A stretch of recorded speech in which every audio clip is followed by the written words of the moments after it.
Let's wait for Elaine. We are broadcasting live.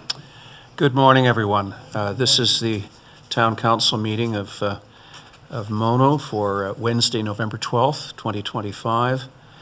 This meeting is being conducted both in chambers and by means of electronic participation as permitted in Section 238, subsection 3.1 of the Municipal Act 2001 as amended and the Town of Mono Procedural Bylaw 2020-42.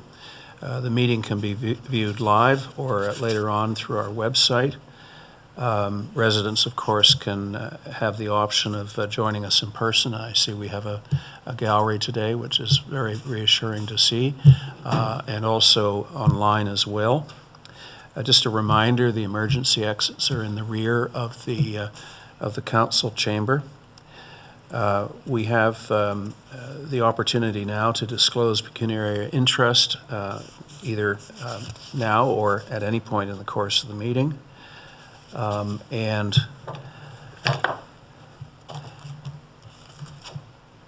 I'll just begin the meeting with the Indigenous acknowledgement. We would like to begin by respectfully acknowledging that the town of Mono resides within the traditional territory and ancestral lands of the Teotante, Adawanaran, Haudenosaunee, and Anishinaabe peoples. We also acknowledge that the town of Mono resides within the treaty lands named under Treaty 18, the Nottawasaga Purchase of 1818. These traditional territories upon which we live and learn are steeped in rich Indigenous history and traditions. It is with this statement that we declare to honor and respect the past and present connection of Indigenous peoples with this land, its waterways and resources. We do have a quorum. Elaine Capes has joined us, and Ralph Magdalo may be joining us later on in the course of the meeting. I'm going to suggest that we have some flexibility with the agenda here today because we do have a delegation from Fieldstone that I'd very much like to hear from, but also a very busy agenda. I have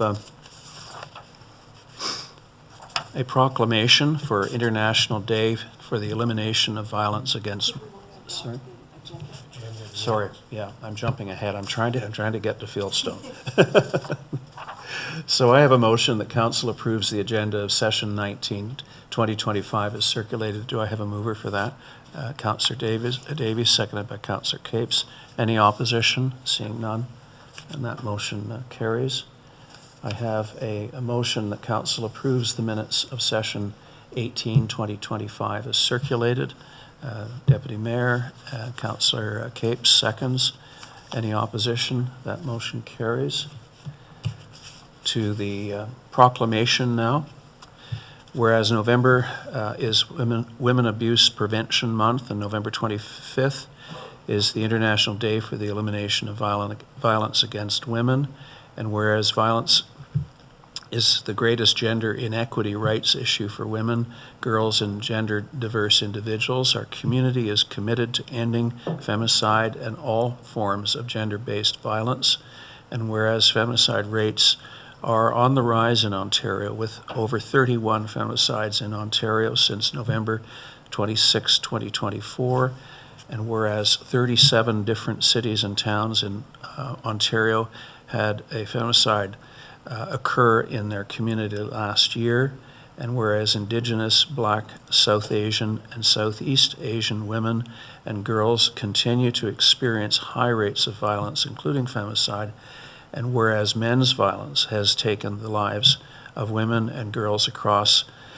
the lifespan, with femicide victims in 2023, 2024, femicide list ranging from ages 2 months to 89 years old. And whereas this month, throughout the 16 days of activism against gender-based violence, we acknowledge our community's support of the Wrapped in Courage campaign and commitment to ending gender-based violence, and whereas there is an urgent need for greater investment and need to end gender-based violence in our community and throughout Ontario by all 3 levels of government, now therefore on behalf of Council I do proclaim that November 25th, 2025 shall be known as the International Day for the Elimination of Violence Against Women in the Town of Mono, and encourage all citizens to recognize this day by taking action to support survivors and becoming part of Ontario's wide efforts to end gender-based violence. Thank you.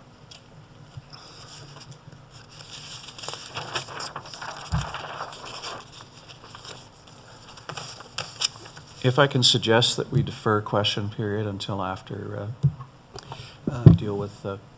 Yeah, we can defer question period, Your Worship, but we do have one other recognition for this morning. Yes, we do indeed, and that's for Dave Clark. Dave, if you could come forward. Good morning. Morning, how are you? Good. We're very proud today to present you with a service award in grateful appreciation of your service and commitment to the town of Mono. And I see the dates here are 2015 to 2025. My congratulations. Thank you very much. Congratulations. Thank you. You haven't hit my mailbox yet. Thank you, Dave. Appreciate it. We're going to have a photograph photo op. over here.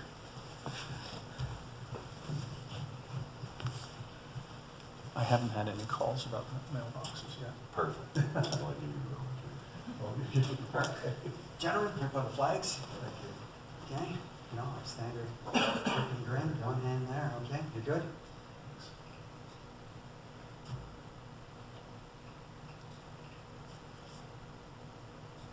All right. Perfect. No. Thank you very much. Appreciate it. That's right. Congratulations. Once again, appreciate it. Thanks for your service.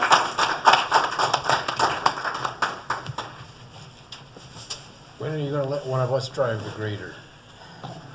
Ooh, that's tempting fate. Go 400. Yeah. Come on up. Get up at 3:30 and you're welcome to go. So, Matt, how old are the kids now? They are 5. They'll be 5. 6 in April. Wow. so Hockey, gymnastics, lacrosse. Great. Busy times. thank you. Have a good day. Why don't we just do question period? Because we could get bogged down in question period, and I want to make certain the Fieldstone people have enough time. So we have a delegation from the Fieldstone Homes Committee, and we're joined today by Diana Ferrugia, who is with us. If you'd like to come forward, Diana. And do you have members of the community with you as well? Yes. Excellent. Thank you for coming out today. Thank you. And if you could just give us your name, and we have the petition in front of us. We've read the petition. You and I have had a number of phone conversations about it. Yes. And the floor is yours, and we'll try and answer any questions that you have. Okay.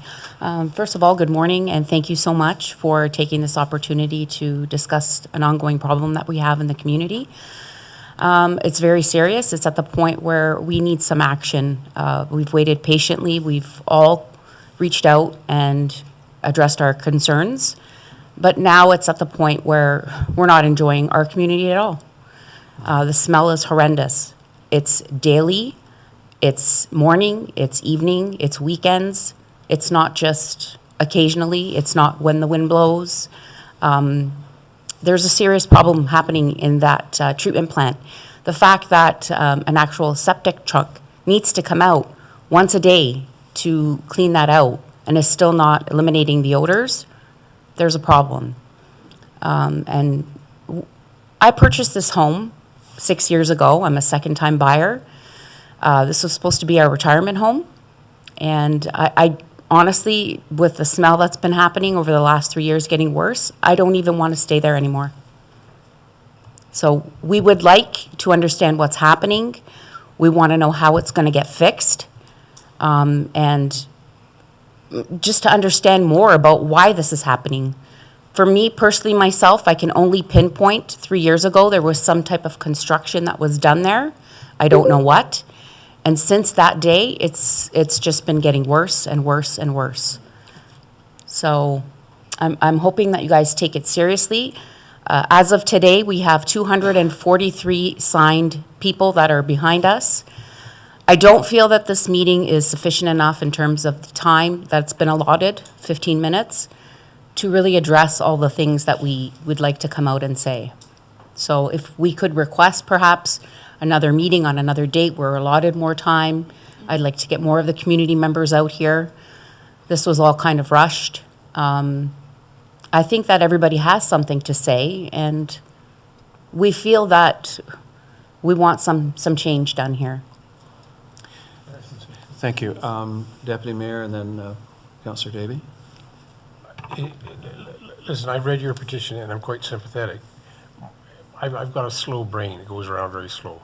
And as I read your petition and I listen to your demands, I don't blame you for asking us to do something, but what keeps going around in my mind is we don't own the facility. What legally can we do? I remember when it was first built, there was a breakdown in it, and correct me if I'm wrong, Mike, we asked for a forensic audit as to what had happened. We never got it because we're not the owners of that building. And my understanding is we do not take ownership of that building until it's working perfectly, or at least until it's working. Okay? I don't know why it's not working. I'm not an engineer. I don't understand why it's not working, but I don't know what powers we have to tell them either make it work or do something to stop the odor. I'm not trying to, turn your requests down. It's just that I just literally don't know what the heck we can do. I could ask our CAO. I mean, legally, is there anything we can do to tell Brookfield to? Let's deal with the questions first, then I'm going to call on Mike to give us an update on the status. I certainly have some strong views on this that I'd like to put on the record, but Melinda and then Elaine. Thank you very much, Your Worship. Thank you very much, Ms. Frugica, for coming today and for, spearheading the petition that you've got. So it's 337 homes, and you had 200 plus people. Is that 200 of the homes, or are there homes that people are not bothered? Like, is there a situation? Is there a place in the neighborhood where the wind doesn't blow and that there are people, or is it just that you can only go around and get so many people on their doors when I'm going to be completely honest with you. I started the petition. I have only, I can say, like an inch of reaching people. Posted a few signs, spoke to a few neighbors. It's more word of mouth. I would like to have more time to go out and knock on door to door and get everybody's feelings. that was my first question. And then the other question, you say that you're a second owner, so welcome to Mono, only 6 years. That's terrific that you're here. What kind of information did you get about the property that you were purchasing from the realtor? Did you know that it was water that was separate from the town of Mono's larger population, and also that the treatment, water treatment, is separate from what the just that it's not the whole town, right? It's not the whole town's water. When we quote take over it, it's not that everybody in the town is going to pay for it. There is a responsibility of the people who own those houses. Did you get that? Were you told that information? To be honest with you, we when we looked at the home, we loved it. It was everything on our checklist, and we loved the community. We just felt like it was a great fit for us. So in terms of the treatment plant, one of the very first questions, I did notice the treatment plant. I asked a couple of neighbors, do they smell anything from there? They said no. The realtor did say to us, and I don't know if she was correct in the information that she received, but the separate fee, which is approximately $125 at the time we've been paying, was supposed to be consumed by the city of Mono once they take ownership over. They were lying. Yeah, and I mean, we don't know that, and I don't know that. I'm coming from living in the city, right? Brampton and places that we've never had this before. So it wasn't my biggest issue because I didn't feel like this was ever going to be a problem. Again, because you're coming from the city. Those of us in the rural part, I mean, we have our own treatment plant underneath our ground, and we have our own water well underneath, and it's our responsibility if the pump doesn't work or the electricity goes out or something to fix that. And so the rural communities embracing newer, beautiful, it's a beautiful subdivision. Yes. Those nuts and bolts things still remain, that it is so I'm sorry that happened, but I'm sure that we can get the owner of it to help you if, I don't know, but I'm sure we can. Let's hear from Mike. Yeah. Elaine? Thank you, and thank you all for coming out. And, you know, I think it's shameful that you're having to live through this. And yes, the wastewater treatment is the responsibility of the builder, the developer. And I would really support us having an inclusive community town hall and inviting the developer to come out and answer the questions. That's what I would support. Let the person who built it stand up and answer the questions and tell us what they're gonna do about it. So that's my thought. Thank you. So Mike, just before I jump in, can you give us an update as to what we're doing to try and get Brookfield to get the plant working to a satisfactory level that we can assume responsibility for it? I agree with Diana. This is not a lot of time here to explain the last 13, 14 years. So the plant that was approved and accepted by the town of Mono through the subdivision agreement, which does have some legal binding requirements, failed to meet the specifications that it said it would. As council is aware, there's two big rotating bacterial contact chambers in the white buildings behind the brick structure. Those shafts failed. The developer was and is still obligated to fix those.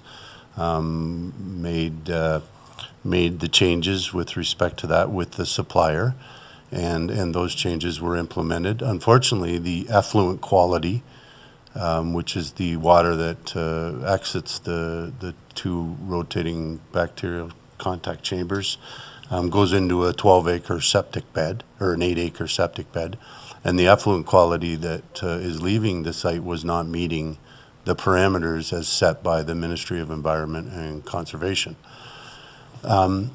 So fast forward a couple years, probably 2016, 2017, there was shaft failure again on the equipment that was provided to the town, and around 2018, 2019, there was an opportunity because of this shaft. There was some issues with getting parts and things like that with respect to the operation of it.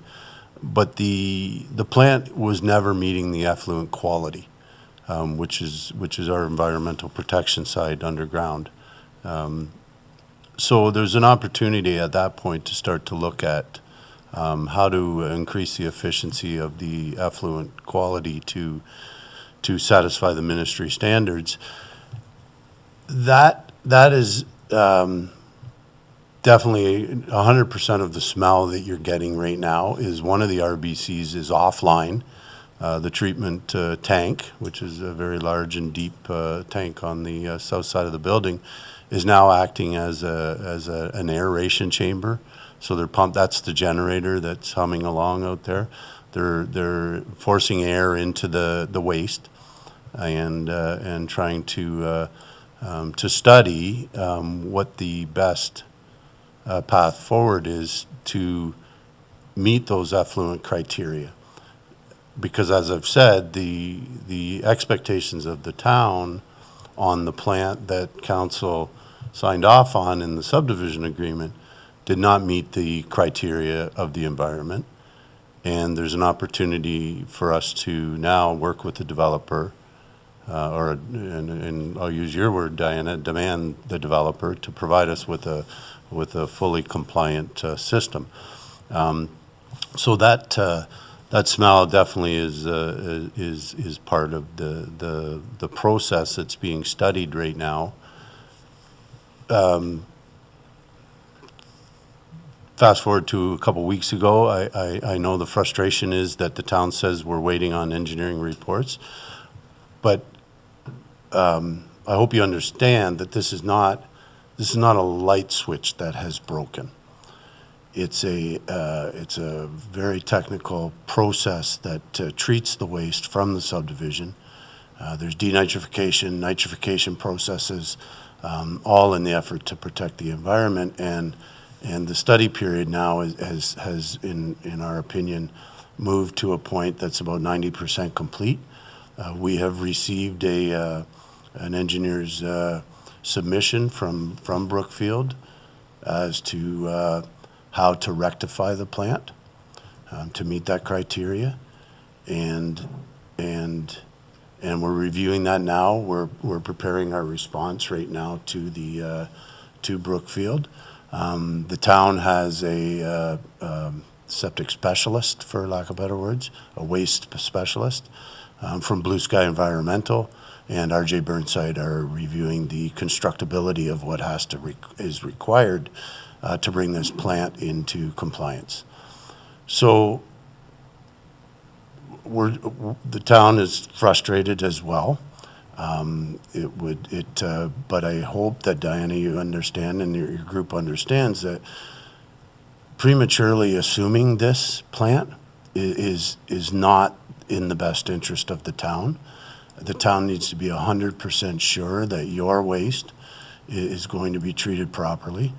We have to be 100% sure that we're being fiscally responsible to you in reviewing any modifications that may occur and will be required to occur,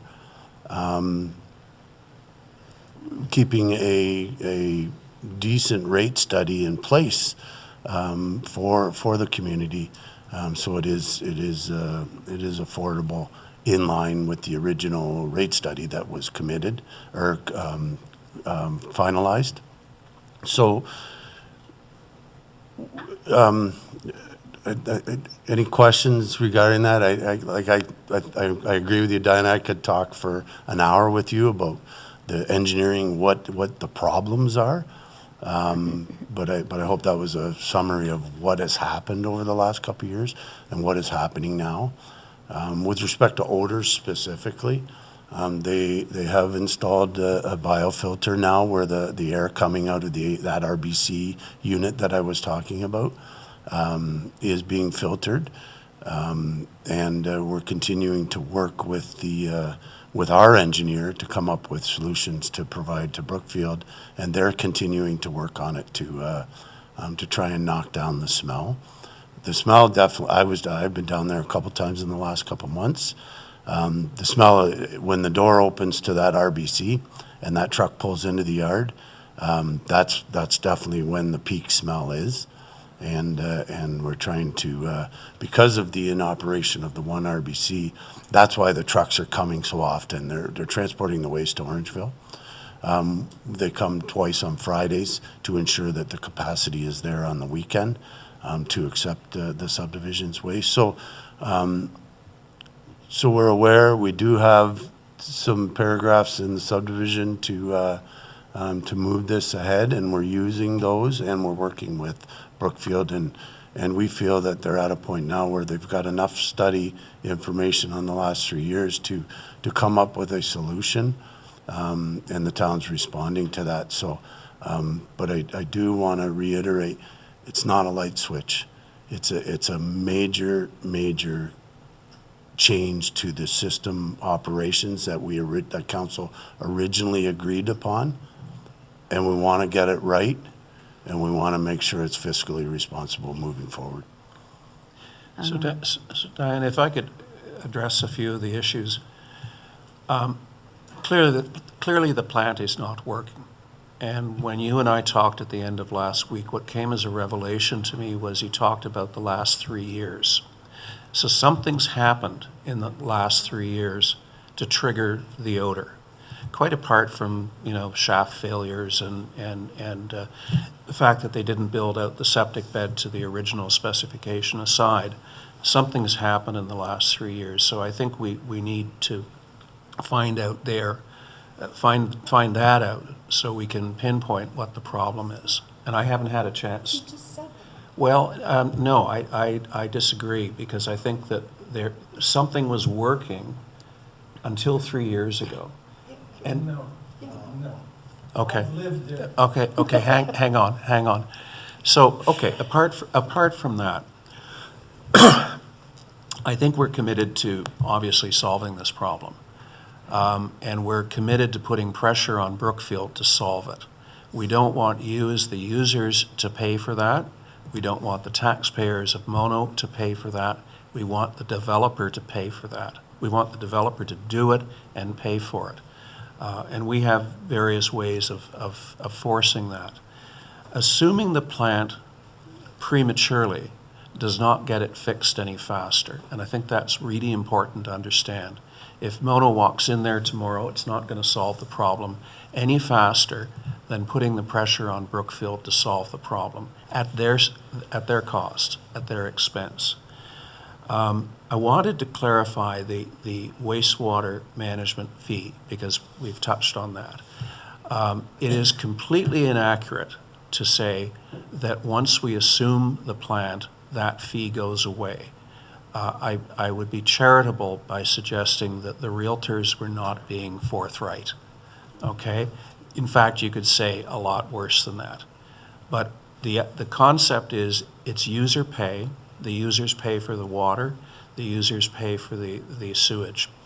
And we set rates after a very comprehensive study to determine what those costs should be. Not only the operating costs, but the capital costs as well, ongoing. So we collect a little bit. We put it into a reserve, which we are currently doing with the fee that is being paid monthly. But that money is not yet being used to address capital issues with that plant, because we expect Brookfield to fix it. We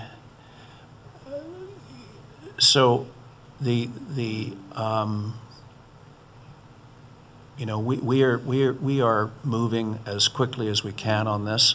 It hasn't been obvious to the outside, but I pester our staff all the time about it.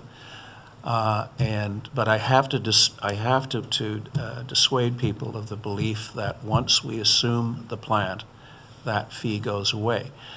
If it didn't go away, then we would have a situation where the town would be expected to pay for absolutely every residential water system, whether it be a private well or a septic system, whether it be a septic tank. And I don't know of any municipality anywhere that does that. But our challenge is to come up with a reasonable water rate, a reasonable sewage rate, and it is. I'm not going to be shy about this. It is going to be higher than what you would experience in a larger municipality, because we don't have the economies of scale.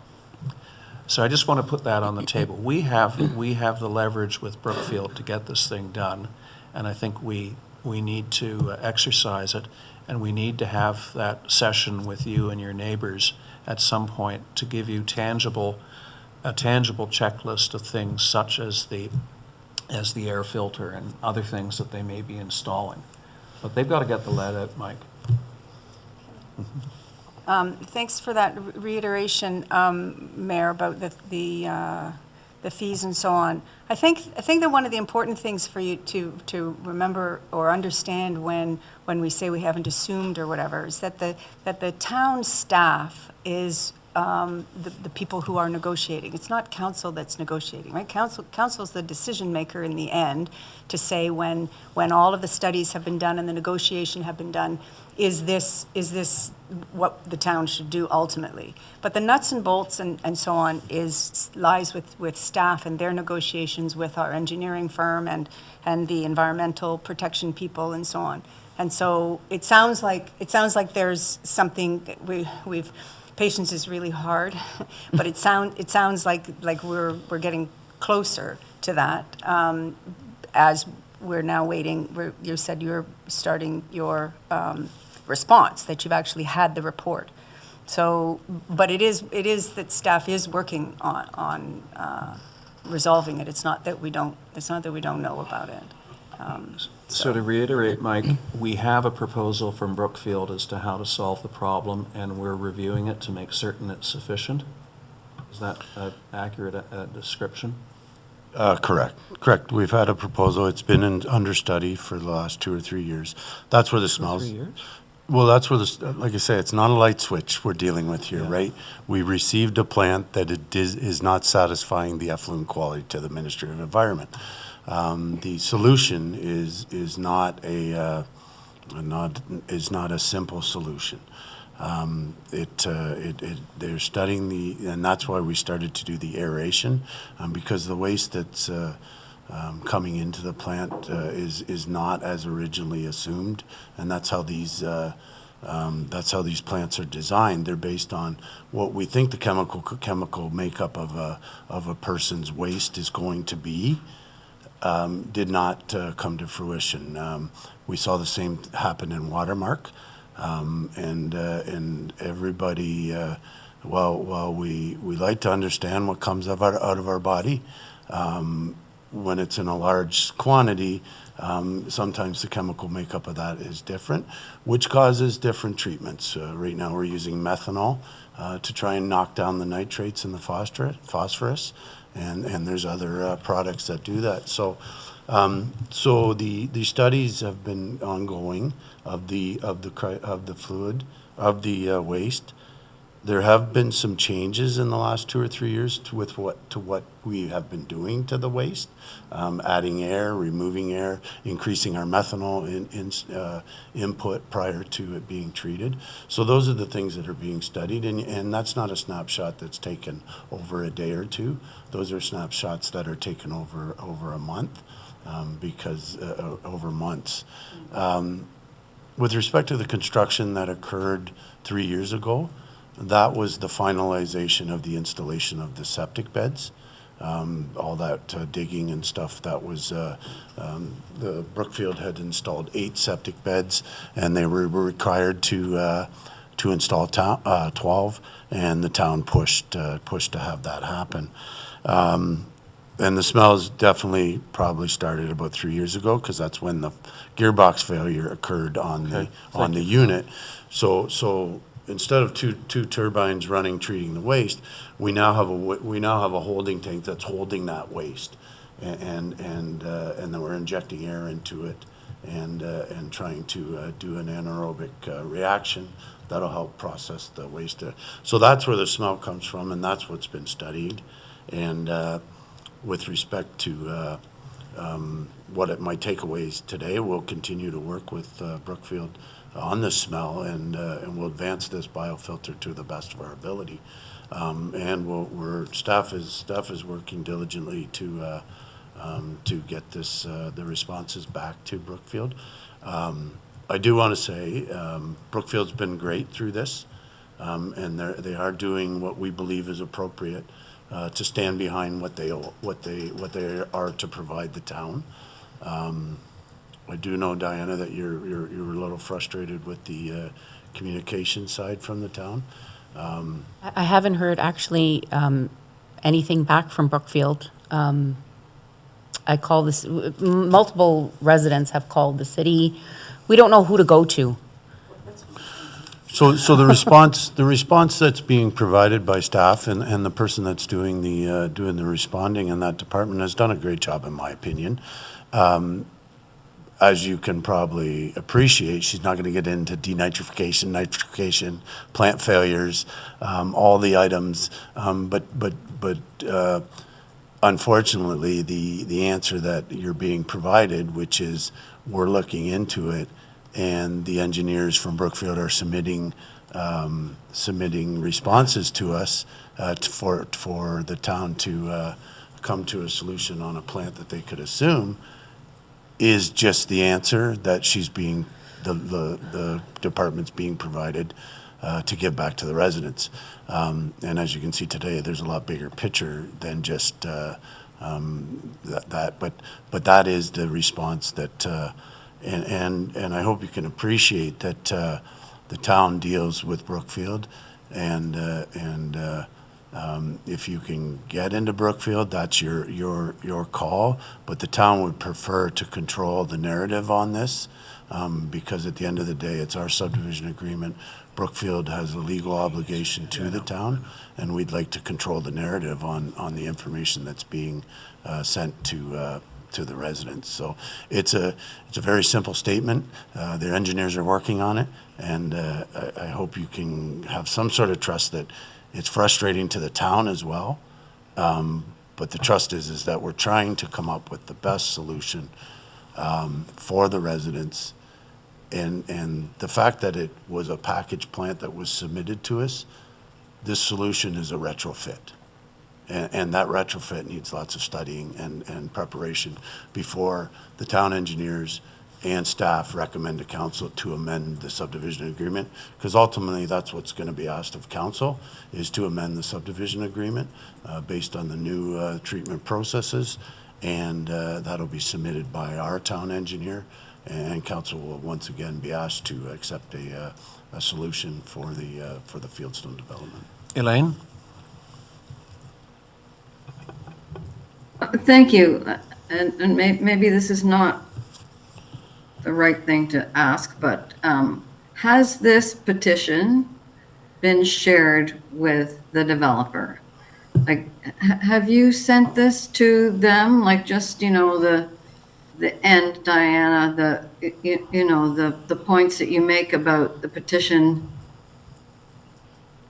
representing a demand for, and then with all of the signatures, like, I'm not sure if this would help or make a difference to the process, because as Mike is explaining, it's very complicated and very specific about what needs to happen.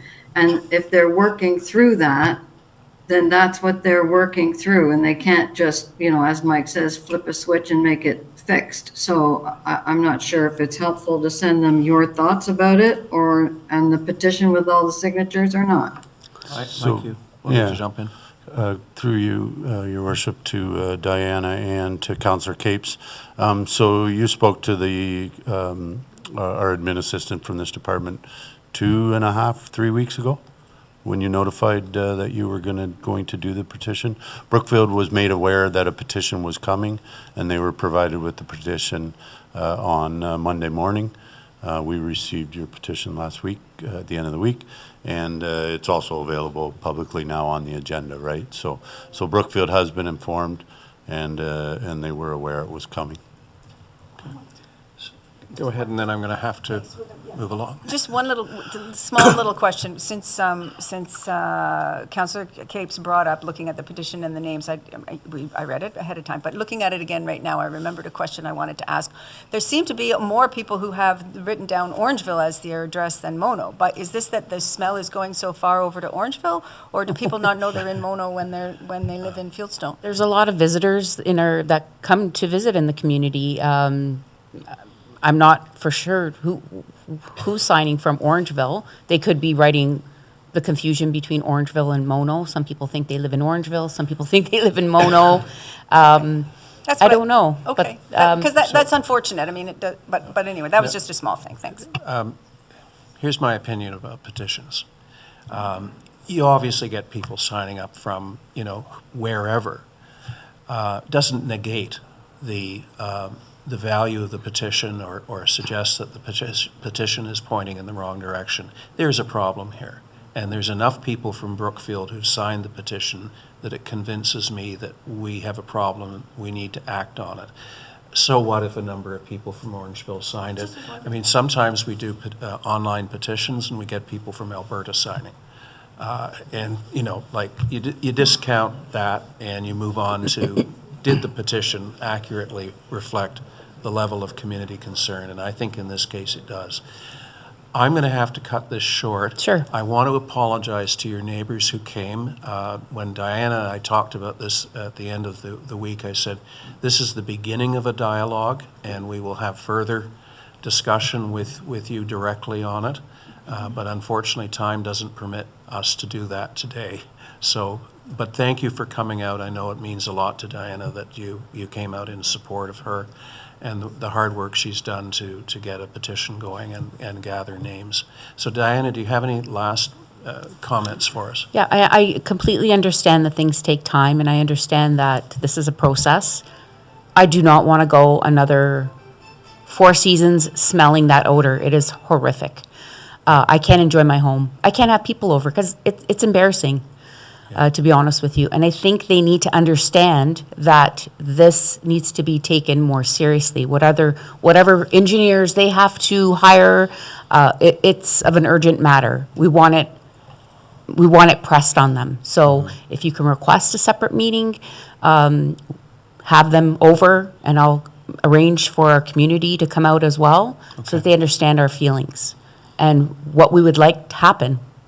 Yeah, I'm sorry, I'm very frustrated now. Well, any 3 members of council can petition for a special meeting, and as mayor, I can call a special meeting. I would appreciate So it, because I think You'll see- that, You'll see that used as the mechanism to get a separate, probably evening discussion so that people can attend. yeah, that would be great. I would really appreciate it. Okay, thank you very much. Thank you so much, everyone. you. Have a great day. Thanks.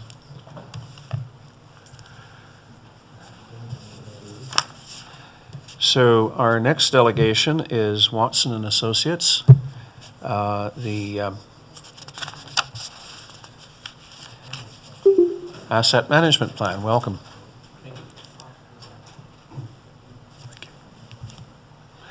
Now, just before you introduce yourself, I'm going to suggest that we've read your submission, so we have questions already, but we'll have some questions from your presentation.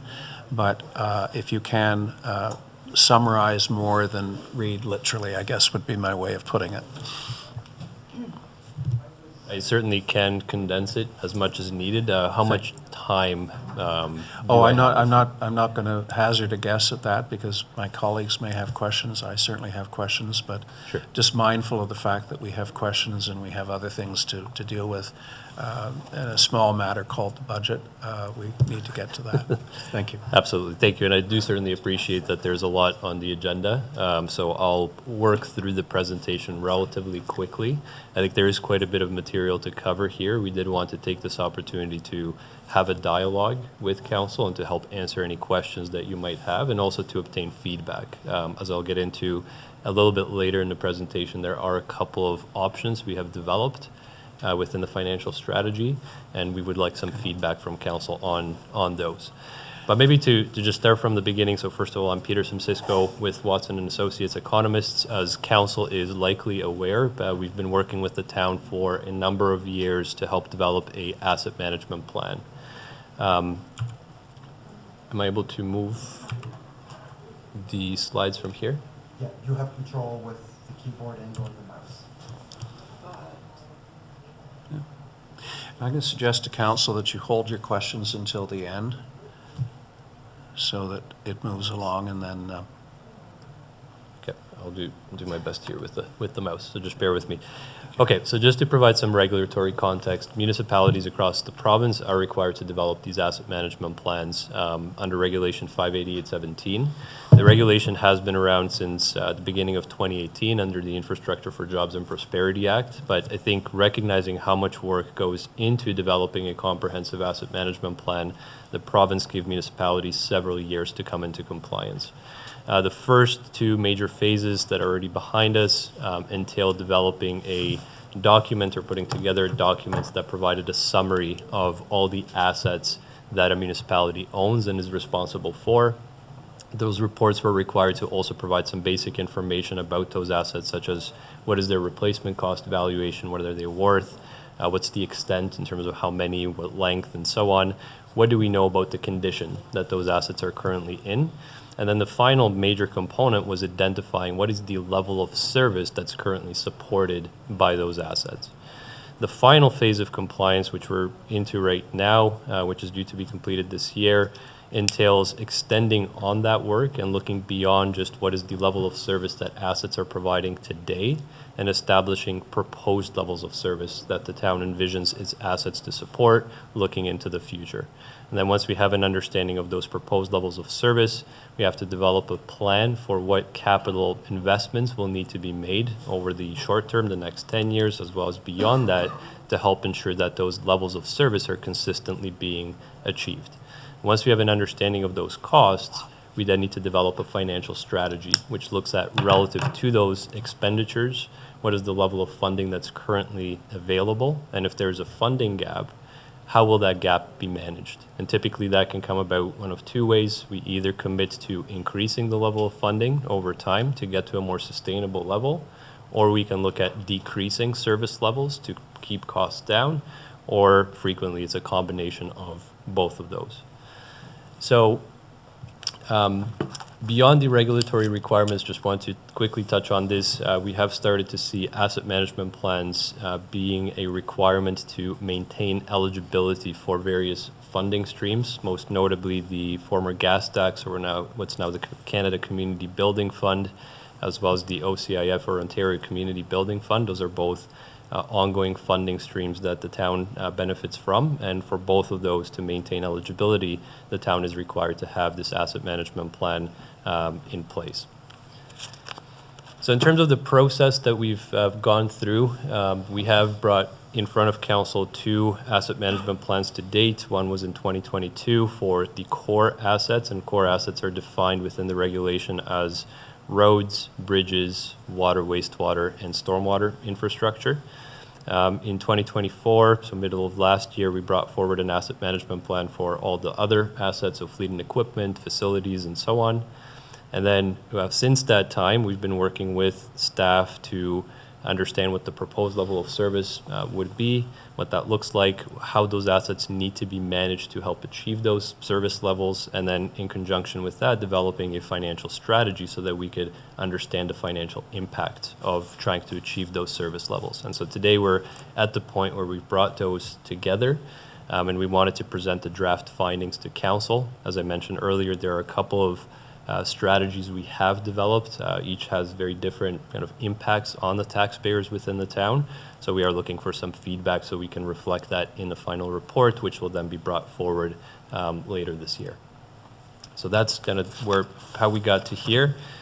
So what's in the scope of this asset management plan? So the town certainly manages a wide variety of assets that ultimately support the provision of services to the public. Those range from your road network and all the associated assets such as bridges, sidewalks, streetlights, and so on.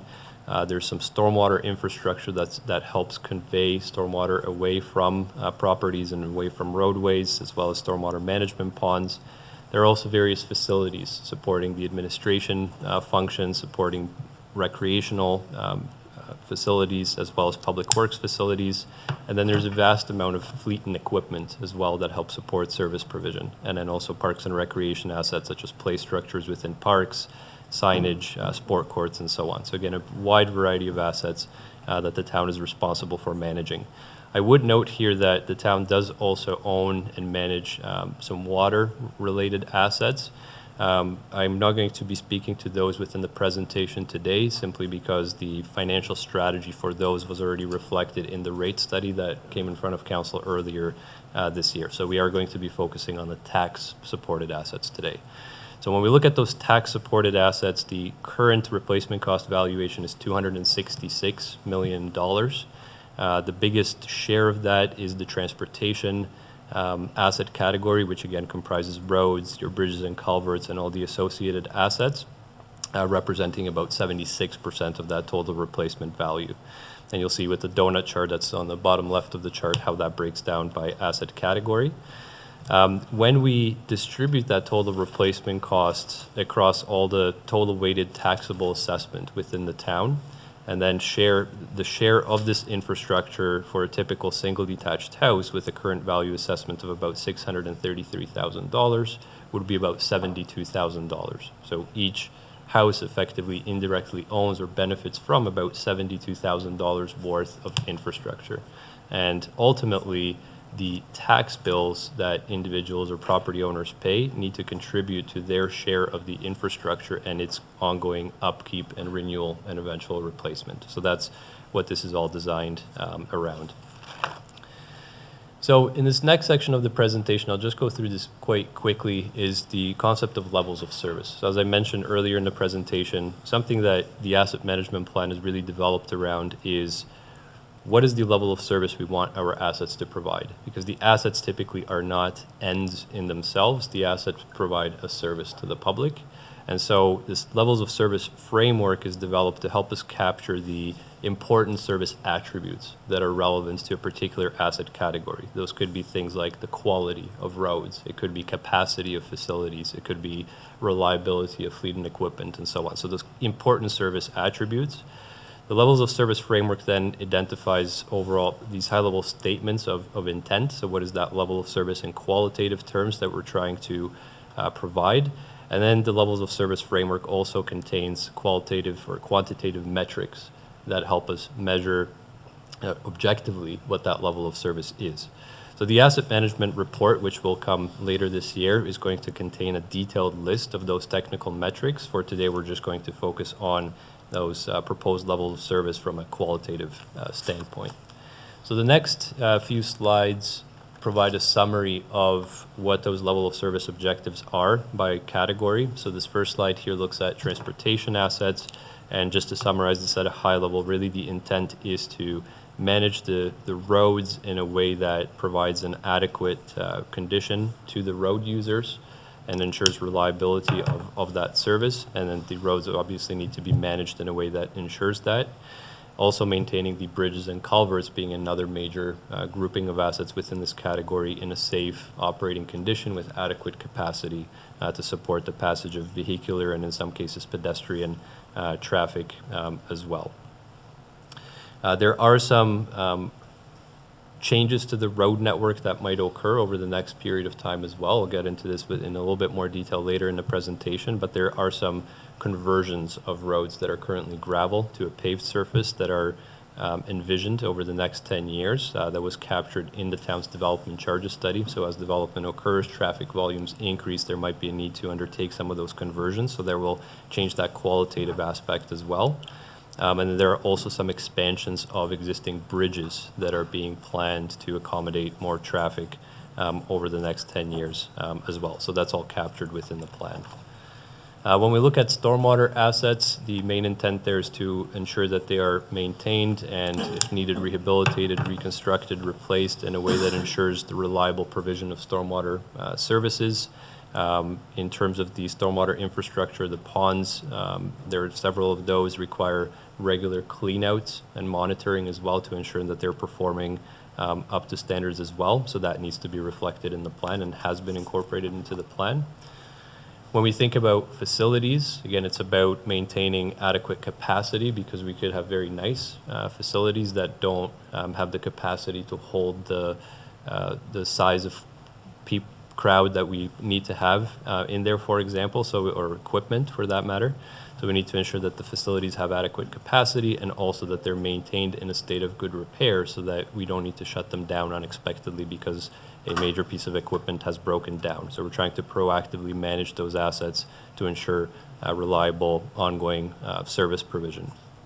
There are some new facilities that may be added over the next period of time. Again, as identified within the development charges background study, there's a new works yard potentially, as well as a new recreation shop or storage space that's been envisioned. So there might be some expansion of that current asset portfolio that happens in response to development and trying to ensure that an adequate capacity is maintained as the community and its demands grow over time.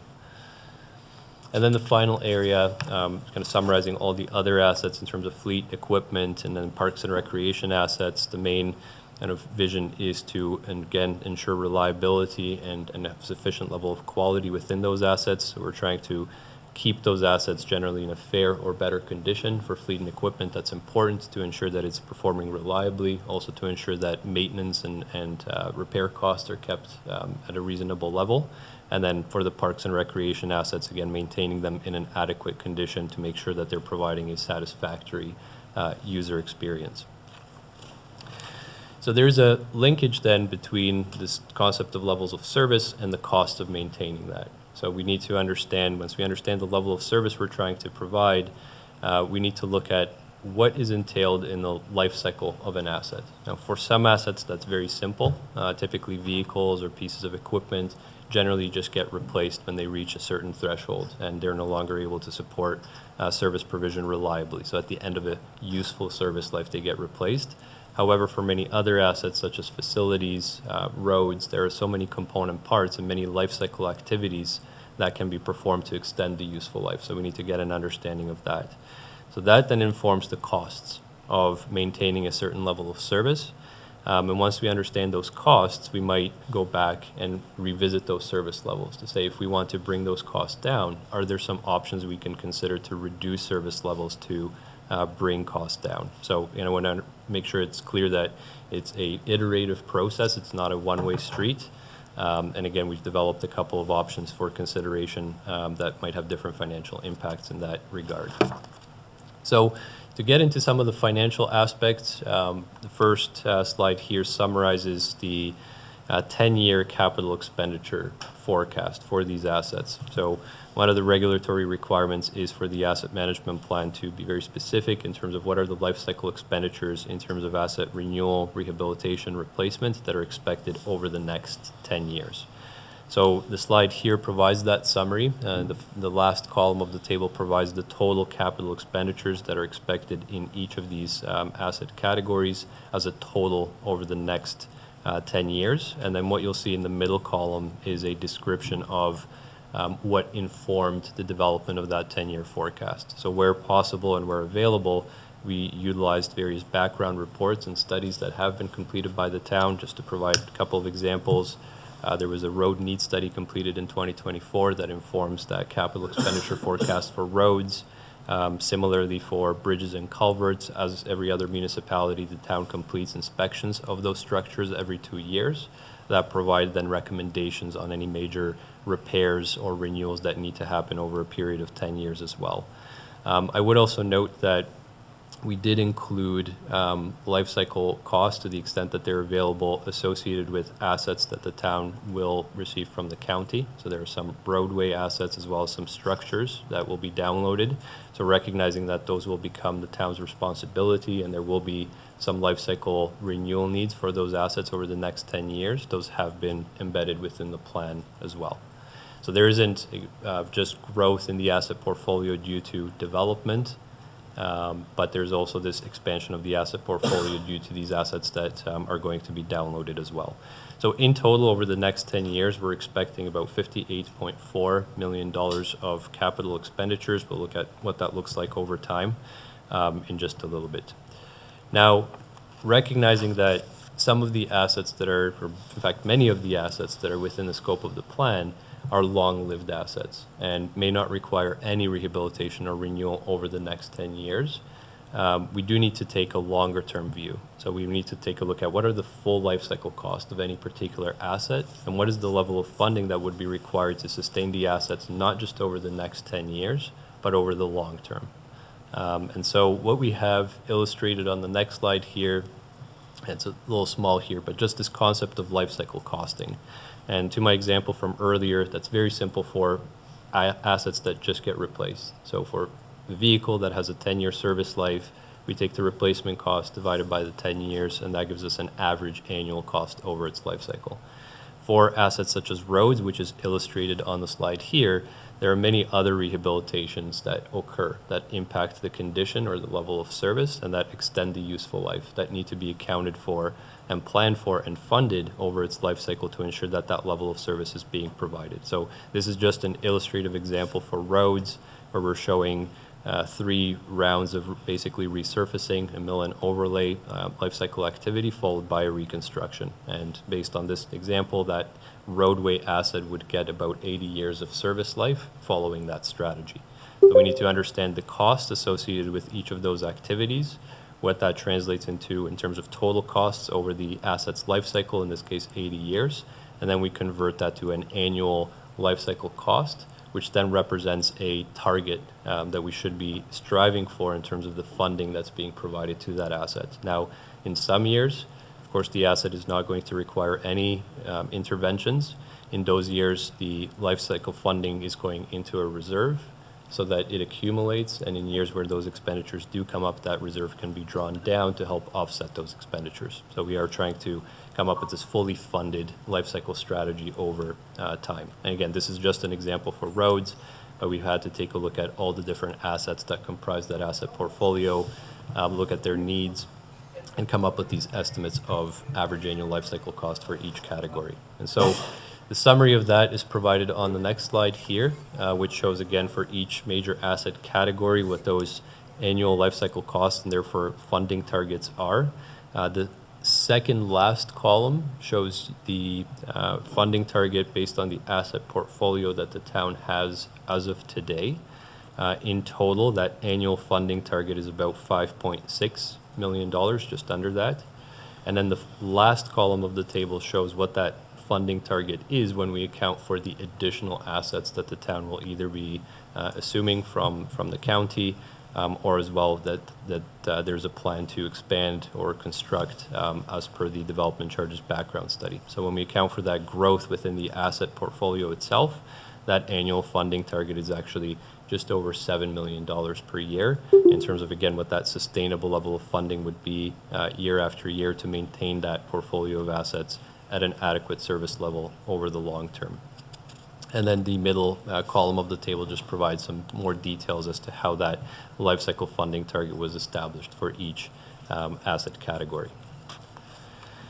So with that, before we get to the financial strategy, just want to highlight this concept of the infrastructure funding gap. So what's illustrated on the slide here, firstly with the stacked bar on the left-hand side of the slide, so that's the bigger bar, that represents the total funding target. Again, just over $7 million in current dollars.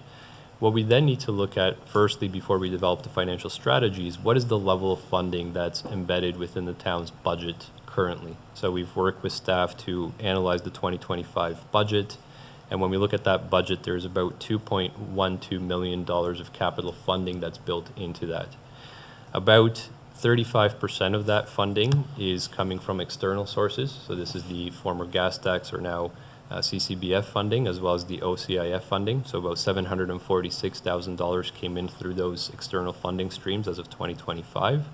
And then the remaining about 2/3 or 65% or about $1.4 million are contributions to capital reserves and reserve funds and contributions to capital projects that were built into the 2025 budget. So again, in total, about $2.12 million of capital funding that's within the 2025 budget.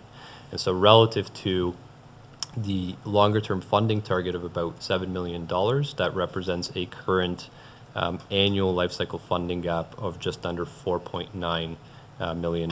And so one of the objectives of the financial strategy, which we're going to get into next, is how to close that annual funding gap over a period of time.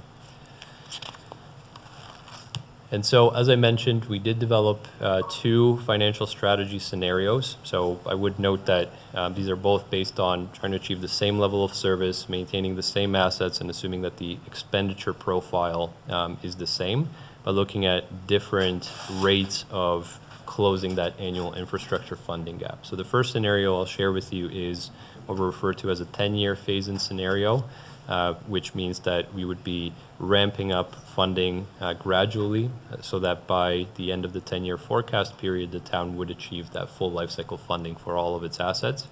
The 10-year strategy is something that has been adopted by many municipalities across the province because it does keep the financial impacts to property owners somewhat more manageable, right? But we did also look at a shorter phase-in, which I'll look at as a second scenario as well. So within this first scenario, the chart on slide 17 here shows the capital expenditure profile for the next 10 years. So the stacked bars correspond to the forecasted capital expenditures in each year across the different asset categories and including the non-development charge funded share of growth-related projects as well. So those are expenditures that, even though they're growth-related, a portion of those projects would be tax funded, so that's been included in here as well. And then what the dashed upward sloping line represents is that annual funding target. Now you'll notice that that line is sloping up. That's because this chart includes inflationary adjustments. So when we talked about the funding target a couple of slides ago, that $7 million, that's represented in current day dollars. But with capital inflation that's being accounted for in the forecast, that funding target is going to grow over time, because the cost of any life cycle renewal or replacement are going to go up at that rate. And then the final component of this chart is the solid line with markers, which is showing the proposed trajectory of capital funding under this 10-year phase-in strategy. So it's showing you, again, that there's that funding gap in year one. That's the difference between the solid line with the marker and the dashed line. But by the end of the 10-year forecast period under this strategy, that annual funding gap would be fully closed. So what that means in terms of the capital funding is on the slide 18 here, we have a summary of how total capital funding would need to evolve to 2035. We are showing at the bottom of the chart, the first component of the bars is the external kind of stable and predictable funding sources that include the OCIF and CCBF revenues. You'll note that as of 2026 and 2027, it is expected to go down relative to 2025 levels. There have been some changes to the OCIF allocation formula, and the town is expecting to receive less in 2026 than it did receive in 2025. We are also expecting that OCIF funding formula or overall funding envelope to further decrease as of 2027. So that's been built in as a conservative forecast, and then it holds relatively stable from there on. The second portion of the stacked bars, the 1.4 million, represents the level of capital funding that's built into the tax levy as of 2025. And then the dark portion of the bars is representing the increase relative to 2025 in that capital funding that would need to be built into the tax levy moving forward. So as an example, as of 2026, the total capital funding built into the town's budget would need to increase by about $377,000 relative to 2025 levels. And then in 2027, it would need to be about $1 million higher relative to 2025 levels. And again, so it's showing how that ramp up in capital funding would eventually eliminate that annual life cycle funding gap by 2035. So I think this next chart is probably this has the most information in it, so I'll just spend a little bit of time going through this. This actually overlays the expenditures with revenues and reserves to provide a comprehensive picture of what the forecast looks like. So first, the bars in this illustration represent expenditures. The first or lowest portion of the bars corresponds to net operating expenditures. I would qualify this. We haven't done a deep dive into the operating budgets. That's not within the scope of the asset management plan. We are really focused on capital. But for completeness, we are showing that operating costs, even if they just increase with inflation, would be going up over time. So that's that first piece of the stacked bars. The lighter kind of hashed portion at the top represents capital expenditures in each year. And so the total of each bar in each year represents the total expenditures, so money going out in each year. What we then have are a few lines. So the solid line with the circle markers represents the forecasted tax levy revenues in each year. Of course, that's going up with that ramp up that we talked about earlier. There is the grant ongoing transfer payments or OCIF and CCBF funding that's shown as the second line. That's with the X's as the markers on top of that. And so then the final kind of component to this is there are some years where capital or total expenditures are projected to exceed revenues. And so those are the years where the town either needs to draw down reserves or needs to borrow to fund those expenditures. And so you'll see in 2026, as an example, the height of the bar is higher than the two lines, which means that in 2026, we would be expecting total expenditures to exceed revenues in that year. And so you'll see that the little very lightly shaded mountain in the background is decreasing. That mountain represents the closing balance of capital reserves in any given year. So when expenditures exceed revenues, we can draw down reserves to the extent reserves are available. In other years, such as 2027, where we still see expenditures exceeding revenues, but the reserve has been almost depleted, then there might be some need for external borrowing to finance those expenditures in those years. And so the final line, which has the triangle markers, that represents the total amount of borrowing in each year that would need to be taken on to support this forecast. So in total, there would be about $32.3 million of external borrowing that would be needed to support this strategy. That's just based on, again, the amount of expenditures that the town is facing over the next 10 years relative to the revenues that are expected to be generated from the taxation levy. And then the year-end balance within the capital reserves by the end of 2035 would be about just under $7 million, as illustrated towards the right-hand side of the illustration. So to support this strategy, the tax levy would need to increase at a rate of 7.58% per year. So that's total tax levy would need to grow at that rate to support this 10-year phase-in strategy. And to try to understand what that translates into in terms of an impact on tax rates, we account for growth in the assessment as well. So we've looked at how much the taxable assessment has grown within the town over the past, I believe, 5 years or so. The average rate of growth has been about 1.12%, as noted at the bottom of the slide. So when we take that into account, the actual impact on tax rates and therefore on individual tax bills would be annual increases of about 6.39% over this 10-year forecast period. In addition to borrowing over the 10-year period, the $32 million. Correct. And any borrowing that would need to be taken on, we understand that translates into then annual principal and interest payments. Actually, I didn't speak to that. That's the last part of the stacked bars that's sandwiched in the middle in the outer years with diagonal hashing. So that represents the principal and interest payments that would need to start to be accounted for as debt is taken on. So it is accounted for within the strategy. Okay. So then the final slide within this particular strategy before we get to the alternative scenario is an illustration of what this would mean to a typical property tax bill, or more specifically the town's share of the property tax bill for a average single detached house that has a current value assessment of about $633,000, which is the average within the town based on MPAC data currently.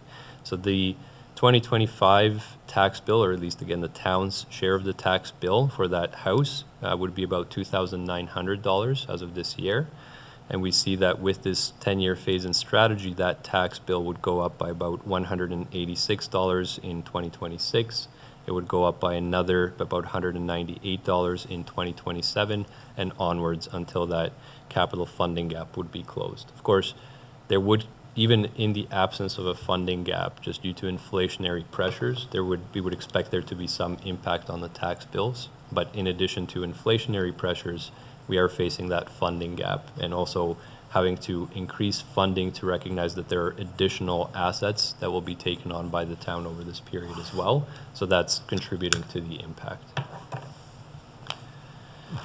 So that summarizes scenario 1, and then in the final part here, just to go quickly through scenario 2, which very simply just looked at what would this look like if we shrink that phase-in period to 5 years. So more aggressive increases to capital funding over the first 5 years, then kind of stabilizing and just increasing them with inflation over the latter 5 years of the forecast period.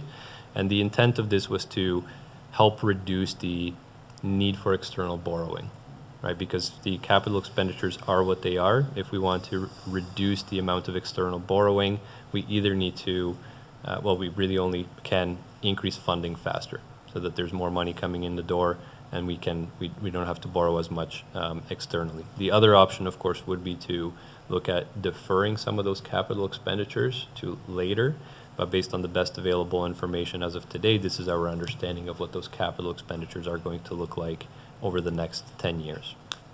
So this second scenario, again, just shows up a faster ramp up of capital funding, illustrated with the solid line with the round markers, again, over a period of 5 years, where the town would achieve full life cycle funding of its capital assets by 2030. then that capital funding is still increasing beyond that point to keep pace with inflation. So what this would look like, I'll skip over slide 23 here, just go right to slide 24. In terms of that overall financial strategy under this 5-year phase-in scenario, there's certainly a much bigger impact on the tax levy this would have. So it would require annual increases of about just under 12% for the first 5 years, which when we account for, again, assessment growth, would translate into about a 10.7% increase to tax rates and therefore tax bills over that 5-year period. And that would stabilize after that at a rate of increase of about 3.4% to the tax levy after 2030. The other impacts of this, of course, a much more significant impact on the tax levy. However, there is significantly less borrowing that would be required to support the strategy because there's more money coming in earlier on in the forecast period. So about $17 million of borrowing, which is less than the about $32.3 million that we showed under the first scenario. So about a $15 million reduction in borrowing that would be required. And then also you'll notice that the ending reserve balance by the end of 2035 would be at about 17 million, so about $10 million more than what we were projecting under the first scenario. So certainly a better kind of financial outlook, less reliance on borrowing, also then less debt repayment costs, which means more money going into reserves, but it would come with a higher initial increase to the tax levy and therefore a higher impact on individual tax bills over the first 5 years in particular. So the final slide here, just illustrating again what that alternative or 5-year phase-in scenario would mean to the tax bill of a typical single-family detached house, with that first increase in 2026 being about a $300 increase to that tax bill, about a $346 increase in 2027 and onward. So certainly bigger increases in those initial years, but then it would stabilize at about just over a 2% increase year over year after 2030. So I think that summarizes at a high level what's in here. Just to briefly touch on next steps before we open it up for questions and feedback. Certainly we're looking to receive feedback on those two scenarios from council today. Also here to answer any questions you might have. Subsequent to the meeting here, we are going to prepare the formal report, which is going to provide the full details of everything that needs to be in the asset management plan, as well as the financial strategy. And then that final report will be first provided to staff for feedback, and once we have that finalized, it will be brought in forward in front of council for final approval. Can I ask clarification on the numbers that you just said on the last slide? To compare number 1 to number 2, you said that there would be, that the town tax on the $633,000 house would be, $3,000 in 2026 and $5,000 in 2035. It kind of looks the same on the graph for the alternative as well. Could you just clarify that for me, please? Absolutely. So the end tax bill is the same because we're targeting the same level of funding. What we're changing between the two scenarios is how quickly we get to that more optimal level of funding. So the tax bill by 2035 under each scenario would be the same. It's just we get to that more sustainable level of funding faster under scenario 2. Just before I turn it over to council for questions, I have two issues for clarification. You used the terminology early on to come into compliance. Does that mean to adopt the recommendations, either option 1, option 2, or some variant of that? Is that what you mean by come into compliance? Yes, that would be the first step, and then approving the asset management plan, which, as I said, would come in front of council shortly. Once we prepare the final report, the approval of that plan will bring the town into compliance with Regulation 58817. Okay. And does that regulation, as I understand it, that regulation requires that we have an asset management plan. Does that regulation also require that we follow it? No, It does not explicitly, however, there is, this was not shown on the Gantt chart on the initial part of the presentation, but what is required under the regulation starting next year and every year after that is that council will need to review annually the progress that's being made in implementing the asset management plan. And as part of that review, any factors that are impeding progress have to be identified, as well as a strategy for addressing those factors. So no, you could go off the plan, but there is that annual monitoring to see whether things are still on plan. How about our ratepayers can't afford it? Is that an excuse? It may be a reality. Again, there's nothing, and understandably, things still will change through the annual budget process as well. Do we become ineligible for any of the money, the shrinking monies that we get from either the feds or the province if we don't follow the asset management plan to the letter? Not that I'm aware of. Right now, the funding eligibility is tied to having an asset management plan. There's no wording, as far as I'm aware, about following the plan. So it's the presence of the plan that achieves compliance. And just one last question, then I'll open it up. How do we compare to other municipalities in terms of the condition of our infrastructure and the pressures to raise taxes to fulfill an asset management plan? Where do we fall in the continuum? So I don't think I'm prepared to speak to comparisons on condition of the assets today. That's something we could look to. There aren't any kind of universal benchmarks in that regard. I can speak to the financial impacts that are coming out of the plan, and I'll focus on the 10-year phase-in strategy. So that represented about a 7.6% increase to the tax levy year after year for the next 10 years. It is within the range of what we see with other municipalities we've worked with. I would say, somewhat anecdotally, this isn't based on a formal survey, but generally we see those annual increases falling in the range of, I would say, 5 to 10%. Right, so you're well within that range, about average. And this is over and above the levy increase necessary to offset operational increases. It does include a inflationary increase to operating expenditures. I believe we assumed a 2.2% inflation rate, but any changes beyond just general inflation are not accounted for in here. Yes. Thank you. Questions? Fred? Yeah, I don't want to hog the floor. I've got about 6, and there's some are detailed. One at so- a time, and then I'll come back to you. And before I get to the Yeah. questions I had written down, I wanted to ask you, when you presented this to Les, did he faint when you said something about debt? Was he still standing after you showed him that? No, that's okay. You don't have to answer that question. Hi, Les. And again, before I get to my questions, the thing that impresses me, and by the way, my instinct is to go for the 10-year plan, scenario 1, but I could be talked out of that, but of the 2 options you presented, that's where I would be heading. I'll listen to my fellow councillors if they want to change my mind on that. But in that one, what impresses me is you're showing us that in the long term, counting both capital and operating, we'd be looking at about a 6.39% increase in the tax levy every year. And I read that and I think, and by the way, I understand something here. I think this is a great report. It's very good. My questions may sound, well, not critical, but it may sound like I'm picking, not holes, but picking at you, but still, it's a good report, and I appreciate that. I look at that scenario 1 and the result of an annual tax rate increase of 6.39% a year, and I do a reality check. Last year, just to survive, we had a 13.2% increase, and this year, this afternoon, within an hour, our treasurer's going to give us a budget for next year with a 15% increase. And I sort of think, hold it. This isn't adding up. Our consultant who's done an asset management plan is saying we can get by with a 6.39% increase a year, and yet last year we had 13.2, and this year he's suggesting a 15%.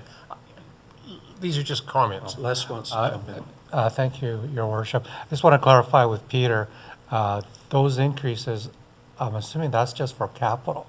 Yeah. Doesn't include operating. No, it includes That's just for the operating. capital catch-up. Because the tax rate's made up of 2 portions, capital, so the asset management Sorry, as I plan. read it, Les, it includes, he has an assumption there about operating costs increasing by whatever, 2% a year. And the total tax levy increase, let me go back to the right chart. You can, Peter, you can probably find the chart here. It's chart number, That's the assumption, it's 2%. estimated annual tax rate increase of 6.39%. That was operating and capital. It is, with the caveat that we, as I said earlier, we haven't Yes. done a deep dive into operating. This strictly takes the 2025 operating expenditures, adjusts them by 2.2%, I think, so it doesn't reflect any changes. I understand that, but Les, it does include operating. Okay? Well, but it doesn't take into account when we're thrown for a loop with a 23% increase for OPP costs. Well, that's right. You know, The it's assumption is- 2% is I know. great, Assumption. in It's just a an simple ideal assumption. world. It's a simple assumption. Okay, here's my first question. It's more of a question, it's a comment. And I can't find the right page. When you speak about level of service with respect to roads, you put down that the level of what we're aiming for is a comfortable ride. I've got a lot of problems with that word. I know this is very subjective. That's for our road network, comfortable. I would feel much happier if you used the word acceptable ride quality, because if we use the word comfortable for our road network, I know exactly what's going to happen, Matt. We're going to have some residents saying, well, I live on the town line and it's gravel road, and we're saying what we're aiming for in terms of level of service is a comfortable ride. Therefore, I want this road paved with asphalt. That's what's going to happen if we use the word, the level of service we're aiming for is comfortable. That's my first comment. Okay. It should be Let's- acceptable. let's move They're on both to- very subjective words, I agree. But I'm worried that the word you've used is going to be misinterpreted. Fred, other members of council? Well, can we Melinda? can we not have that hanging on the public record here? Matt, is there, with our road study, there was the word of whether you said that they were a score of 80, and we've said that we keep them at a score of 75. There are words that need to be consistent, right? And is it not that we're using the consistent words here, Matt? Quit to comfort. Thanks, Councillor Davey. I would say it's condition. Condition kind of falls into the category of being acceptable, right? Industry standard for a road condition, the PCI is 70, right? Yeah. 73, I think we're running around it's a low 70 based on the road management plan. So it doesn't talk about comfortability. You know, that falls into the category of the things we check as part as the MTO inspection checklist. That's one of the many items that are checked off when we drive the roads and inspect them to get the result of the condition of the road. And if it falls below 70, it would be deemed. Questions before I go back to Fred on the second question? Elaine? Thank you. I'm glad we called this a workshop, because I need another half day to really understand all of this, but thank you very much. One comment, slide 20, taxes going up to $5,400. That means all the current residents will have to leave because they won't be able to afford their taxes. There's a lot of growing population of seniors and on a fixed income. That's not, I don't like that. But anyway, never mind. I want to understand the current level of service versus the proposed level of service, because nowhere in here does it talk about current level. And so if we were continuing at current level, which I think is pretty darn good, what would that look like? So that's a big question for me, and you probably can't answer that, and that's okay, but that's on slide 2, where it talks about current versus proposed. I want to know what the current level is, articulated the same way as you have the proposed. And then I don't really understand the growth projections. So it's all at that 1.12% across the board. I think you said that. It says that on slide 25. Because I don't know where growth is expected to come from. And Maybe one at a time, Elaine? Go ahead. So if I may, going back, I think there were Yeah. two questions in there. One was about the current versus proposed level of service. So certainly in the report that will be brought in front of council, it will identify both what the proposed as well as the current level of service as well as the proposed level of service. I don't believe there are any increases to the level of service that are being proposed. This is basically designed around generally maintaining the levels of service you currently have, just being able to sustain those over the long term. But that will be communicated in very specific terms in the report. I appreciate that level of detail hasn't been provided in the slides here. To the second question about growth, so yes, we have assumed that there will be growth to the taxable assessment at a rate of about 1.12% per year. That is in there just to help us convert the increases that we're projecting to the tax levy into a impact that would be expected to have on taxpayers. It is informed by how that assessment base has evolved over the past 5 years. So we have looked at how taxable assessment has grown within the town over that period, and assuming that it will continue at a similar rate, that would be about 1.12%. Oh, okay, thank you. That clarifies that for me, because I'm thinking growth as in more housing and stuff like that. But no, it's the change by the value of the homes, right? Ralph? Thank you. If you're having a problem hearing me because of background noise, I can understand it. We can hear you. Okay. So following up on Lane's question, if the level of service hasn't increased and we've been chugging along this way for a few decades, what has changed that's made us come up with this increased costing that's proposed that will occur in the future? What's the change? So the question was, what change has occurred? Why are we facing this kind of impact? I think is the question. If the levels of service hasn't changed drastically over the recent years, why is there this big financial impact? So I think it's a few factors. It is time. It is the cost escalation that municipalities continue to face when it comes to undertaking capital renewal and replacement activities. I think it also comes about from just having better information year after year about the asset. So there was the completion of the road needs study, which provided, again, that was recent, it was done in 2024, so that provided updated costing on maintaining that road network in an adequate state. There's the biannual bridge inspection reports that always bring forward updated information. In addition to that, there are additional assets that the town is going to take on over this 10-year period. There are the assets, the roads, as well as the structures being downloaded from the county. There are potentially some expansionary projects, some conversions of roads from gravel to paved, some additional fleet and equipment, some additional facility space that was identified in the town's development charges study. So all those additional assets, even though there isn't necessarily an initial acquisition cost associated with them, there will be the ongoing life cycle management of those assets, and the town needs to fund those obligations over the long term. So that's another factor that's contributing to this as well.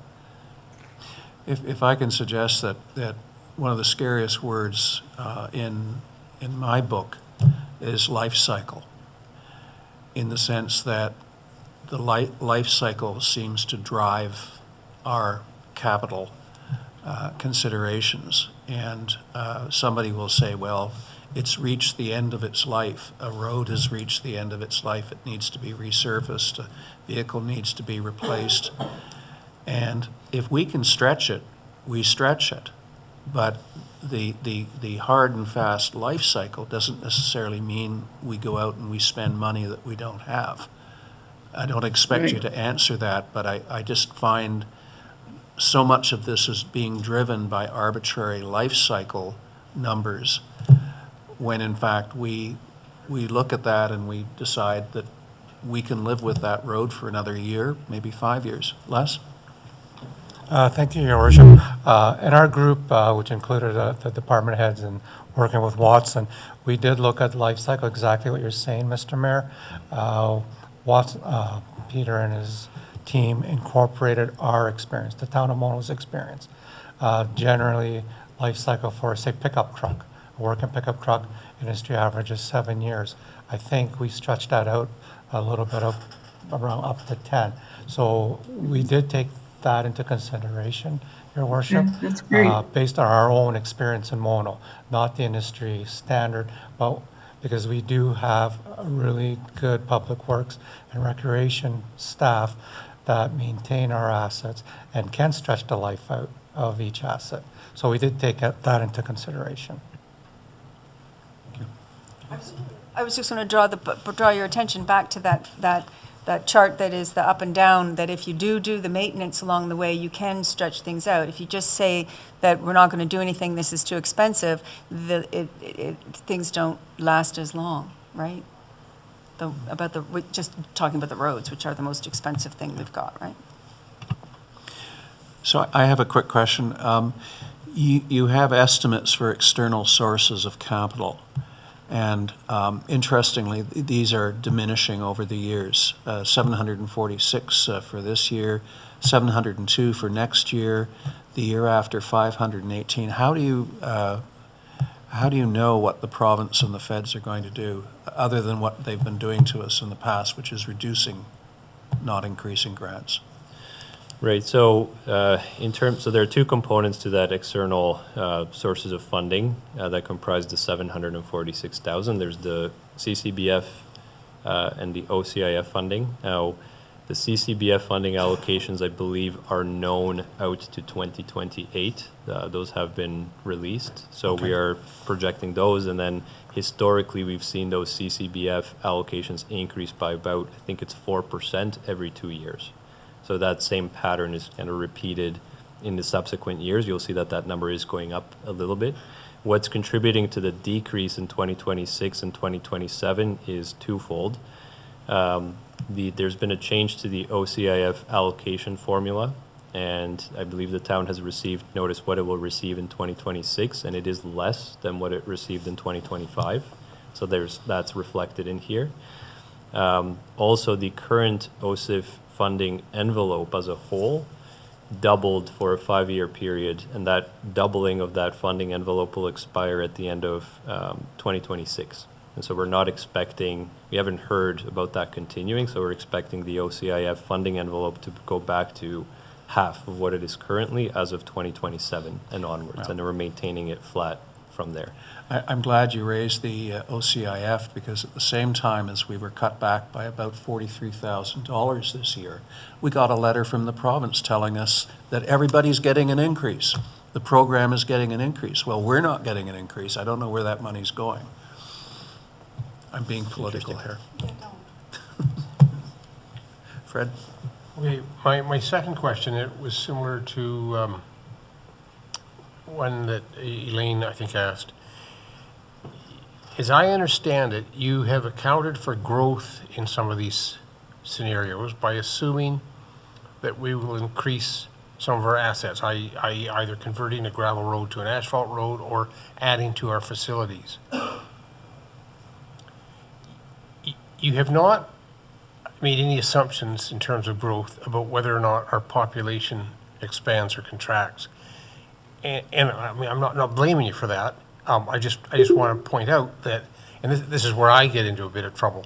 We followed the province's guidelines and did a municipal comprehensive review 2 or 3 years ago, and basically came out smelling like roses. I think that in total, our population was going to either be stable or decline slightly over the next 30 years, given the assumptions they made, because the number of people per household was going to decline slightly. I think the bottom line was, over the next 30 years, we'd need 100 new houses in the town of Mono, and we probably already have enough lots that could accommodate that. That said, so we were happy. 2 things have come along since then. One, the Treasury Department has, or whatever it is, some department of government has said, no, we're coming up with revised population growth figures. I don't know what the new numbers are going to be, but it leaves us not knowing whether our population is going to be stable or not. But then the second thing that comes along, we have a couple of developers. One we're before the Ontario Land Tribunal with now, one who we were before the tribunal and has gone away but may be coming back. Between them, we may be looking at 600 new homes. It's, my question, I'm not criticizing, I don't know how you'd accommodate that in your models. I'm just saying as a person on council reading this and thinking, yeah, this is a good study. We can follow this advice, we can follow these numbers. But I'm sitting here in the background knowing that we can be blown out of the water by any of these things that may happen to us. Either the province coming up with new growth figures for us, or one of these developments going ahead, which almost seems to be out of our control. Maybe that's too strong a word, but that's the way we feel sometimes. So I don't know if that was a question. It's more like a statement, like how the heck do we have an asset management plan when we have this level of uncertainty in the future about growth? And it's a question that comes up often for good reasons. It is a plan that's prepared at a point in time. I think that's partially why the province is requiring municipalities to monitor progress year after year. There are also mandated review cycles, so the asset management plan has to be updated at least every 5 years, recognizing that a lot can change. So that's, again, it needs to be, I guess, treated as a living, breathing kind of practice. Of course, the report itself is very static at the end of the day, but asset management is not just a report, it's an ongoing practice that certainly staff are carrying on every day. In terms of growth specifically, so a couple of points. We did assume a very modest amount of growth, again, in line with, I think, the past 5 years' experience within the town. So that assessment growth that's been built in is based on that trend we've observed over the past 5 years. So it does assume that there will be some additional development occurring within the town that will add to the assessment base. If there is more growth that the town sees, that has two impacts. It, on one hand, helps because you have more assessment to spread the costs over, but of course, with new subdivisions, there's additional infrastructure that the town assumes as well. And then again, the life cycle costs of that infrastructure need to be added into the plan as well. So it is about kind of monitoring, and if things do change significantly from our current understanding, maybe the plan may need to be updated sooner than the 5-year cycle. Okay, thank you. I'm going to make a statement, and you don't have to agree with me, but the solution wouldn't seem to be more growth in terms of adding to assessment or bringing in more development charges. I think there was one study done by a former deputy minister of housing that suggested that every new house puts about $100,000 worth of stress on a municipality. And new assessment and DCs may be a sugar rush at the front end, but ultimately the ratepayers end up paying for growth and development. You don't need to comment, but I always say that because there are people out there who think that if we simply open up the town to thousands of homes, that is a solution to our problems, and I don't believe it is long term. One thing, if I can suggest, the life cycle modeling and annual funding targets chart, and you have amounts for transportation, annual funding target with growth, but that's to cover both roads, structures, and other. When we see this again, can we have roads and structures broken down separately? And likewise in any other area where we have a combination of things. The reason I raise roads and structures, when a bridge fails, it fails. And we don't have a lot of choice other than potentially closing it. But the roads aspect, we do have some flexibility in terms of whether we leave it as gravel, whether we pave it. There is, in my experience, little or no appetite for massive paving in the town of Mono at the rate of about $1 million a kilometer.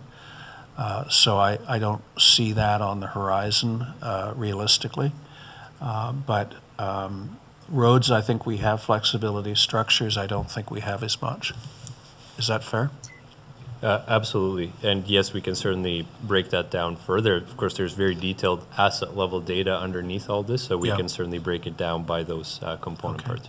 Elaine, I see your hand up. Yeah, just quickly, thank you, Ralph, to add to your point about what the burden is on the taxpayers from new development. Ask the people in Shelburne. I don't think all that growth has solved any of their issues. It's made more. So Ralph?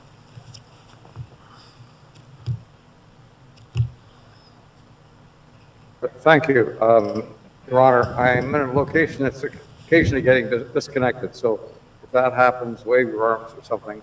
My question, we have two scenarios here, two funding scenarios, and by the way, I appreciate the clarity report, and I think it's been well done. We have two funding scenarios. One is a 5-year and a 10-year proposal. And do you see any preference for us as a town, given what you know about our town, for one or the other of these two scenarios? So I think two-part answer to that. On one hand, I think from a fiscal standpoint, the shorter phase-in is better or would be preferred. However, it does pose a very different impact on the taxpayers in the short term. So, and that's not, I think, a decision, that's my 5 cents, I guess. There's pros and cons to both. I think as we demonstrated with the longer phase in, there's significantly more debt that would be required to support that strategy, potentially. So that's certainly something to consider, but it does help mitigate the short-term impacts on taxpayers.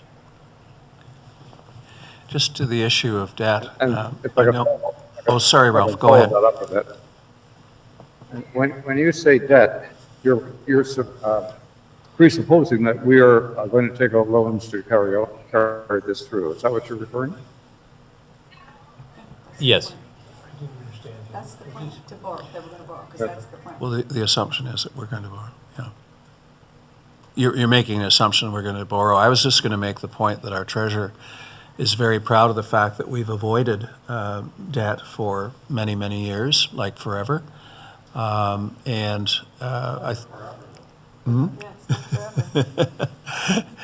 So what's your experience with other municipalities in terms of debt? Are we unique or rare in as much as we don't have any debt? Again, somewhat anecdotally, not kind of formally analyzed at this point, but I would say that with the municipalities I've had experience working with, it's more common to have some level of debt than not. Okay. And then you have to selectively choose what kind of things you borrow for, obviously. And the things, my colleague has made the point that future generations maybe should be on the hook a little bit for the improvements that would accrue from a project that you borrowed on. Am I characterizing that correctly? Yeah, it's not bad. You could add that long after we're dead and anyway, never mind. Okay. The problem with the method that we have now is putting all this money into reserves from the taxes I pay to build an asset 10 years down the road. I'm not going to be here. So I'm paying future generations for some asset that's got to be replaced in 10 years. Where if we borrowed to do that asset, it would be future generations that would pay the interest. It's a philosophical point. You don't have to get into this. No, you don't have to answer. Does he have any real questions? I have another question. Yeah, go ahead. Okay, here's another question. And again, it may sound slightly like a criticism. It's not. I think it was a really good report. But every time you talk about asset replacement, your assumption is we're replacing this asset with a like asset down the road. And I have a bit of trouble with that, and sometimes a bit of trouble with staff. In this, let me give you a concrete example.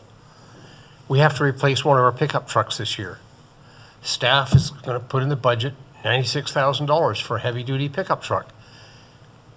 What I would like to see is not replacing the pickup truck with another pickup truck, but replacing that pickup truck with an electric pickup truck. You could get one for $96,000, and over the long run, the operating costs would be much, much lower. I'm not an expert in this field, but that's where I have trouble sometimes both in the assumptions you've made about asset replacement and with our staff. Another example is the facilities, okay? We've got a facility now where the furnace is gone, so we're gonna have to replace it with a furnace. We have this asset, we replace it with the same asset down the road. Hold it. Why not look at something like doing a heat pump instead of replacing it with a propane furnace?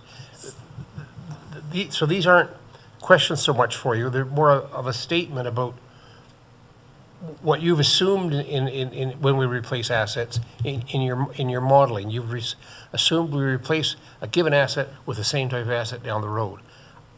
I personally would be happier if we look at the quality or the type of asset we replace it with. I'm finished. Thanks very much. Deputy Mayor, those are interesting points, but you did hear the news today, right? That the only reason why the electricity is cheap is because it's been from our upper governments subsidized forever. So I think, so this is great, because when I read it, I needed you to explain it and go through it, so I appreciate that. But your question to us today is that this isn't actually the report, and that's why it's a workshop, is that this is the information and what you've done so far, but we're obligated to have a report by the government, and so the question becomes the direction that we give you. That's what you're here to ask for, right? Right? Well, I don't know that it's, we give you direction as to which scenarios so much as you get the flavor of the discussion, because frankly, both scenarios are quite dreadful from the standpoint of a taxpayer. I mean, I'll be very blunt about that. They have both have their different virtues. But I think you can take away from us, and you've probably had the same kind of encounter with many other councils. This is a eye opener at best and a shock at worst. It is, and it has been, I think, right across the province. Yeah.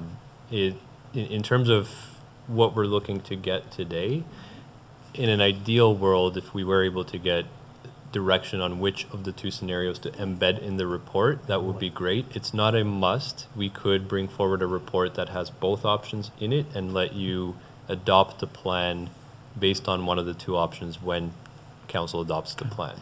It's a little bit more information that will need to be in the report, but if council already thought which direction you wanted to go, then we would just embed one strategy in the report. That's what it comes down to. Today. Well, Elaine. Thank you, Your Worship, and I think you used the right word there.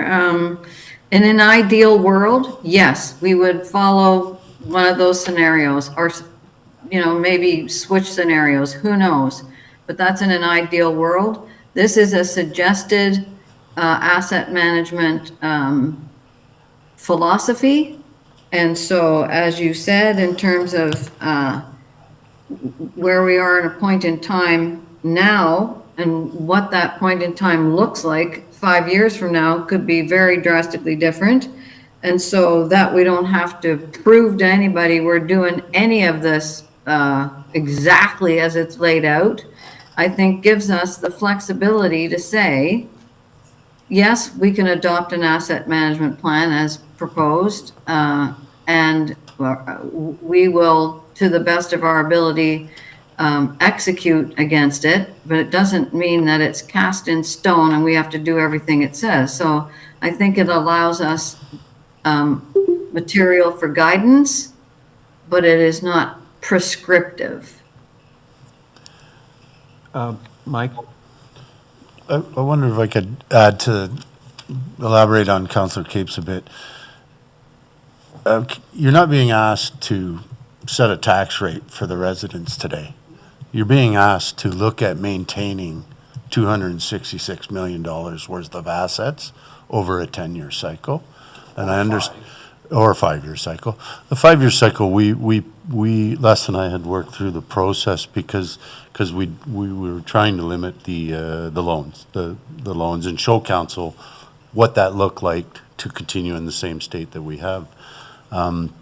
So we're really not, we're really, council's being presented with, well, it's 17 years for me, and Watson's relationship with us is 17 years, Peter, 7 years now. All the work that staff has done, and you're being presented with a detailed inventory with assessed end of useful lives, based on engineering predictions, John, like you talk about, and yeah, we stretch out every time we can, and it's really put it all together in one big plan for the town to see everything in front of you, road needs study, playground inspections. Staff have worked diligently over the last 7 years to put this together, and it's really about, and I've sat here before and said, this is gonna be insurmountable.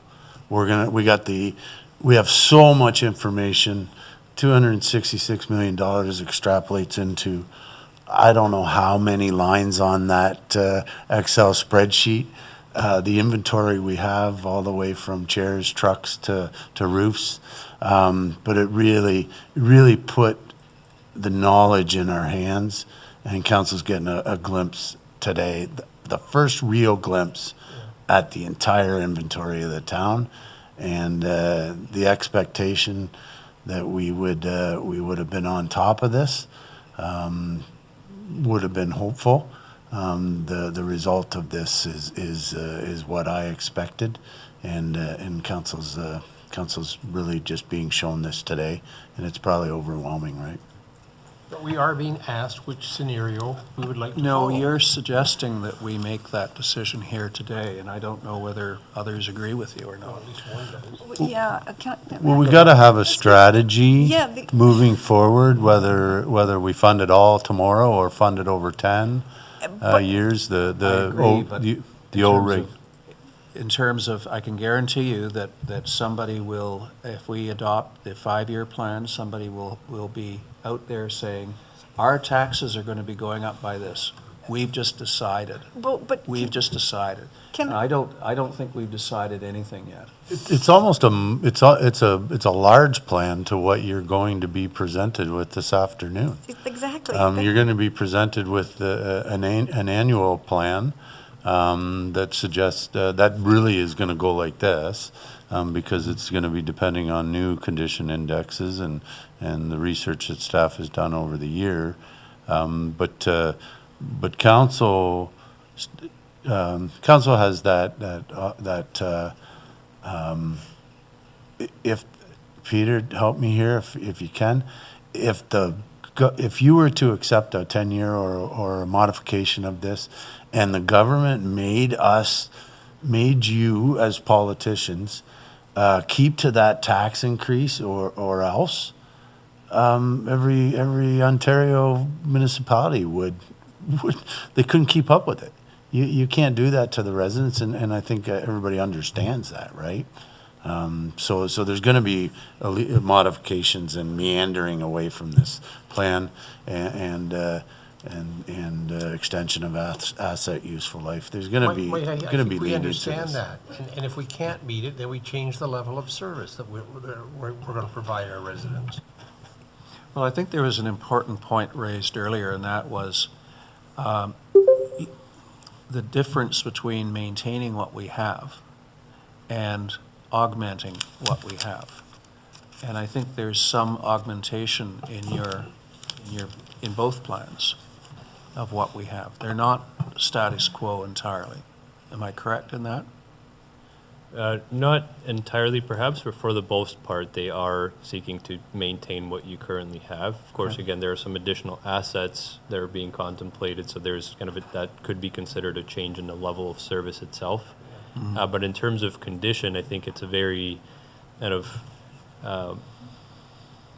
realistic plan. I think the terminology used earlier was maintaining assets in a fair or better condition. So making sure they're adequate, but we're not looking for a gold standard per se, right? So it is trying to maintain mostly the current level of service, but of course if there are some assets, maybe there are some roads currently that aren't up to the PCI you would like to see them at, then the plan would contemplate bringing those up as per the road needs study. So there might be some improvements on individual assets that would be considered as part of that.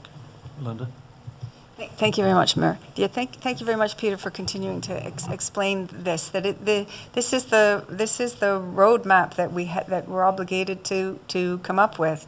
And it isn't, again, clarification, it's a 10-year projection here. That's what the plan is. The asset management plan is for 10 years. And the 5 versus the 10 is just, do we slowly, for everybody, after we're dead, because 10 years is a long time, everybody gets the same amount, or do we put it up a little bit faster so that we reach that, so that then it can be going down? So that when you look at your taxes, which I know John's very concerned about, the overall number that affects the homes, you'll be able to look at our 13-year historical in 13 years as that it went up and down and then was not always steady, right? So which do you prefer to look at? That when the crunch comes, we pay, and then it'll level out a little bit, hoping that things stay the same as the plan, which we've just discussed they may change, or do you just forever and a day, now we're always going to be increasing things,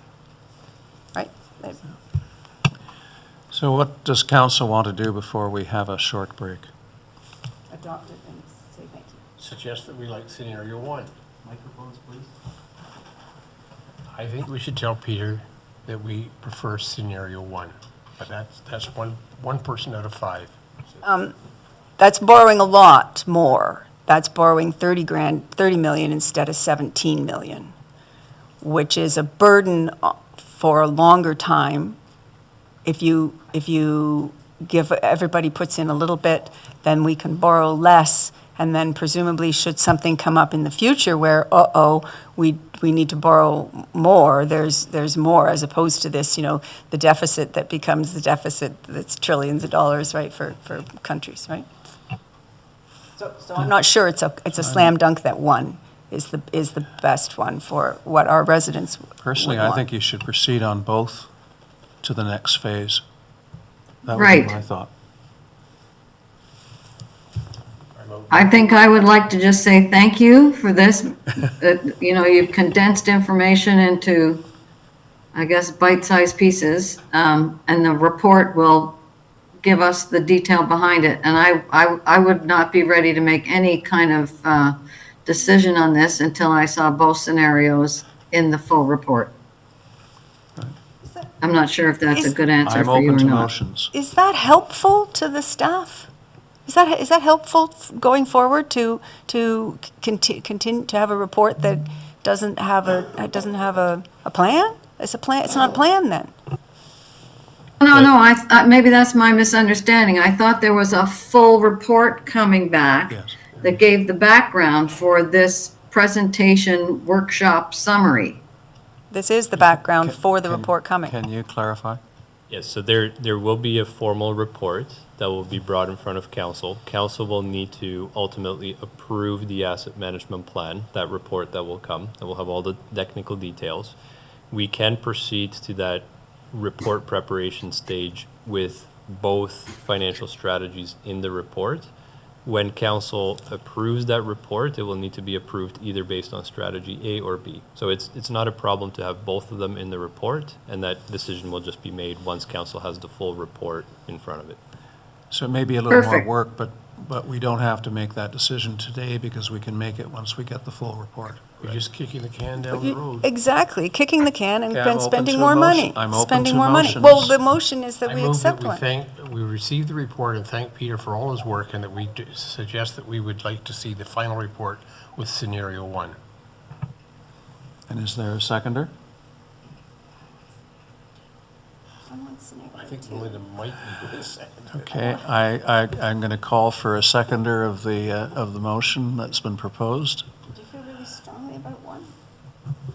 No, I don't have a seconder. The motion fails. Well, What is the original motion?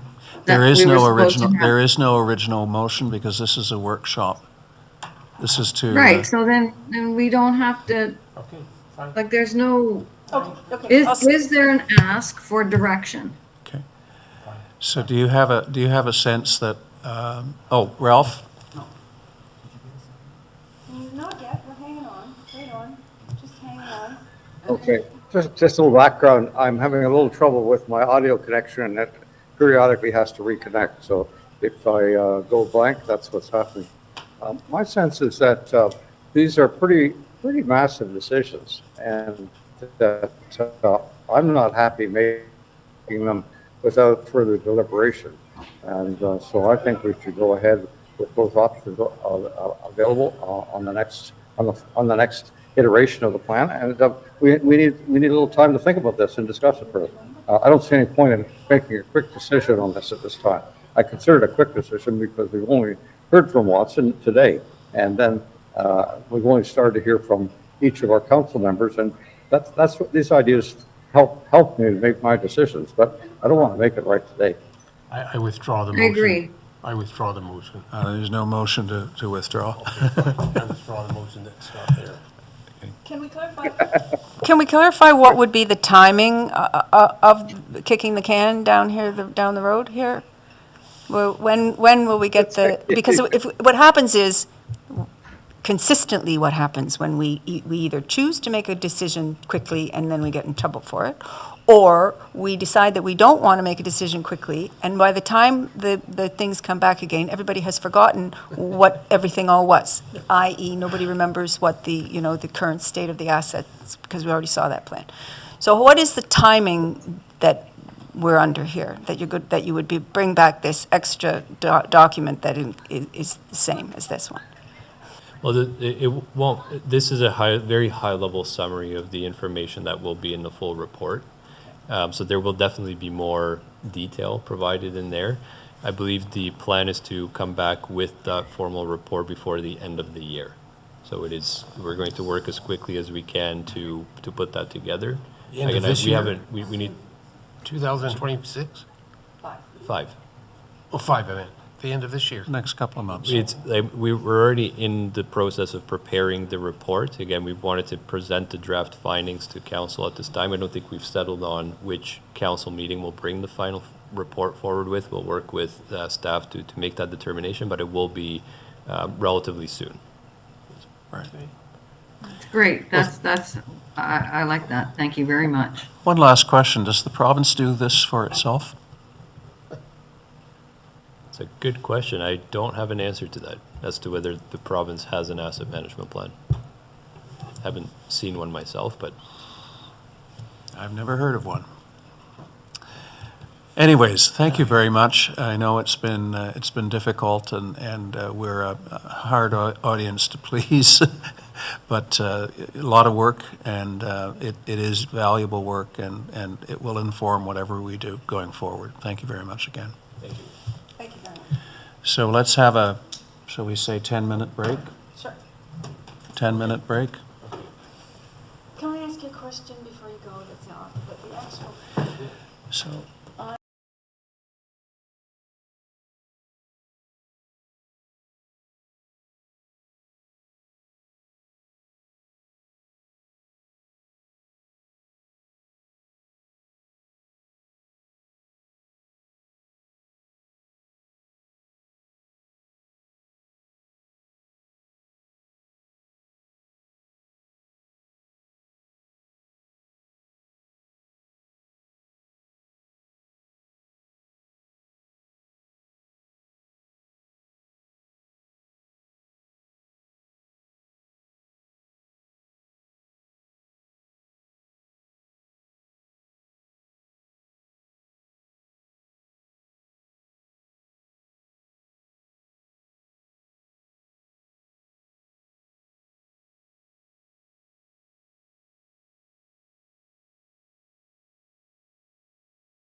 We are back live. Okay, thank you. Next item, deferred until this point, question period. Fred? We have 2 questions, Your Worship, that were submitted online in advance. And the first question asks if council will reconsider the idea of permitting members of council to participate in meetings virtually. What? So, I've been following the smoke signals on this, and it seems as if there are individuals out there who are of the belief that members of council should be here in person. I just remind everybody that we introduced the cameras to this chamber before COVID, and we've made it easier for residents to follow council meetings. We've made it easier for members of council to attend council meetings even when they're on vacation, or for whatever reason that they can't attend. I still think that their presence virtually is important to us. That's my personal view, but I'm open to other suggestions. Thank you, Mayor. I completely concur, being a person who has been able to avail of the virtual and participating in the meetings. There are some disadvantages. You can't see, when you're not here, you can't see how many people are in the gallery. But it is way better to have the 5 of us weighing in and hearing from the public and making decisions for the public than to say, oh, well, there's quorum, so I don't have to come. Yeah. So it's kind of like, what do you wish for? And yeah, I mean, people are critical, and I think it's unreasonable to be critical. I think we live in a time that we're very lucky, notwithstanding our spotty service for interweb and so on here in Mono. We do live in a very very lucky time when you can participate fully from afar. Thank you. Elaine, and then Ralph. Thank you, Mr. Mayor. I have attended county council on several occasions to represent Mono in the absence of the deputy mayor or mayor. A good number of their councillors attend virtually. Also, there's no mention here about why we would revisit this idea, which brings up my whole concern about, we think we're having engagement because we allow questions to be submitted on paper without having the opportunity for dialogue. So there's no opportunity for asking clarifying questions, and so there's no opportunity for us to engage appropriately, properly. A paper submitted question, well, not paper submitted, but it is on the screen, submitted question. We don't have this opportunity. So perhaps it's time to withdraw from this online question where it's submitted and we don't have the opportunity for having a conversation. And then I would like to also ask, does that mean that we would have to also withdraw virtual participation from the public? You know, for obviously the same reason that we need to revisit for council meetings for council members. I'm not sure I understand what the issue is. And maybe all meetings should be all in person and all face-to-face engagement, and we just discontinue the virtual option for all participation. And we also then just have, you know, if you want to ask a question, you need to attend the council meeting to ask it. I'm not sure. And this is, you know, here we are having a conversation without being able to have a dialogue with the person presenting the question, so that it doesn't allow us to have a full and real dialogue. Thank you. Thank you. I think it's good to have this question. In my opinion, it's better when all 5 of us are there in person. But when if you can be there virtually, that's the second best. And it's much better than not being there at all. We all have our own private lives. And when I travel, I guess the last 3 times I've traveled, I've been able to come online, which I'm doing right now. In fact, I was able to come online once when we were 12-hour time zone difference, and it still worked out. And I think I was able to make a contribution.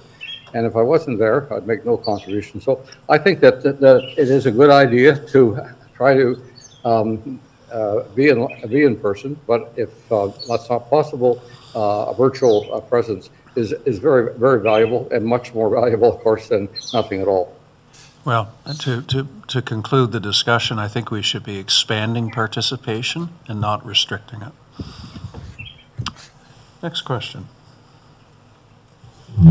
The second question asks, when can other residents apply for the Adopt a Road program for a given stretch of road that has been held by the same organization for many years? And is there a policy on when someone can apply for the program?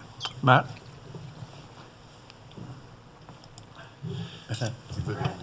Was he looking at me?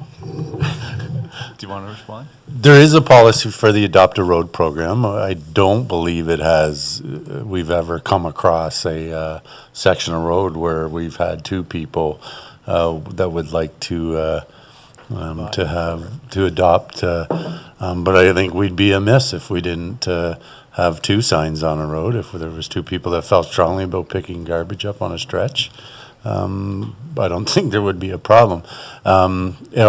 First off, we'd probably try to get them to do another stretch, but no, there's a policy. Everybody's free to make applications. The more the merrier on this matter, because we're talking about picking up garbage on roadsides, and we'd be happy to receive something like this to deal with it accordingly. And that is the condition of having the road partially named after yourself. Thank you very much. This is an interesting question. So is this advertising for you because your name is on the Adopt a Sign? I mean, is that, or is this and again, this is, if the person was asking this in person, then we could ask clarifying things. So is it that you want to advertise, or is it that you think that the person who is advertised isn't doing a good job, right? Like, I guess the policy, perhaps, so I have to ask. So to embellish the question to get more information, if there were somebody who weren't doing their job of the Adopt a Road, what is our policy? So the policy lays out the guidelines on how much they would do, and there is a expiration date with respect to the agreement that council approves, and if there was lack or breach, I guess, of this, we would be within our rights to ask them to, or we would remove the sign. We wouldn't ask them. We would remove the sign should they not fulfill the agreement. Okay. Thank you. Is there anyone online?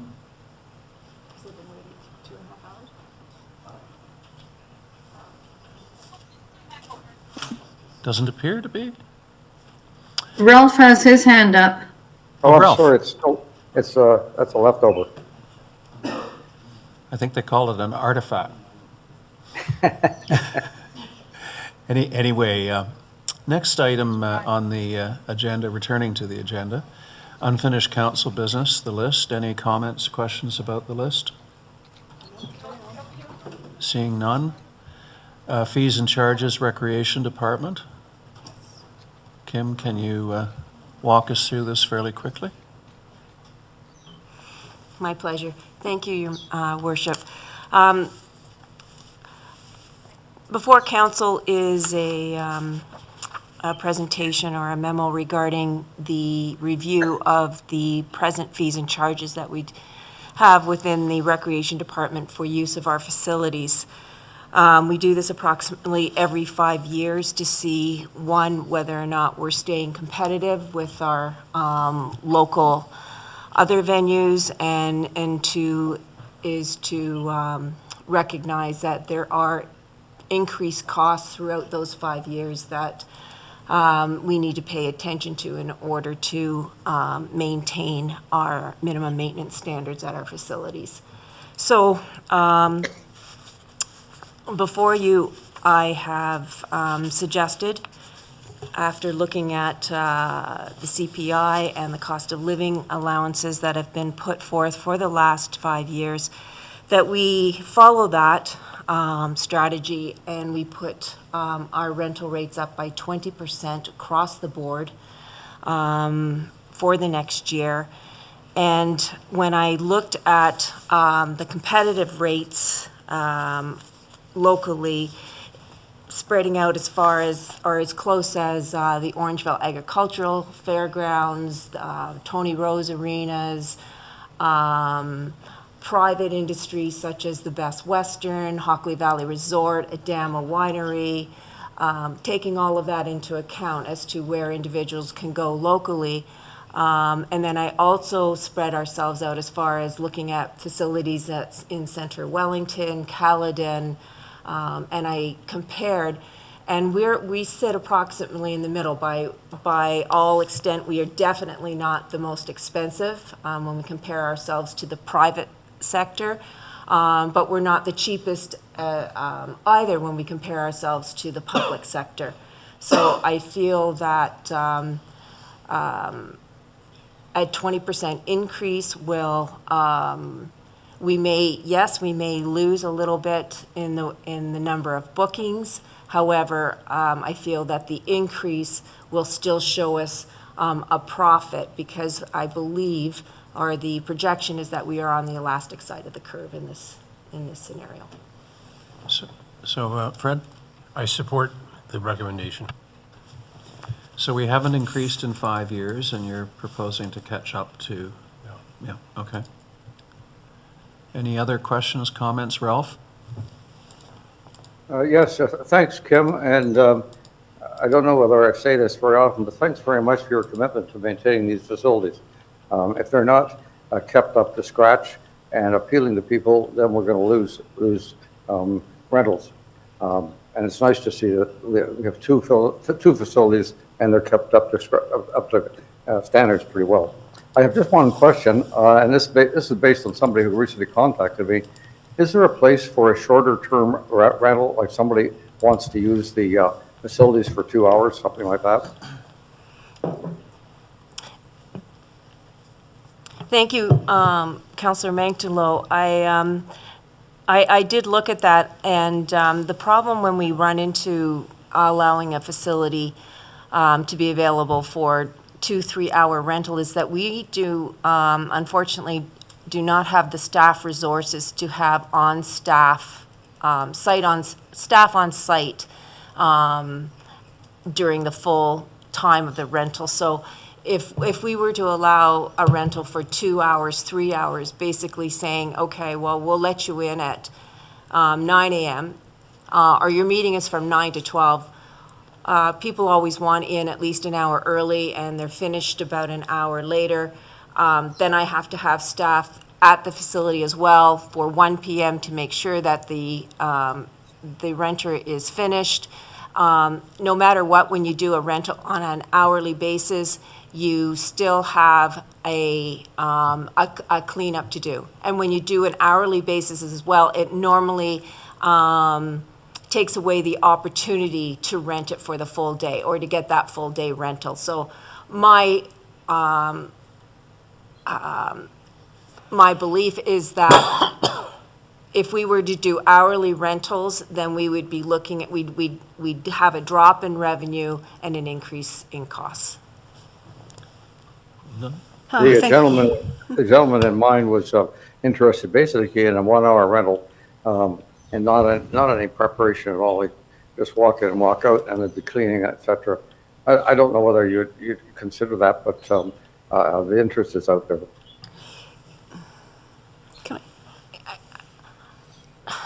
I'm not sure that I could entertain an idea of where we didn't clean after a rental. No, I wasn't suggesting that. I'm just trying to shorten the period down that was required and see if there was any room for any maneuverability.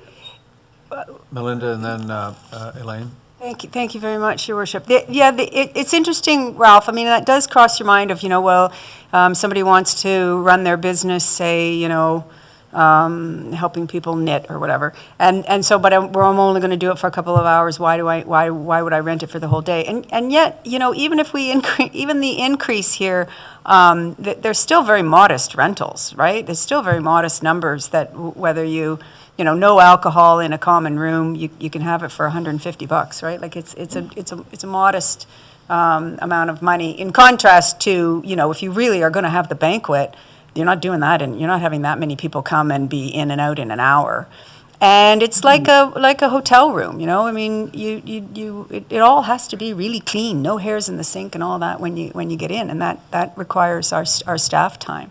So I'm all in favor of increasing and wondering whether, maybe do you one time say that, one of our facilities is worthy of being at the top of the list as opposed to in the middle, and another one is maybe at a more modest price, or I think to look at these every 5 years is a great idea, but I have no problem with what you've proposed. I think it's still a bargain for some lovely venues. Elaine? Thank you. Just along the lines of questioning Ralph was asking, so, and maybe I should know this and I just can't remember.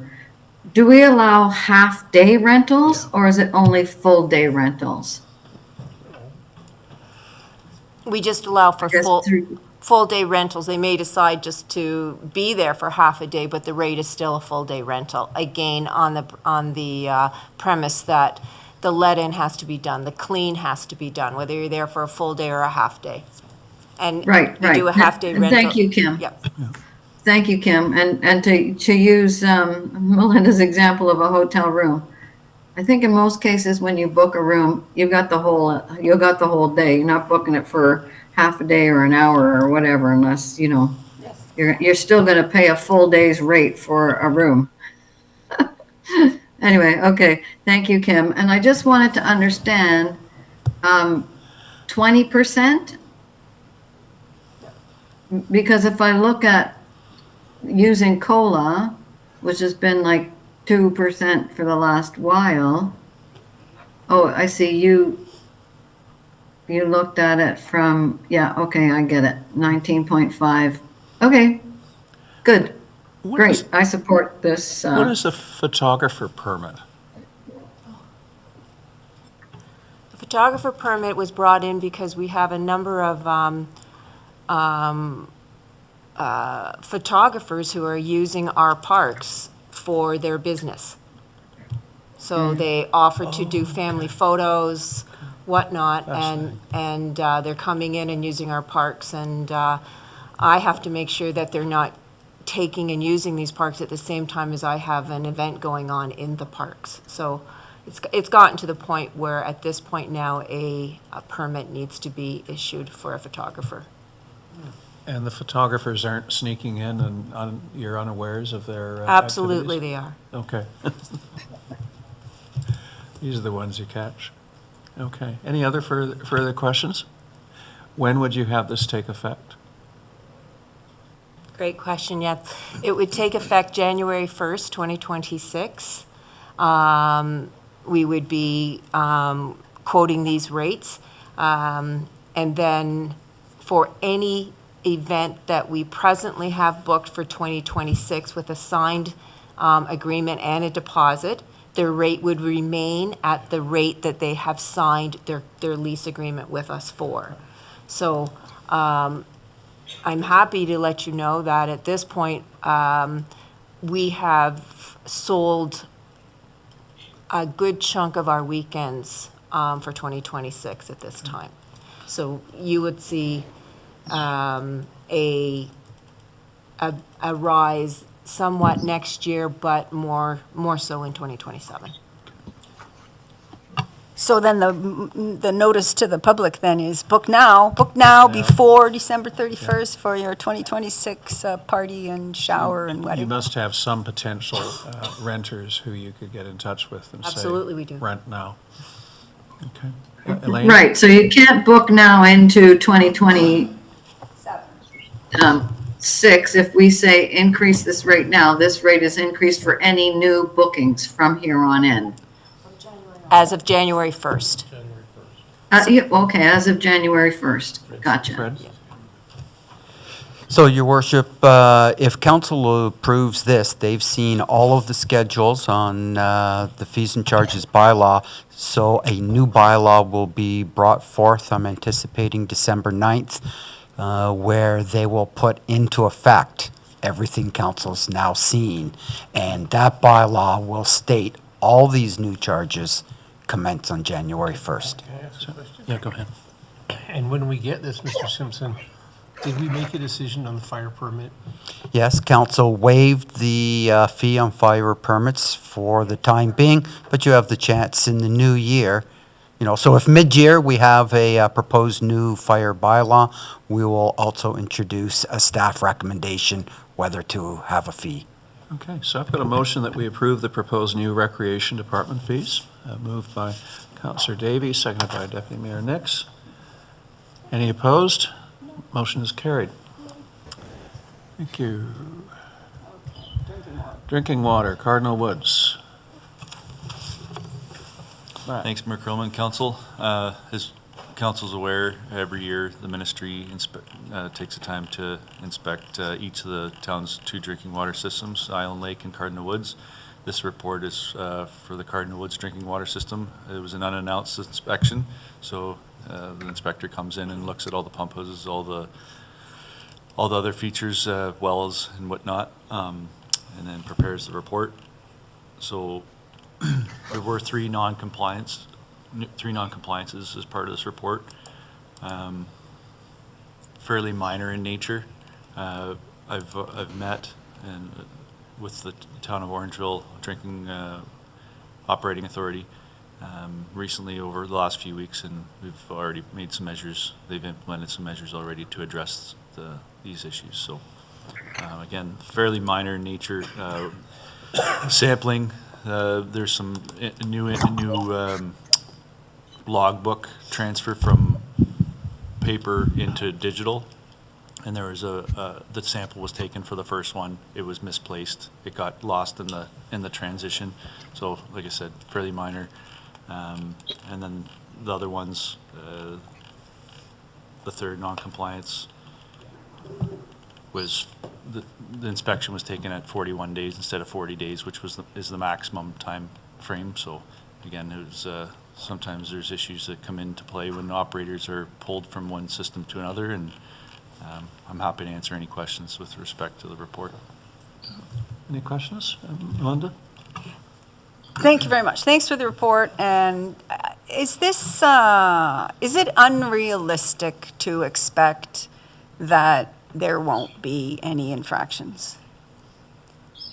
Thanks, Councillor Davey. So in Island Lake, if council will recall, we had 0, which was great.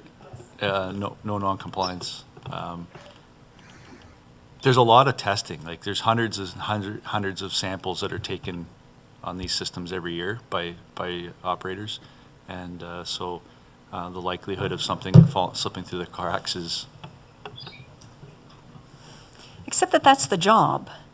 And so when there was, you know, because we had a couple of reports in the time that I've been sitting on council that were a little questionable, right? And then when we got the Island Lake where it was, you know, 100%, yay, it was okay. Now we've finally dialed this in. The group knows what they're doing. We've got everything all organized. And then we have this one. And yes, they're minor, and no, people aren't at risk. I mean, to be clear, right? Nobody was at risk, but.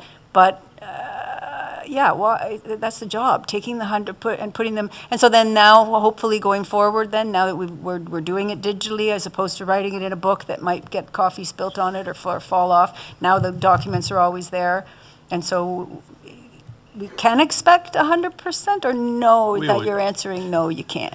Yeah, we always strive obviously for 100%, and it's human risk. We have SCADA that measures a lot of these parameters to make sure, and alarms that are set to trigger. These are manual readings, and they're human connected. So there's always going to be the risk, right?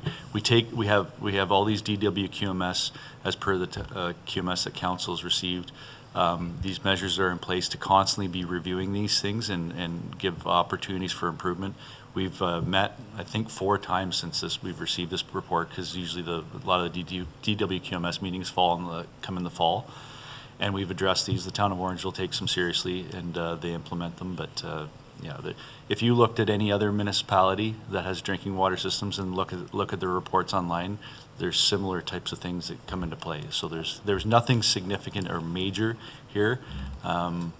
Like even with the audits that came earlier this year, annual audits, they identify things like that, and we just keep striving. So, but I would say anything that has a human touch to it, you're going to have, and even that goes for digital too. It's not perfect. Computers aren't perfect. We're constantly evolving things to make them better and make them as 100%. Ralph and then Elaine. Thank you.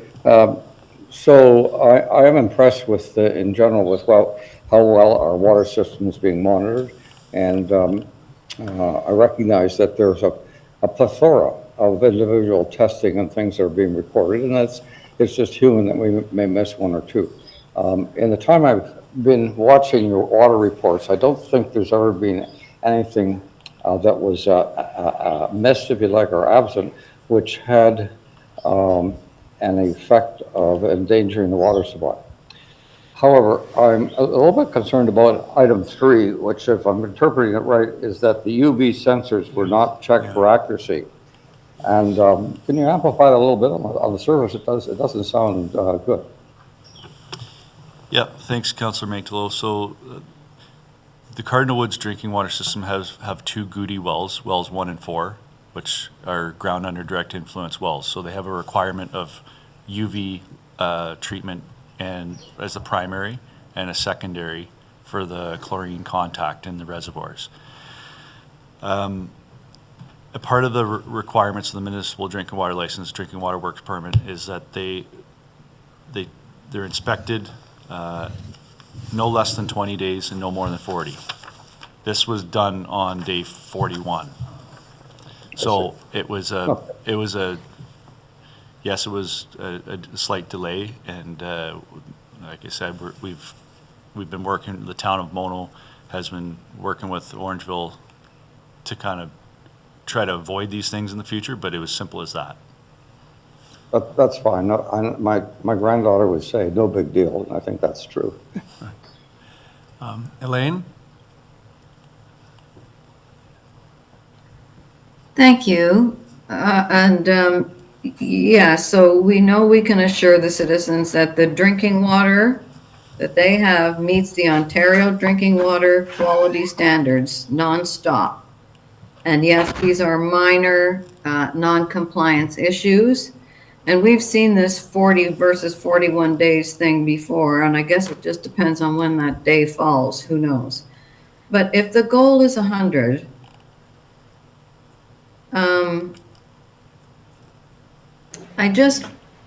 my hope is that we could just meet 100 all the time. And yes, I recognize there's, a lot of things going on, and it's human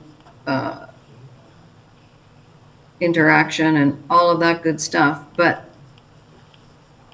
if this, and they're not serious ramifications, but is there, I'm just asking, is there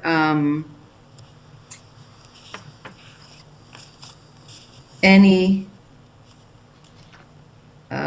like we obviously pay for this service to Orangeville. Is there any deduction for non-performance, which is not meeting 100%? Or is there, a scale of like this 90 to 100 that allows them to be paid in full? Like I just want to ask that question.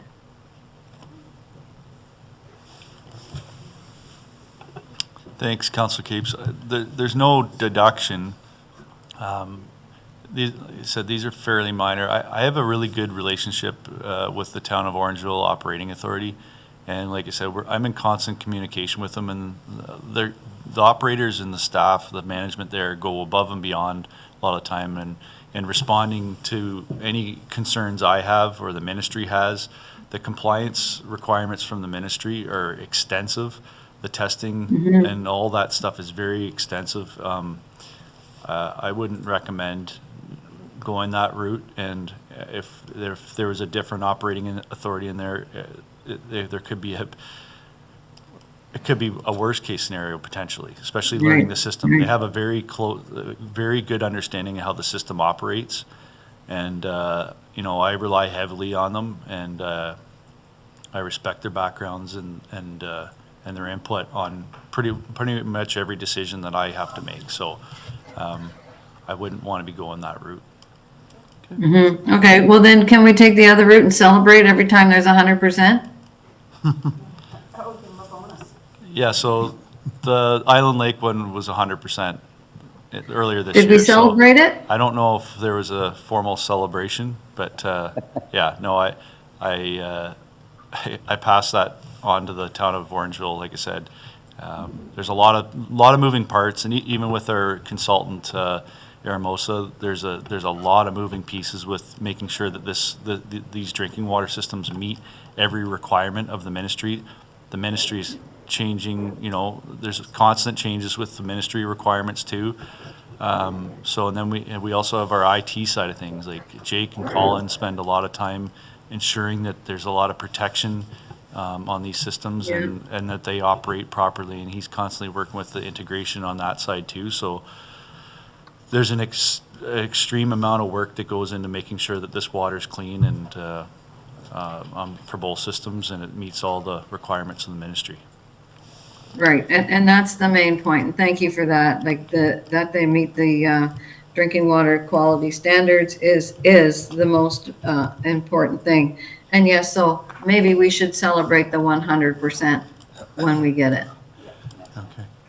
So if there are no I'll other contribute. questions- Yeah, go ahead.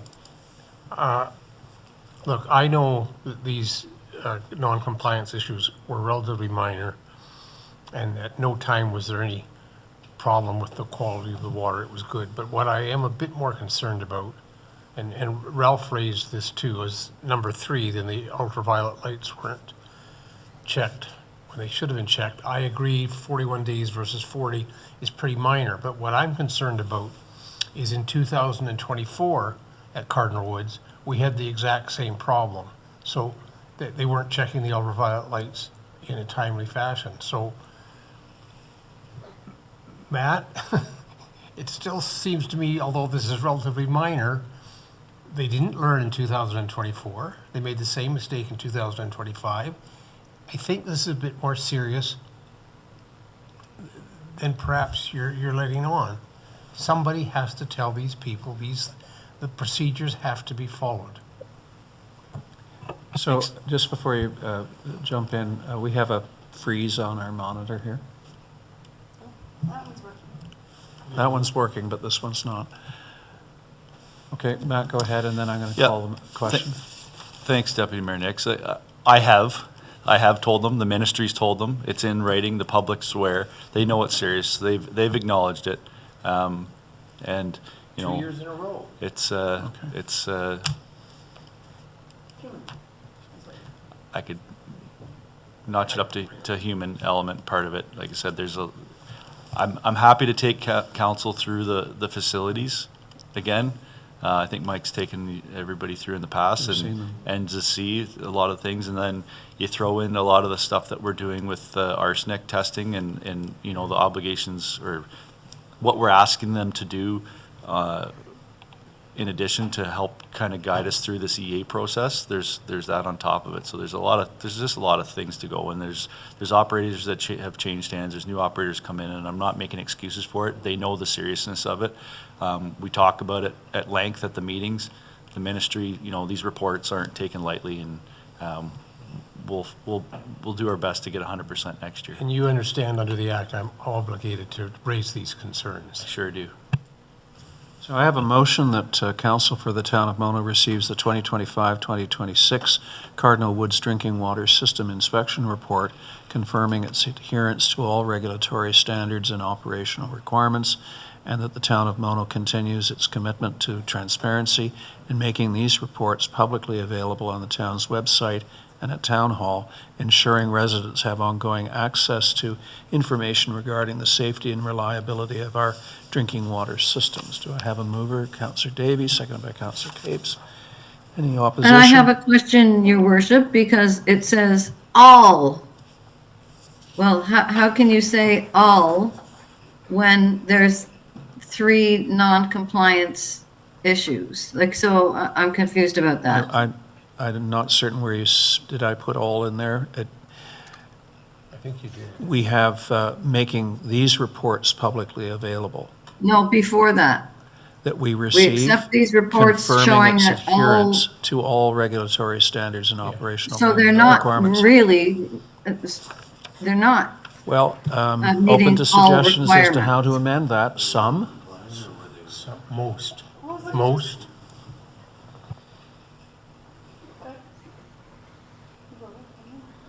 I agree with Elaine. So what if we were to amend confirming adherence to? Most. We could say. Just take Just out take all. out all, just Yeah, conforming to adherence the regulation. regulatory standards and operational requirements. Right, sure. Is that okay? Take that as With an amendment. minor non-compliance issues being addressed or something. Like, I think we need to highlight that. But there's, okay. I'm suggesting we just take out all. Or you can just receive it. Council just needs to receive it. The transparency is in the Let's agenda. just, Transparency yeah, in the let's agenda. just receive the report without comment.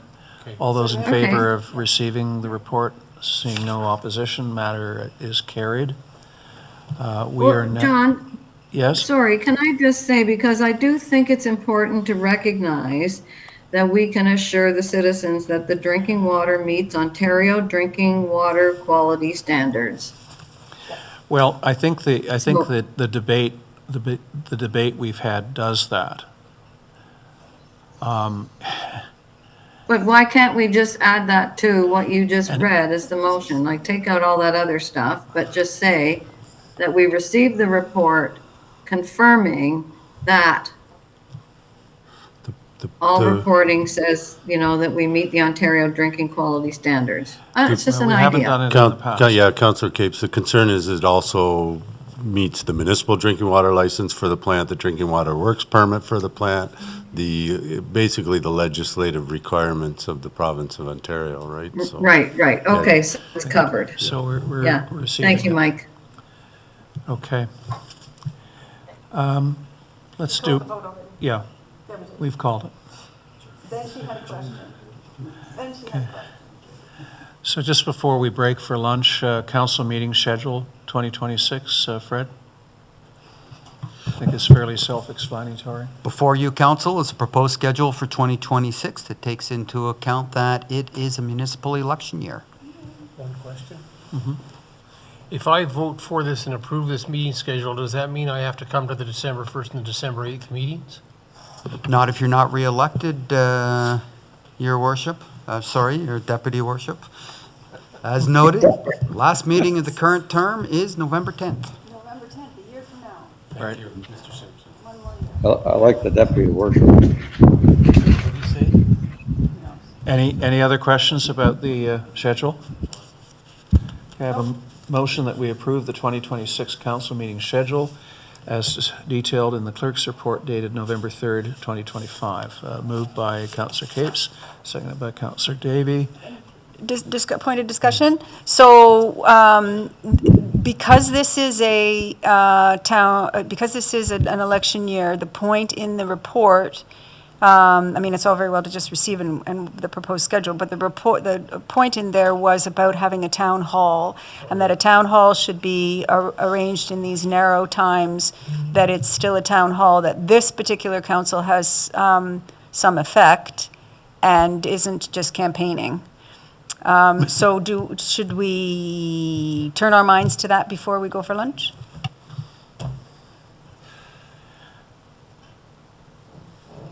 Fred, do you need direction on town hall dates? Or it has to be before May. Oh, if council's going to hold a town hall, by all means, please let me know what the date is. Well, that's my question. Do we want to have one, or is it it's for the next council to get organized? So all we're doing here is confirming the council meeting schedule. We're not actually addressing town hall. Correct, but it's in the report. Yeah, but we're just approving the schedule as detailed in the report. So, That's what we've done. Yeah. But what my question is, before we turn to lunch, in this report, which we haven't discussed because we just approved it, is the discussion around a town hall. And now would maybe be a good time to decide whether we want to have one or not, so that we don't look like we're campaigning when we say, hey, let's have one just before we end. so when does the election period start? Is it January? Or May No, 1st? May 1st May is the 1st? opening of nominations, Your Worship. Then I think we should probably have it before May 1st. That's what Okay. John? Do we need to determine what day before May 1st right now? Yes. It would be a good idea because our calendars are very open at this stage because it's still 2025. It would give our town residents a bigger time to put it in their book and know not to do something. And so I think it would be a good time to. Okay. So April has been a popular month in past years. And, I guess holding a town hall is a great idea, but what would be the purpose of the town hall? So I think we don't just call a town hall for no reason. Don't need to We need to understand why we would host a town hall. I think we can set a date and determine what the topic will be later on. Okay. So you're suggesting something in April? We've never, it looks like we've never held one earlier, like in March. We've never held one. The weather can be problematic in March. Yeah, I know, so can April, you're right, but just wondering. And then we have the virtual ones were just during COVID, right? We're Yeah. not, because that's another discussion about having it here at the town, having it here so that we can do it virtually is what we did last time. It was hybrid, right? Yeah. So that would probably be a Saturday. I know that there's been debate about that in the past. Saturday morning. Saturday morning. Saturday morning. And So we have the 4th, 11th, 18th, and 25th. well, no, because Easter. You can't have it Easter weekend, so no Okay. 4th. Okay. 11, 18, or Yeah. 25. How about the middle, 18? 18th? How do people feel about the 18th, the morning of the 18th? Fine. Okay. Oh, Ralph's got his, oh, he said Ralph is yes. saying fine. Fred, do we need a motion or just a direction to you? No, direction is satisfactory, Your Worship. I'll ask later this month or in December for a discussion on topic so that we can get it in the winter newsletter. Okay. Excellent. Great. Okay, consider it done. Let's take our break, and we'll come back in When will we come back? half an hour. Okay. Okay. Thank you, everyone. Thank you.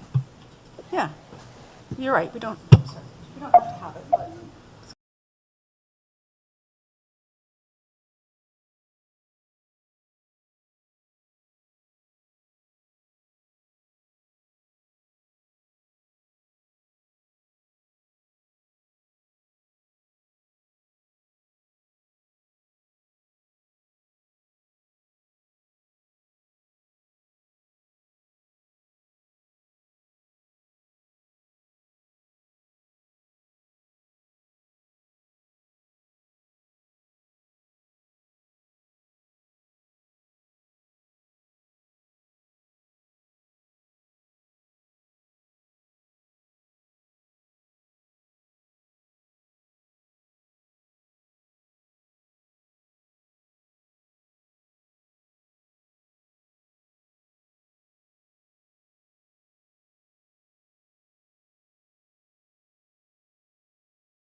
There she is.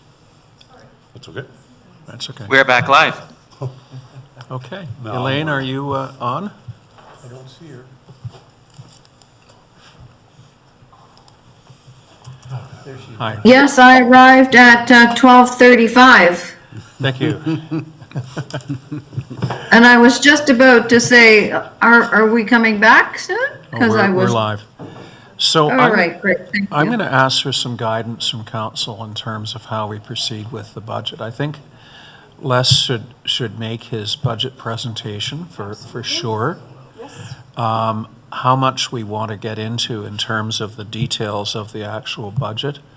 Like, I think we're running up against the clock on that. And I think we can try that, but I do want to try and finish the balance of the agenda as well. So Les, over to you on your budget presentation.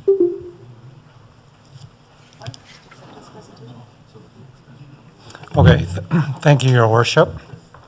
If I could have Andrew, please, if you could bring up my slide deck.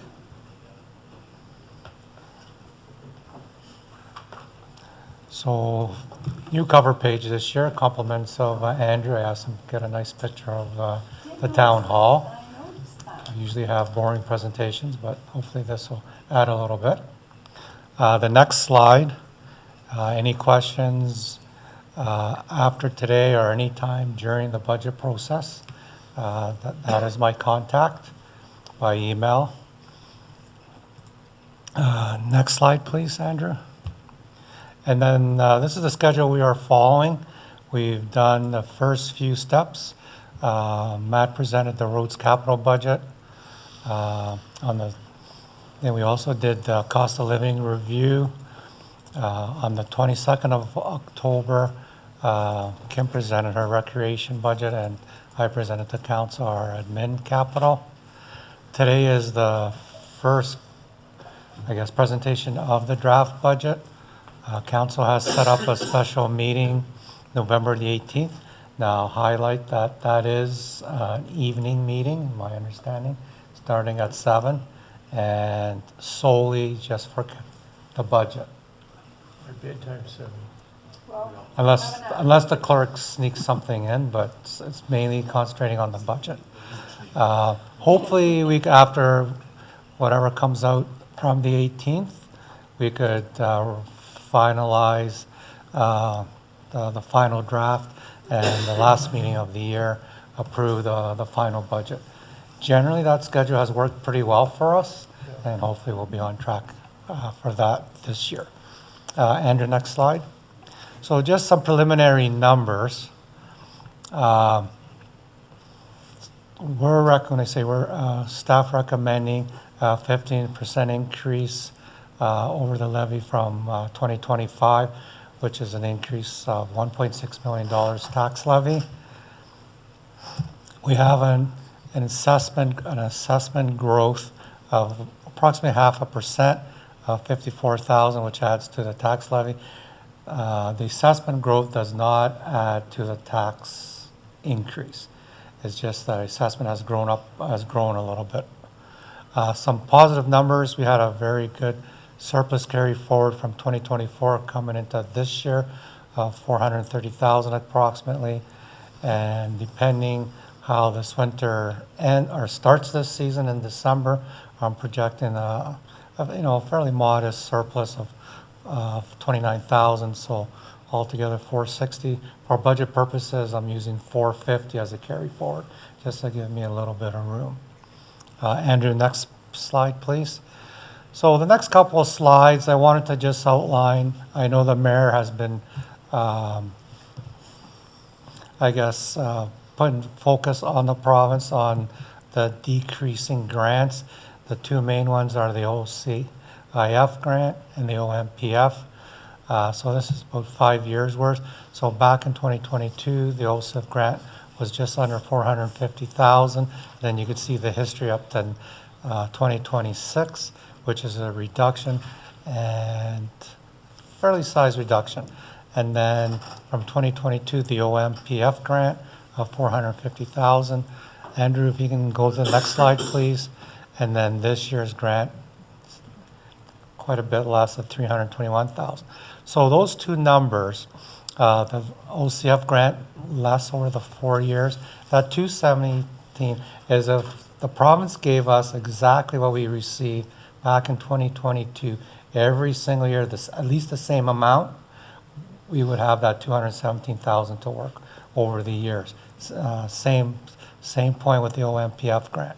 If the province gave us exactly the same thing every year since 2022, we would be in a better position. So between those two grants over the years, we have received less $664,000 in grants, which is a big number. And that represents and over 6% in today's taxes. numbers. Oh, Yeah. yes. So basically, if we would have been receiving these grants all along the time, today's proposal of 15% would not have been 15%, because we would have had those numbers to do some of the projects that have been deferred or carried forward into this year's budget. Okay, Andrew, next slide. So every year I try to focus on some of the cost drivers in our budget. So past few years, we're noticing we're going to the OLT, a few more times than we have in the past. So that's starting to add up over the years. Andrew, next slide. And then some insurance, 5 to 10%. 5% on liability, which is fairly standard. Property is more the driver because of replacement costs, and then just basic claims across the province. The OPP, the 11%, that's the maximum that we got in the letter. OPP said the max you're going to get is 11%. So I budgeted 11%. If there is a plus side, if it comes less than that, then we have a budget cut somewhere. Fire, 13%. Our fire boards, Rosemont and Shelburne, is fairly stable. Orangeville, the increase this year is 3%. The real driver for fire is the Caledon Fire area. That contract is a fire call per hour. It's not a flat rate like we're being charged with Orangeville. So in the last couple of years, we've had a couple of large fires where the fire department is on site for multiple hours, even through the night, just to prevent flare-ups, so they don't have to be called out again. And then just general costs for road maintenance and vehicle maintenance. Andrew, next slide, please. So council is familiar with this slide, with this pie. The bulk of our expenditures is in transportation, roads and bridges. The next largest is protection services. So again, that includes the OPP, that includes fire, that also includes bylaw enforcement. Now, bylaw enforcement, we don't have the cost we had like a couple of years ago with some of the property standard court cases, but that is a significant cost for the town. And then it rounds out with recreation, general government, and planning. The other, the point percentage, that's the landfill site, captures the landfill site, and the Mitchell Church. Next slide, Andrew. And then just to break down the property taxes, the residential tax rate. So the largest pie is Mono, about 45%. Next is the county, 40%, and then the school board rounds the balance of 15%. A little different with commercial. Commercial, the school board shares are larger chunk because the province pays for the residential portion. Now this list is basically, has been identified by the Roads Public Works Director of priority projects. They're based on the roads and bridge study that we did a couple of years ago. There's 6 projects there, as you can see them. The 5 Slide Road continuation of last year, 150. There's the Mono Amaranth Town Line between County Road 16 and 10 Side Road. Basically pulverize and do a base asphalt of $600,000. Similar type project, a little bit less cost between Third Line, EHS, between Highway 9 and Rose Ridge Lane, 375. Again, Third Line, between Five Side Road and Rose Ridge. 475, and then a couple of bridges that are on slate to be replaced. So for next year, or rehab, sorry, Bridge 12 and Bridge 17. So next year's cost is basically to design it. You have to design the bridge first. Next slide, Andrew. So this is the Recreation Department priority projects. Now, all projects are recommended, but these are the ones that should be on the final list for council. Purple Hill Park, 146,000. Now, that's the net cost of the park after applying the reserve we have in place for Purple Hill. This playground equipment has been on Kim's list for a few years, and it's at that point it needs to be done. Continuation of trails works. One thing that's been identified is safety padding the pickleball courts, and that's above the fence around the courts of 12,600. And the parks truck next year turns 10 years old, and the net cost of 22,000, and that's after applying the reserve that was accumulated over the years of 48,000. High priority are the 4 HVAC systems at Mono Center Hall, approximately 110,000. Now that cost includes removal of all the existing ones, and then Kim could confirm there's going to have to be some roof repairs as well to accommodate the new units. So there's more than just the units. There's also some structural repairs to the roof. And then the pillars on the outside entrance to the hall, the cladding around the posts needs some replacing, a cost of 30,000. Andrew, next slide, please.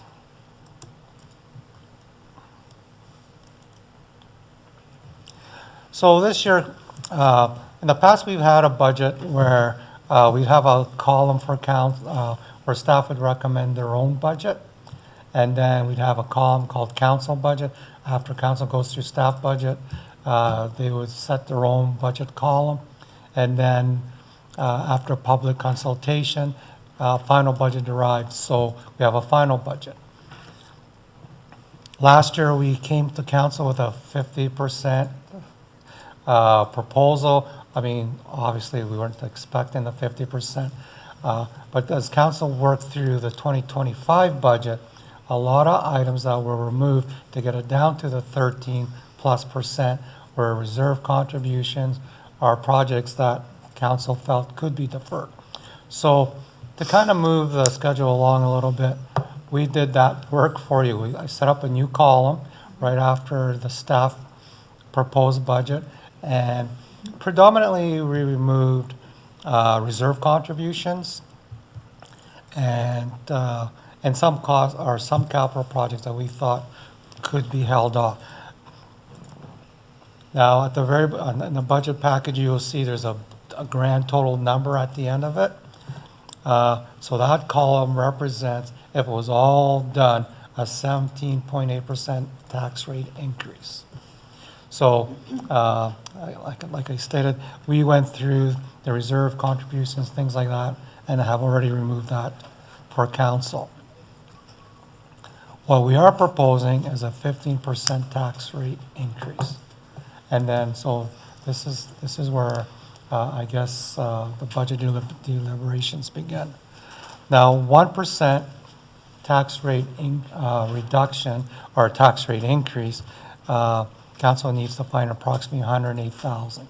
So for every 108,000 the council eliminates, and the staff budget brings it down by 1%. Next slide. So there's various ways to eliminate or reduce the 15%.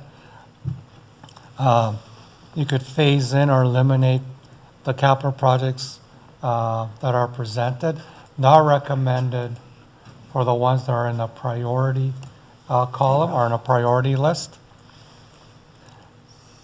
We could reduce or eliminate the reserves that are not in the possible deletions column. There are a few reserves that staff are recommended to keep, like the public works vehicle contribution. There's a couple other reserves.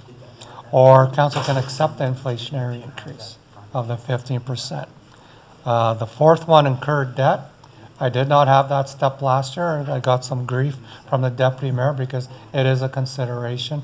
Watson's this morning presented to council down the road to meet some of the capital obligations, that some debt may have to be incurred. So that is an option down the road. Next slide, Andrew. So as we proceed with caution, making decisions, I guess we could start. And before we go on, any questions? Andrew, next slide, please. Any questions for the treasurer? You just flew right by that. Any questions? Let's move on to the next slide. I did have just a couple of things that you just said that I wrote down that I would like some clarification, please. So we just received an important presentation this morning that it goes with this, and he was talking about a couple of grants, one that was the Canadian Community Building Fund, and now you're talking about the OMPF. So that's the Municipal Partnership Fund. Right. And that fund is mostly municipalities that are in rural areas, northern municipalities, and it's based on assessment. Right, and there's a big document in here about that. Yeah,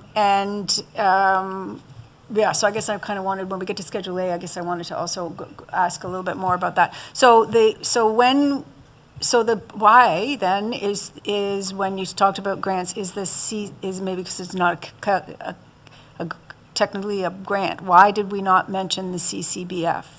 So that's now what was formerly known as the gas tax. Oh, okay. That comes from the federal. Sorry, Les, I cannot hear you, so others who Oh, would I'm be sorry, I watching turned my mic off. did not hear you either. So Okay, the thank you. CCBF is formerly known as the gas tax, and that's a known quantity. And like it was reported, there is a formula, and over the years, it does increase gradually. And that was incorporated in the study this morning. Well, that's right. I just wondered why you didn't have it on. I mean, what you were showing just in this chart isn't all the grants. It was the fact that these are the grants and they're dwindling. That's Those are your the grants that point. are dwindling from the Right. province, yes. Okay, all right. Thank you very much. And then one other thing to point out, just the OLT costs. Those are us defending. Those aren't us aggressively going and doing anything to anybody. In contrast to pointing out the little chunk on the the light blue, whatever. What was the color on your It's thing the that was planning, I think it was purple. Huh? Oh, it's the purple. That is the bylaw where the enforcement, which is us going after being the offensive, right? Yes, we go to the OLT to defend. We don't pick fights. No, right? No, right. Exactly. Thank you. Elaine?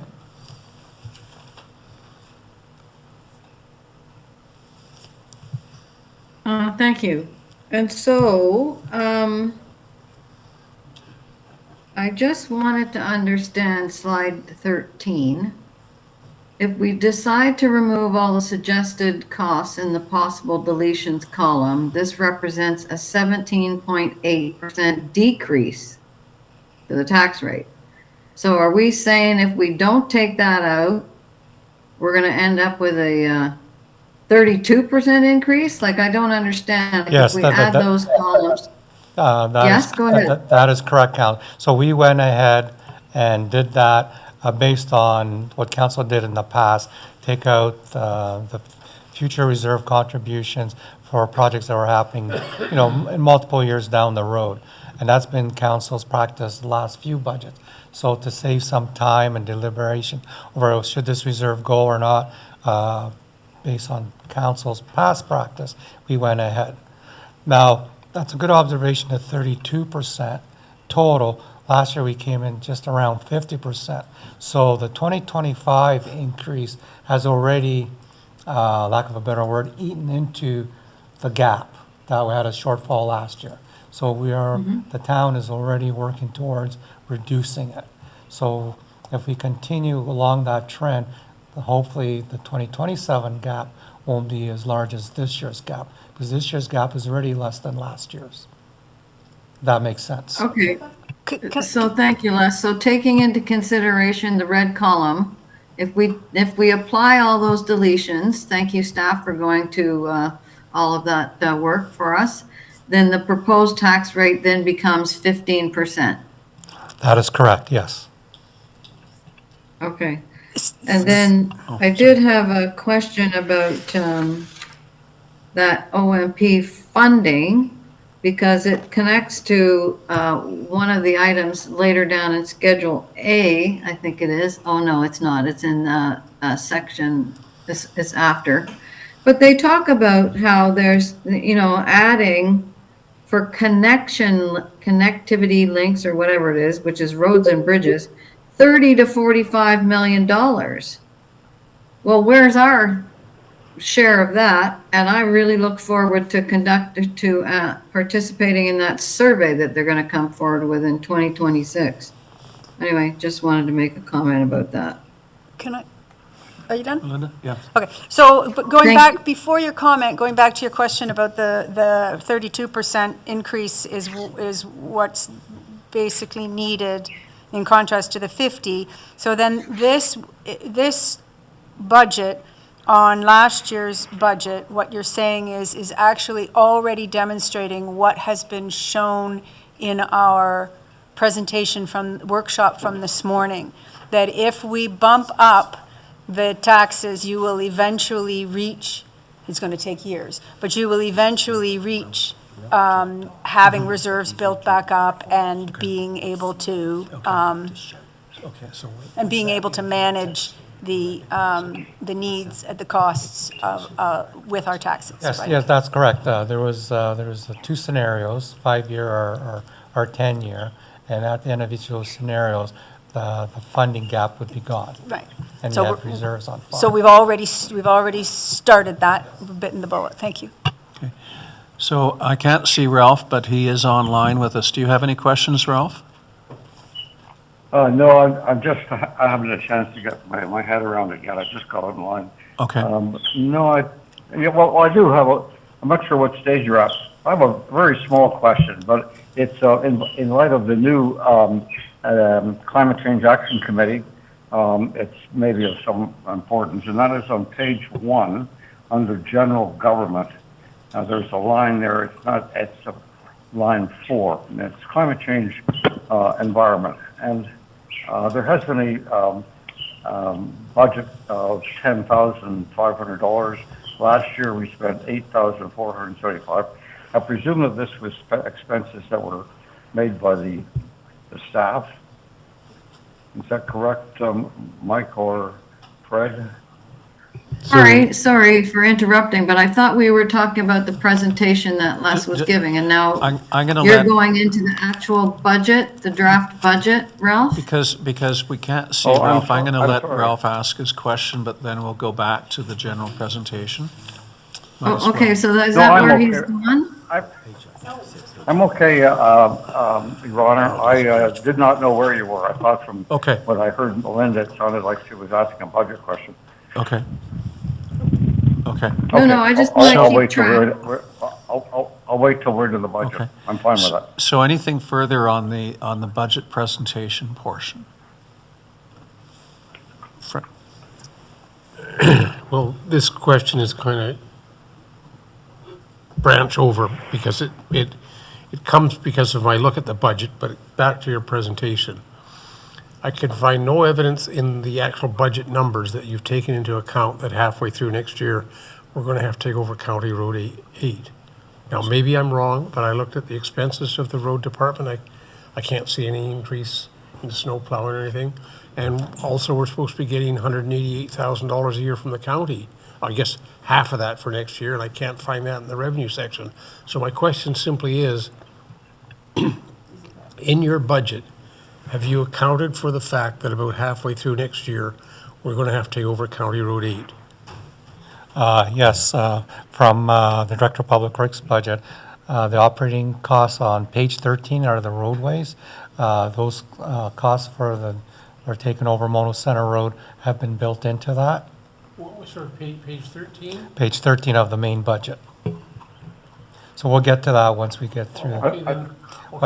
But yes, Matt did account for Did you- additional costs. Did you include the $188,000 or half of that for next year in the revenue section? We did not. Well, there's another $90,000.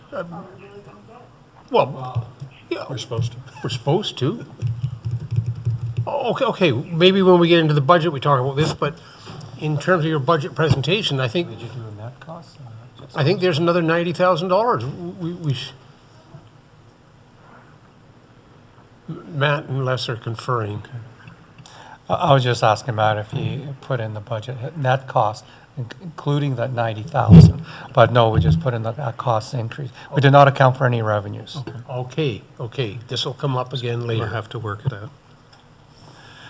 Okay, I'm in council's hands as to how we, are we going line by line and we'll be here until 6, or are we speaking in generalities right now? Present the budget. Let them go through the Okay, budget now. go.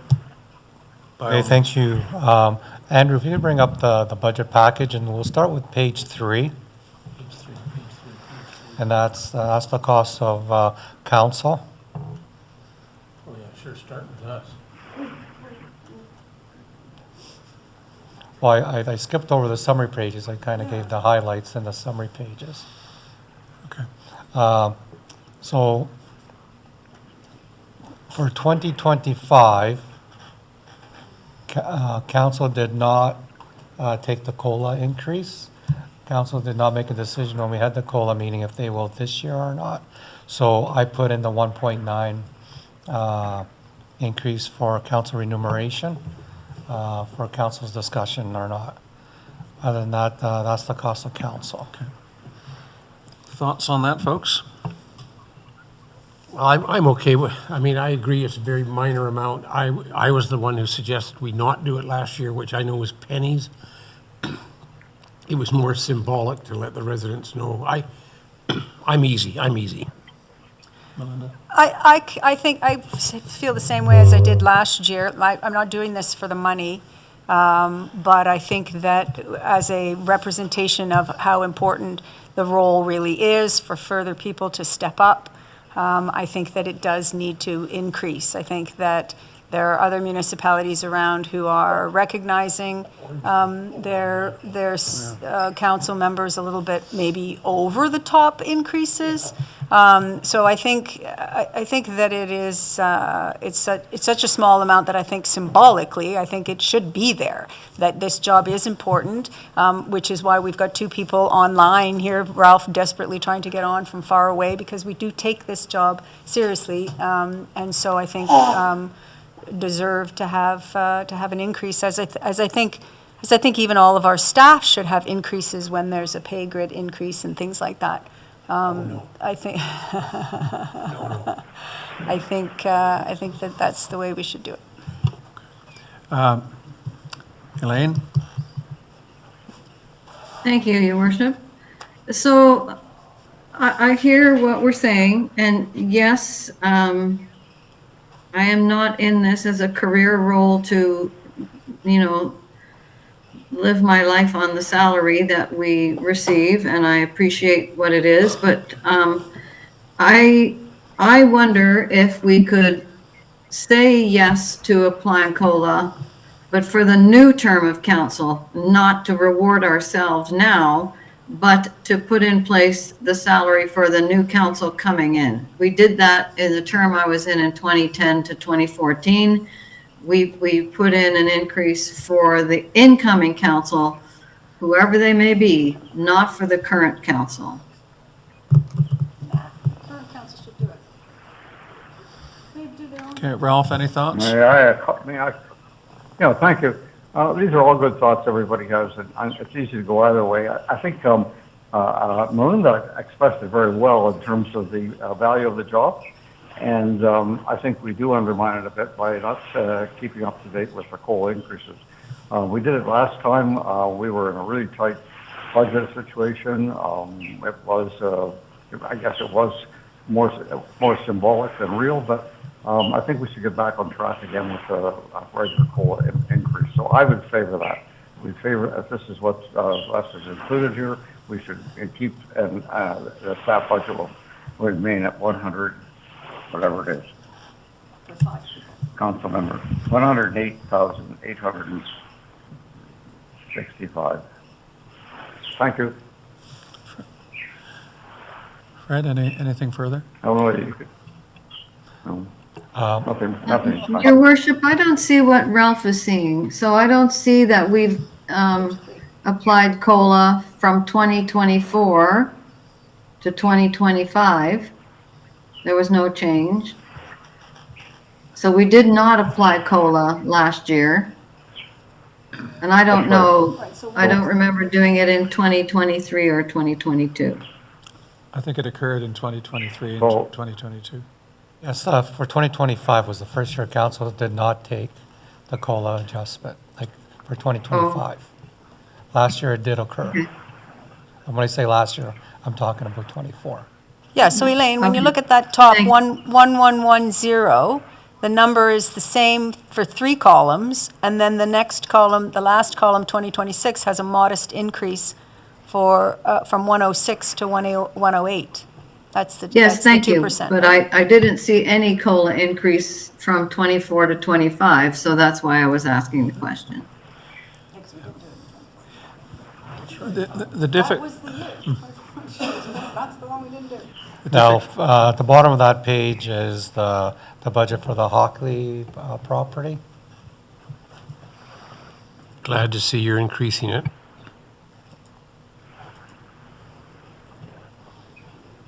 Okay, Andrew, if we could Still go, doesn't pay for the maintenance cost of that building. What are you drawing our attention to? The Hockley Lands property. The rent is going from 12,000 to 13,200. Oh, okay, right. Thank you. Anyone with an issue for that? No. No. Andrew, if we could go to page 4.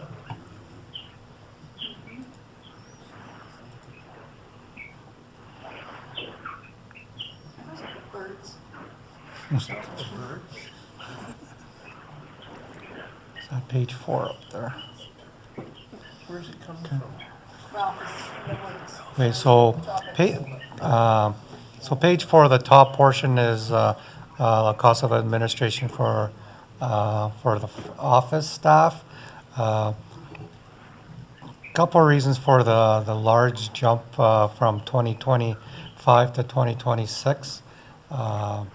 There is some of the, the continuation of balance or implementing the market study. Plus, we have some salary budgeted for, I guess, transition costs upon retirement, bringing in staff before the retirement occurs. So basically doing some cross-training, so paying, I guess, for 2 people for a short period of time to finish the year off. Oh, succession planning, thank you. Who's retiring? 2. So it's basically overlapping. Overlapping. Yeah. Salaries. Yes, there's going to be a few months of overlap, because we want to make sure that when the person leaves, the new person is up to speed and basically running, ready to go. Yes. So this will be, hopefully, if I just have a sec, hopefully before the end of the year, I get my succession plan to council. We can do my PER, you'll understand whatever department's doing in the next couple of years. Ralph, did I hear you? Well, I was just going to ask about the retirement. Is there something council should know about that? Well, I think Mike is going to give us a succession plan before the end of the year. Okay, that's going to cover it then. Okay, that's fine. Thank you. Okay, Les? And then, Are you hearing me okay? Yes? and then thank at the you. bottom of that page is the climate change budget. Basically continuing the 5,000 tree program subsidy. It's been a very successful program from day one, and it's gaining popularity. Also, for 2025, $5,000 was set aside into reserve. Now, you can see that it's highlighted in red. That's one of the possible deletions, if council wants to make, is not to have that reserve for the 2026 budget, or it could stay. Fred? Your worship, if I could, Yes, yes. can I ask a question? I- Sorry, I just I called on wanna take- Fred. I just called on Fred, and you're next. No, but I've had my hand up for a bit now, so I wanted to didn't ask see you a on- question I'm sorry, I about a didn't see you on the previous screen. Go page. ahead. Is that okay with you, Fred? Yeah, it's fine. Okay, so back to page 3 and back to the Hockley lands. So if you look at that, that's $1,100 a month. I want to know how comparable that is to other properties that people would rent. You can't even get a 1-bedroom, nothing apartment in this whole area, which is now causing issues for recruitment of firefighters, for less than, $1,600, $2,000 a month. So I know we renegotiated, but is there opportunity to review that? Because that seems very low, considering that we still pay for all of the maintenance and repairs. Just putting that out there. If I can make a comment, Mr. Mayor, to Councillor Cape's question. I think originally when the rent or the lease was made with the previous CAO, Mark Gurley, the goal was at least to get rent to cover the cost. We know we could get, commercially, we probably could get more. But at that time, it was providing also a service to our residents and to the area for business promotions and tourism, that kind of stuff. So it was kind of a service that Mona was providing, but we were at least, it wasn't costing the town. And is that still holding? Excuse me, but the service no longer exists. There's no more tourism, so that's not a service that's being provided. And any service that anybody in Mona wants to take advantage of, and I could be wrong, so you can correct me, it's a pay for service. Like it's a pay for a room, it's a pay for using a desk, it's a pay for renting the tent. So it's on a per use pay basis. It's not that it's a service, offers free service to Mono. Is that correct? Well, I can speak to one thing, and that is that they do provide Mono residents with free access to high-speed internet as an extension to our internet room upstairs. So- At the, Thank you, John. Does that hub still exist in there? as far as I know, it does. At the Okay. chamber. You can you can drive it, you can go in there and say you're a Mono resident and use the internet.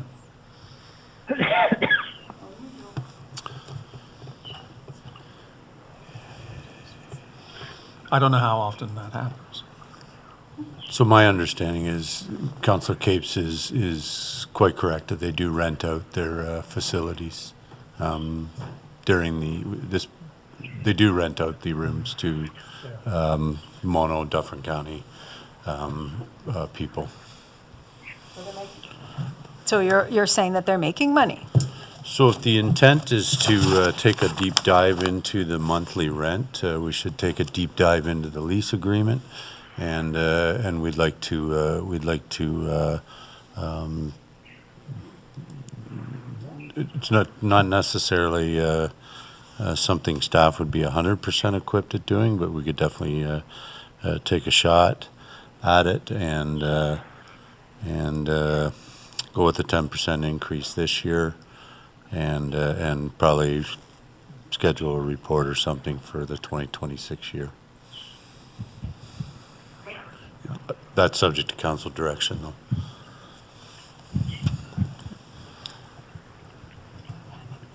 Well, I mean, that's a good point. I mean, because we're at, you've got your schedule of when we're wanting to accept this is within just a few weeks and so on. And so Elaine has a really good point to bring this up, but I don't know that it's possible to do it before, right? It's not possible to change. In reviewing the lease, so these are discussions that have to happen with our tenant as well. But this is definitely not something that's going to come out in the next week or so. Les, if I could ask a question about the environmental services landfill. And it seems to be a number that bounces around regularly. 71,000, 49,000, 50,000, up to 70,000. What accounts for that? What page are you on, Mr. Mayor? Oh, I'm on page 1. Well, that's the summary. The summary. Yeah, but it just caught my eye. The detail will be, Oh, okay, will be okay. down the page. Sorry, I just got reconnected as well. Go ahead, Les. Now, cost on that budget page is the cost of the Heritage Committee. I wasn't sure what to do with that page with resignations. For 2025, they budgeted 20,000, and the list of the projects is below for their plan for 2025. They've basically spent 10,000, so half of that is done. So I budgeted the balance for whatever new committee will finish off those projects for 2026. I thought that was a reasonable assumption, assuming, I guess, you'll be able to find new members for the committee. I was going to ask about that, and not coming down on either side of the question. I think that's something that council probably has to debate in the new year as to whether or not we're going to have a heritage committee and appoint people to it. We can't make it. We can't make a decision today. I agree. I mean, what do you do? I don't know what the answer is going to be. But it's an okay item, I think, to keep in and to change it as you have. And it may be something then that because stuff doesn't get taken off the ground for next year, this may be something that just kind of rolls over. But it's a nominal amount. But I don't think you can just arbitrarily say we're not going to have a heritage committee, right? I mean, we're advertising for participants in the committee. I don't think we have advertised for participants. Yeah, it's on there. I thought it was on there. No. No, it didn't. Okay, well, somebody asked me if they wanted to join a committee, and I said, well, the Heritage has some space, so I'm wrong for having said that. I'm not sure we caught it in time to go out with the ad that was pre-planned for the other vacancies. Okay, well, at any rate, I think that, we don't want to at the end here to say we're not going to have one, right? So to me, it seems reasonable to just keep it in the way that Les has changed it. I think we should keep it in, Your Honor, in anticipation that this committee structure is going to continue, and that there should be some finances for them. Okay. Elaine? Yeah, thank you. Obviously, I support heritage in whatever shape or form that's going to come, but I do know that there were plans for at least 2 more designations, unlike the Anderson designation, that the committee had in the works. And so I don't know if they would be wanting to see those go forward. If it wasn't them, like they can present it to another committee, or I can't speak for that, but I do know. So that's a reasonable amount to have in the budget for that.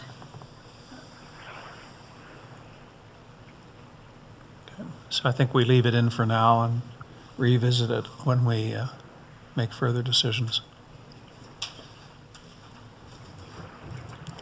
Excuse me. So page, next page. I have a question, Your Honor. Yeah.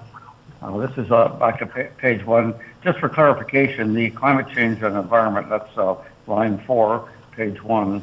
I think that money in the past has been put into reserve. You may correct me if I'm wrong, but I see that there was 8,435 was spent. Could we have information about what was spent? What cost 8,400? Okay, so for 2025, Councillor Mangtalo, 5,000 of that is being put into reserve, and 3,475, that's the tree program subsidy, for our residents. And so for 2026, I'm proposing the 5,000, that was last year's budget, and then the 5,000 again for reserve. Now, the reserve contribution, I have put it in red as one of possible council's deletions if they wish to not contribute to that reserve for 2026. And that's on page 4, because we're going through page 4, right, Ralph? You see it on page 4? Yeah, I do that. So the question is, we have a new committee coming in. Will they have some funding provided for them? Not according to this budget, no. So would it be appropriate to have some funding for them, I think?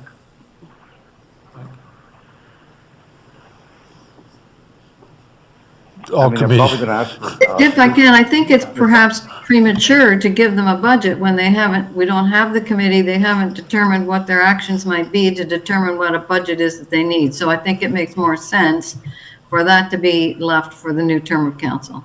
Council has approved the terms of reference for that committee. so the So Les, committee's going to you're- come to you asking for Your money, plan- and you're going to tell them that there's nothing in the budget for them. Sorry. your plan was to put something into reserves for it? Well, like Yeah. I mentioned, it's in red. So we budgeted to put in reserve, but it's somewhere council can make a cut. Okay. So I may not understand this, but with the red there, that means that we're still putting 5,000 on the budget for 26. The red is an identified potential saving. Correct. If council wants to go that route. Yes, it's a possible deletion. Correct. Yeah, so the possible deletion is 5, the budget was 10, so that would leave a 10,000, which presumably is going into reserves, is that correct? At the moment, the 5,000 is going into reserve. If council eliminates it, then nothing will be going into reserve in 2026.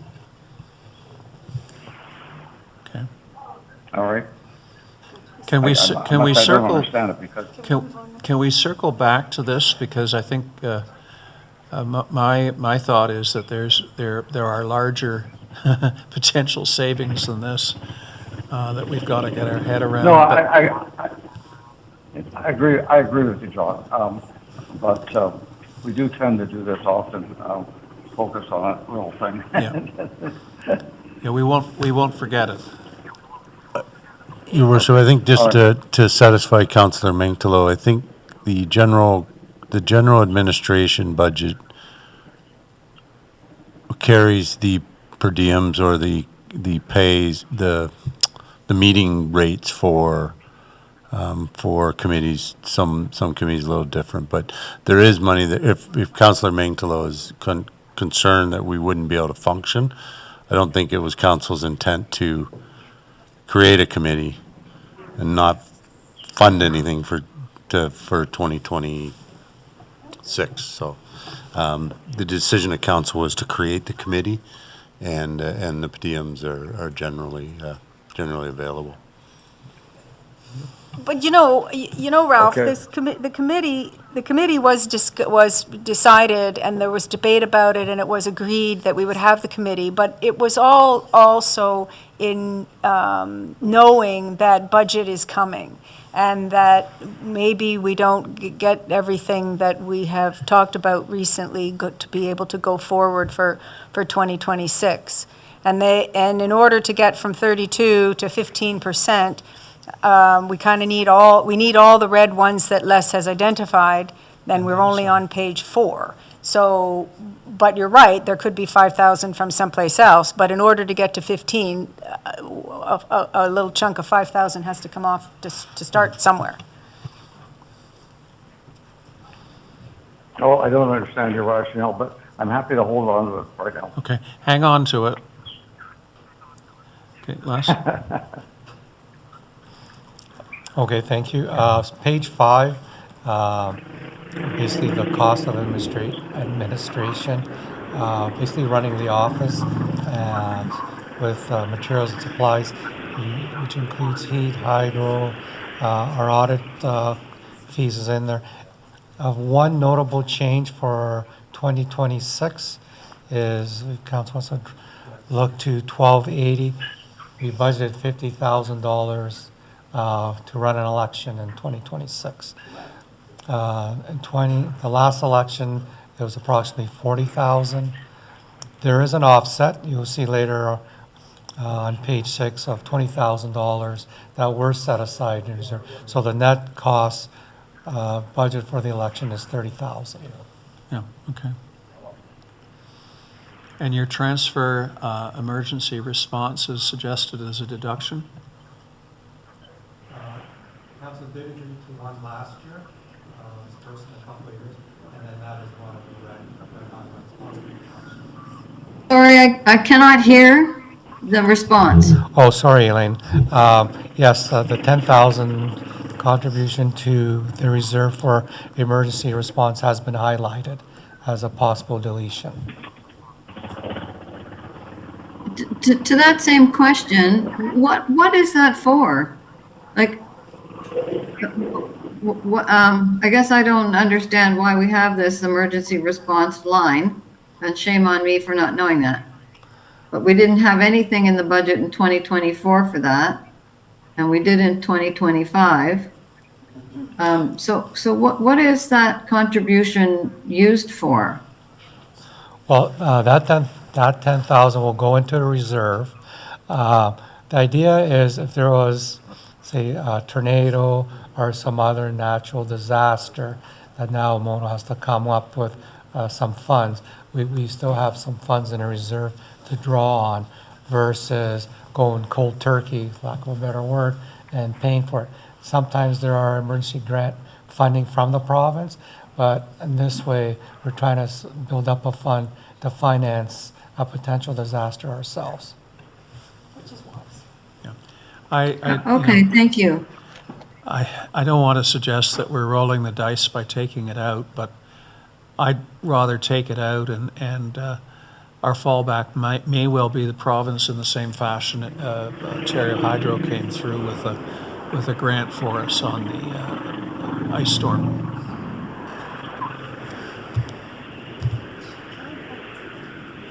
Any objection to that coming out? Not really. We have a trailer that we can use right now, so Yeah. I think we we're can okay. respond. I think we're okay. Okay, I'll put And that it's to a zero. county level plan for execution, so, yeah.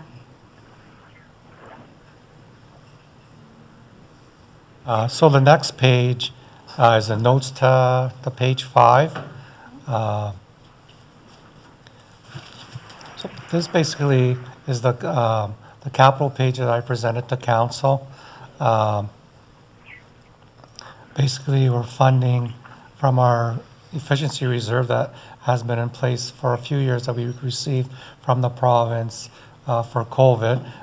We didn't spend it all away, been kind of spreading it out over the years. There's the cost of networks screening and security, relatively the same cost as in 2025. Same with the backup recovery. The next few projects are being financed out of our admin reserve. The one being the server replacement I mentioned to council in my capital plan. That two, well, at least a couple need to be replaced. One server is $15,000, but if we went ahead with what I mentioned was an enhanced server, it's $25,000. So that's that cost, again, being financed from the reserve. The report was recommending our audio system is, I mean, it's working, but very difficult to get parts for now because it is technically or on paper beyond its useful life. So before it totally crashes on us, budgeting to have a replacement. Again, that's being financed from reserve. And we have a couple HVAC units that need replacement and financing that from reserve.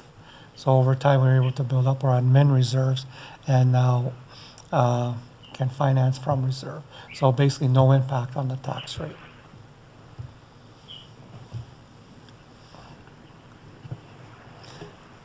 If it weren't coming from reserves, I'd wonder whether or not our audio system couldn't stretch for another year.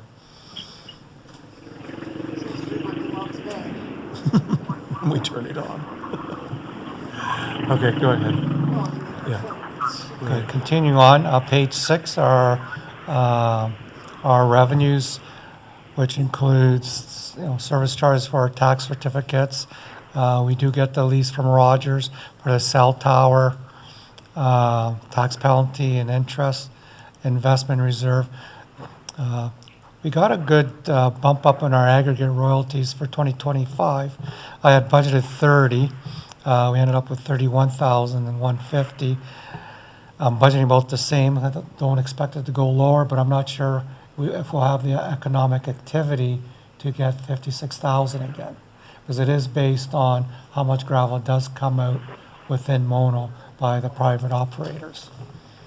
The economy Right, and will is- there be a new operator by the time this, next year? I'm sorry? Will there be a new operator next year in the year 2025 or 26? Oh, I don't know. We'll see. And again, like I mentioned, the 20,000 coming from election reserves to finance the election. Yeah, go ahead. There's no questions there. I'm just gonna go. We do have. Can I just ask one question? The cell tower, because we have had a conversation recently about how we've got poor service in Mono and stuff, and it's not just the fiber, it's the cell. Where is this cell tower? It's Klondike. on Elba Hill. That's Klondike. It's Klondike. The rental That's on revenues. Klondike, yes. It's Rental on Klondike. revenues So are- it's still, our it's land. still in our south, on our property, the Klondike, on our property. Correct.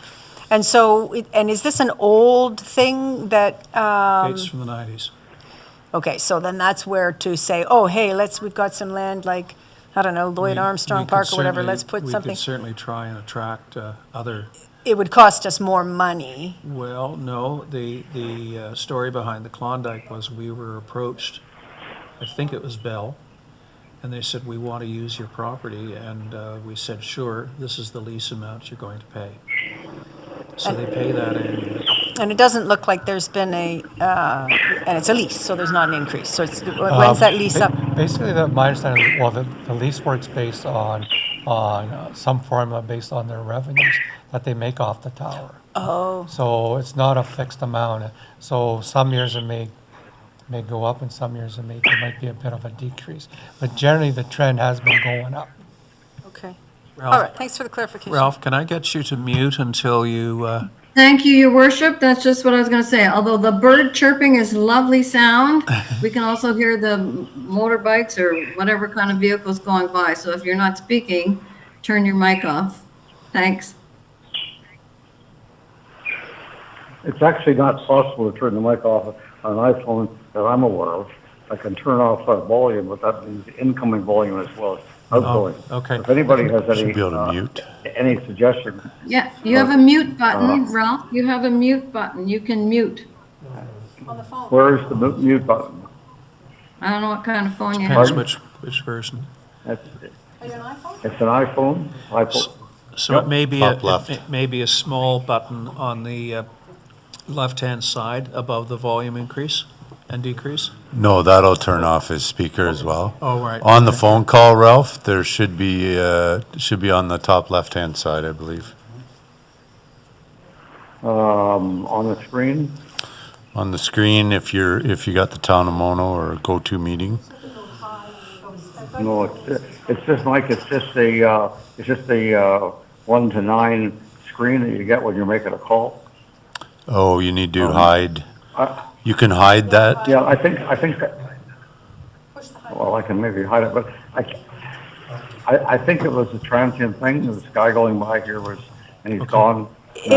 Ralph, if you put, I'm if, actually, I'm actually, if you do I'm the actually- hide I'm button, it actually brings a up part the of- option to I'm mute. not- Please, can you guys hear me? We can. Lots. Can you hear me now? Yes. Okay, yeah, okay. So I'm in a part of the resort which nobody is here at all. And I can't imagine there's any noise in the background. Okay. Now, Let's there was move on. There was a vehicle that went by a minute ago, but Yeah. let's deal with what's happening with the fund. Let's move on. Okay, page 7, that's the fire services. If we can go directly to the page 7 notes would make more sense, which is the breakdown of the various fire department costs. In the slide presentation, I had mentioned the town of Caledon. You'd see the cost increase, and basically 1 or 2 large fires, and there goes our budget.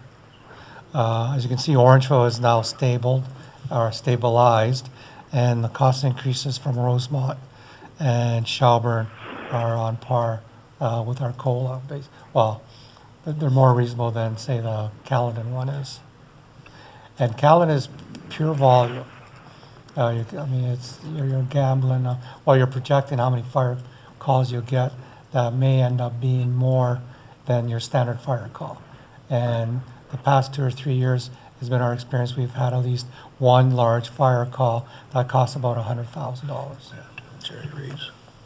It'll be interesting to see as the tiered response comes in, because Caledon has paramedics and so on. It'll be interesting to see whether, because I know it's a fire that costs us a lot of money, but still, it's all the calls, and all the calls are not fire at the moment, right? It'll be interesting to see if those calls get diminished in number, because we don't outright pay for the paramedics' calls, right? So the revenue, charge out fire calls, is that a revenue from insurance companies? Correct, that's for motor vehicle companies. Okay, and we're pretty good at collecting that money. Is there any room for growth there? I would say no, I wouldn't say there's room for growth. The volume of billing is fairly stable, and the insurance companies are getting more difficult to collect. Their job is not to pay.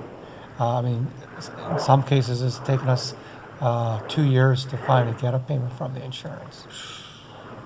Wonderful. Okay. Elaine? Thanks. Thank you. So just speaking to the Caledon line for fire service, I understand that we had what our budget was and then what our projected year end was, but I would like to take the 2026 and just keep it at the projected year end, which will save us some dollars. What? Because I don't see why we would predict that we're going to have big fires next year. So you're proposing that we use the projected year-end amount, which is 390, for the budget amount, which is now set at 475, which would save us $85,000, which equals almost 1%. But we know, Elaine, that the other fire departments that we have some control over, that there has been an increase because of, life of providing the service.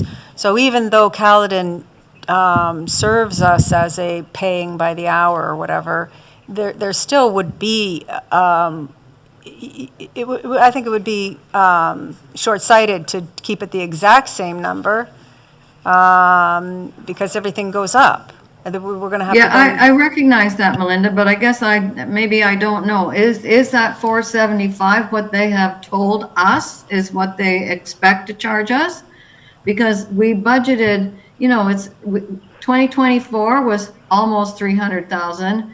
Our final budget for 25 was 300,000, and the projected year end is 390,000. So to me, to jump to 475 seems like we can stick to 390 because, you know, the 300 and 298 in the past, which was actual, that 298, seems more in line. And so I just see an opportunity there for us to reduce that. We can't know for sure. It's a guess. I agree. It's a projection. Maybe we could, somewhere in the middle, 425. I'd say go somewhere in the middle because we don't know what's going to happen. It is a guess. But Melinda's information about the tiered response may have an impact on reducing it as well. It's better to have money left over. Okay, would council be agreeable to 425, so 50,000 off, so 0.5%? That's 0.5%. I think that's a good idea. Are you okay with that, Elaine? I do think we have to put a little bit more in Yes, than our thank you. projection. Thank you. That's okay. Oh, we've got 0.5%. Just out of curiosity, Les, when do you think we're going to start paying for the new fire hall in Orangeville? I have no idea, Your Worship, no idea. Surreptitiously paying for it now. Yes, yes, I think there is a component of capital in there. Page 8, fairly straightforward, our conservation authorities. I did receive a budget from the NVCA, so that budget amount is what we received. And then I just did a COLA projection for CVCA and the Toronto Regional.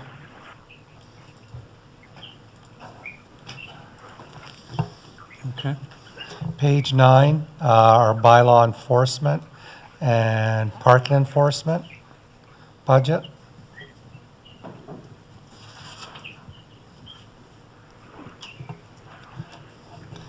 I guess in some good news, the projected actual for 2025 is less than the budgeted 90. So I'm hoping the trend continues into 2026. And I'm budgeting for 2026, half of last year's budget at 45,000.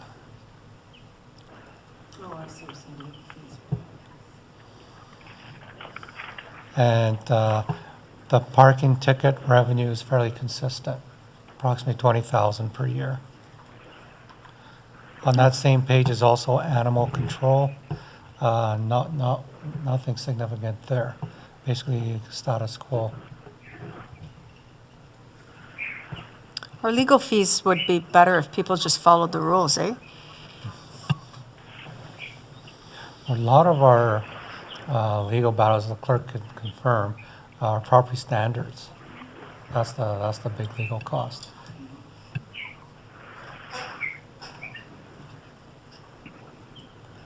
Page 10, that's the cost of policing. So basically, the OPP contract is the bulk of that budget. And as I reported in the slide presentation, I used the 11% increase to budget for the 2026 contract. Your Worship, if I may, Yeah, go ahead. I'm so sorry if you haven't seen me. I've had my hand up to make a comment way back on page 8, the conservation authorities. Given that there's this all new mapping, I don't get it. You're going to have to pay. Fred says he doesn't think it will happen this year, and I agree with him. Oh, okay. Yeah. Okay, thank you. Can I ask about the policing? As I recall, we've lost one, and then there was an offer back to give us a half, and where did that, or a quarter, where did that land when you where does that land? So I met with the group again. It was discussed, and the resultant of that conversation was to have the police chief present to you, council, next meeting. Sorry. December 9th. December 9th, December 9th? the police chief and one of the representatives from contracts will be here to listen to council's concerns. I reiterated council's concerns, and Les and I believe Les and I both met that time. We determined that it was better if the OPP spoke to council directly.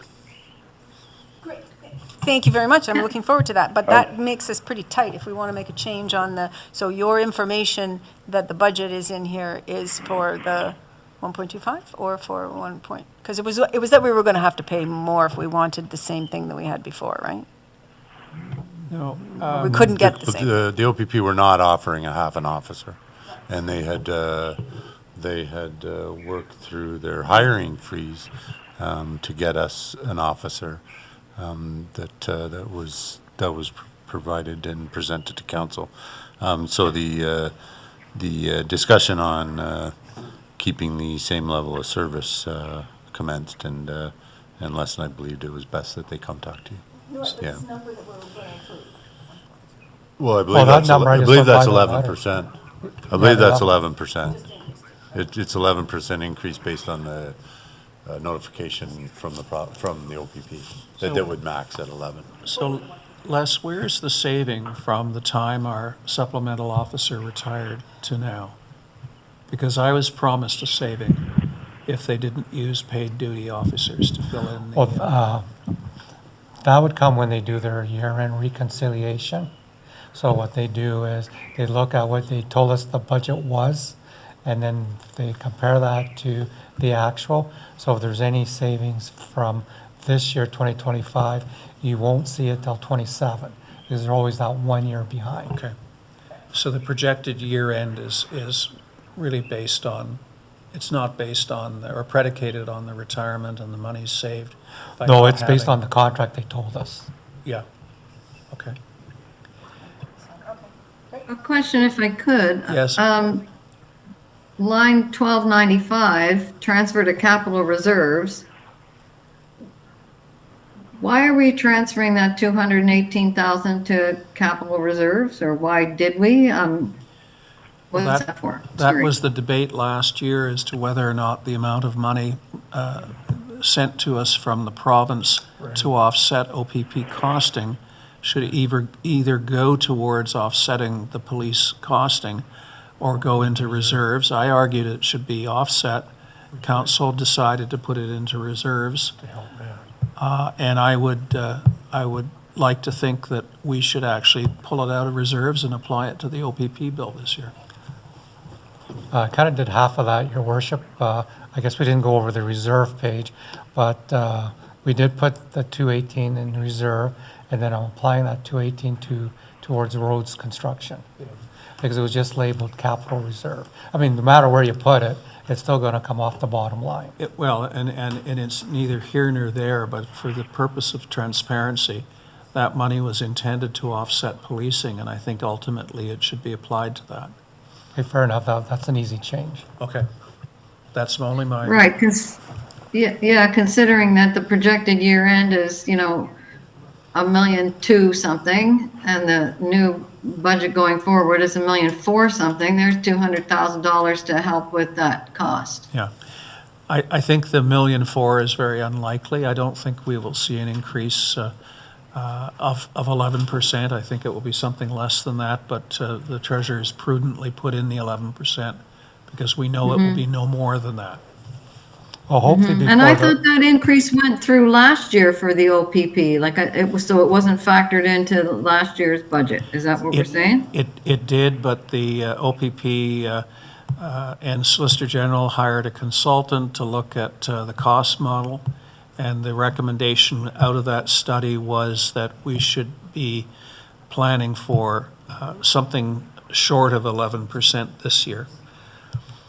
After the increase that just went through? After the increase that just went through, but I'll be interested to see how they justify anything over and above last year, because that was 23%. Yeah, that's crazy. Okay. Yeah. Okay. Onward and upward. Or downward, hopefully. Yes, down the next page. Page 11, that's the Public Works Administration page, includes office salaries, materials and supplies, some basic legal costs, training and development. The training and development, actually, the budget is for all Public Works, including the Public Works roads crew. That number includes their training. Is that enough? Well, we budgeted 40 for 2025. The projected is 30, and keeping with the same cycle, I'm budgeting the same thing, 30 again. Because you can see the 2024 actual was about 22,000.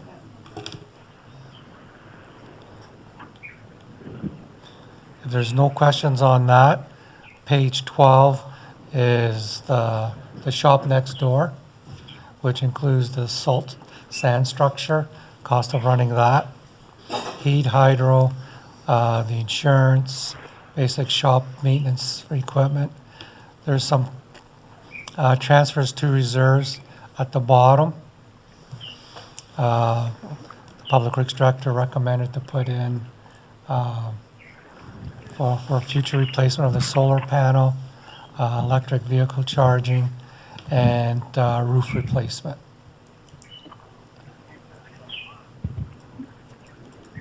Your worship, I guess don't want to get in trouble with the Director of Public Works, but, you know, can we take that $100,000 and get one more percent? And I don't know about the electric vehicle charging. I don't see very many people using it. I'm not sure that it's, I don't know. I'm just putting it out there. Can we, you didn't red line them, so I'm guessing you really want to keep them there. But would you make a consideration for not transferring that 110 to reserves? It's a tough question. Can I jump in just to remind you, Eileen, we haven't put any money down, and the solar panels are getting to the end of their life, and they're underneath the roof or something. So you can't fix the roof if you don't do the solar panels, and this was explained to us for the last couple of years, which is why we've taken it out. But eventually, this is going to cost a whole bunch of money, and we have nothing to help offset it. Well, that's a good point, Melinda, because I can't see what we do have in the reserve, because I can't have that page open at the same time. Do we have nothing in that reserve right now? Now I turn it over.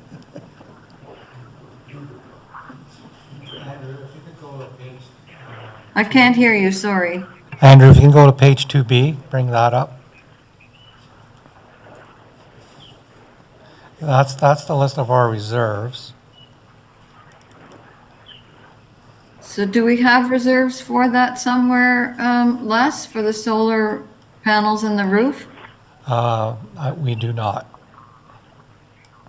So there's nothing in there? That's Oh. correct. I see. I have a question, Your Honor. I have a question, Thank you, Your Honor. Les. Yes, Ralph? What is the, it says solar panel and inverter replacement, 50,000. What does that actually cover? Inverters and the solar panels. Thanks, Councillor Michelot. So that's for the roof membrane and any underlying materials that need to be replaced at the operations building. So that's the removal of So the there solar. are two, Yeah. The solar panels were installed in So there are two- 2013. yeah, no, I understand that. There are two items here, under the transfer to reserve, solar panel and inverter replacement.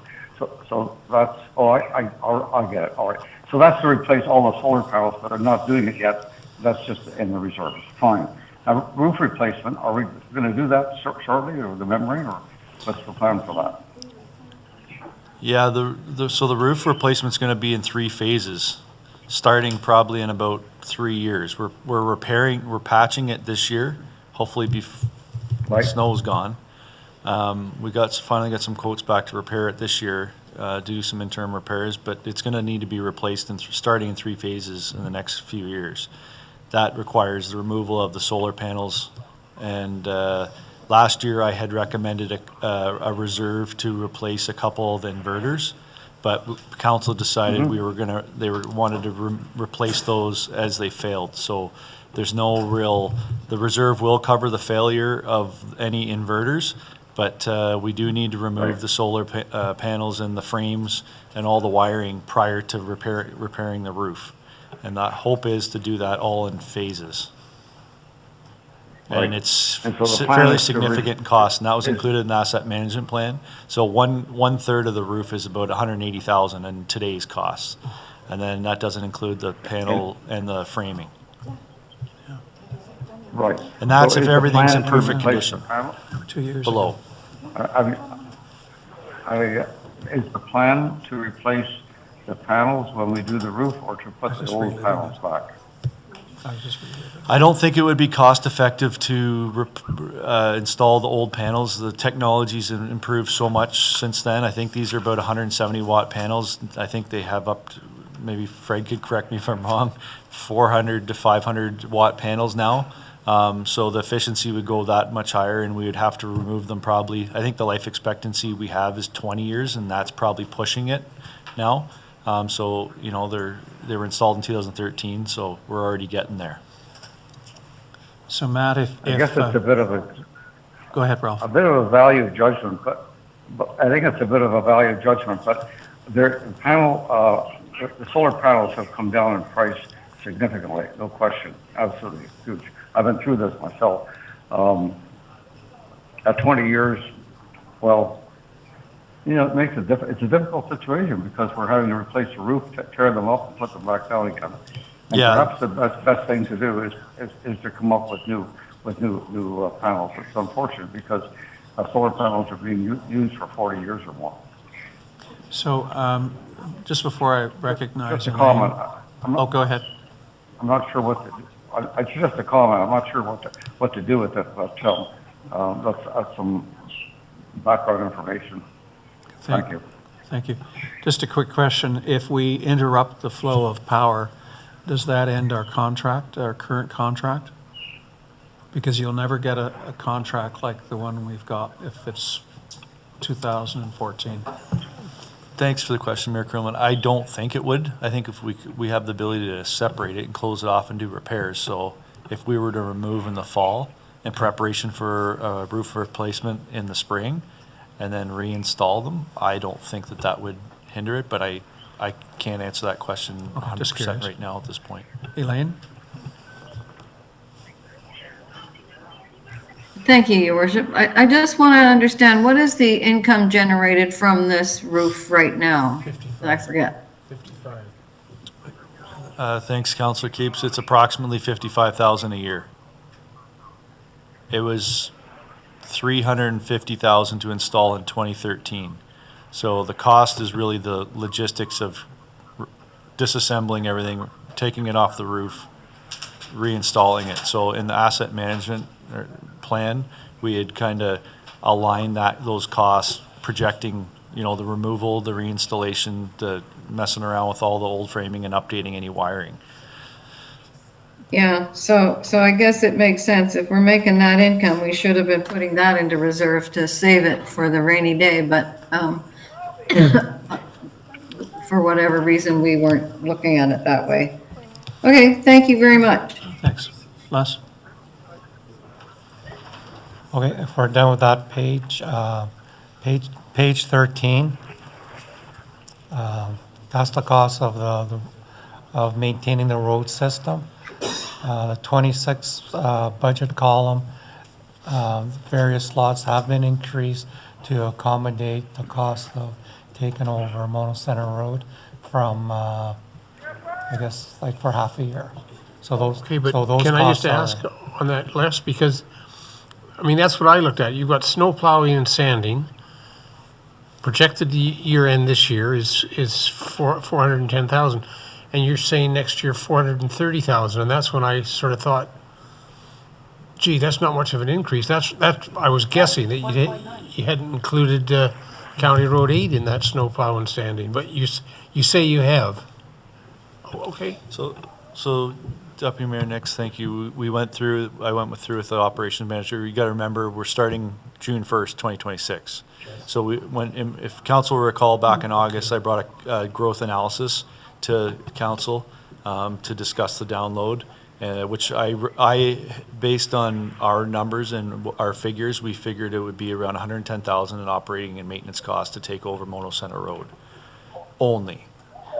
You know, we have the bridges on the town lines as well that we'll have to take, and we've accounted for that in the bridge and culvert labor and contract material. So that's factored in there. So all in all, we're still probably about 100,000 plus in additional costs for Mono Center Road for operating and maintenance.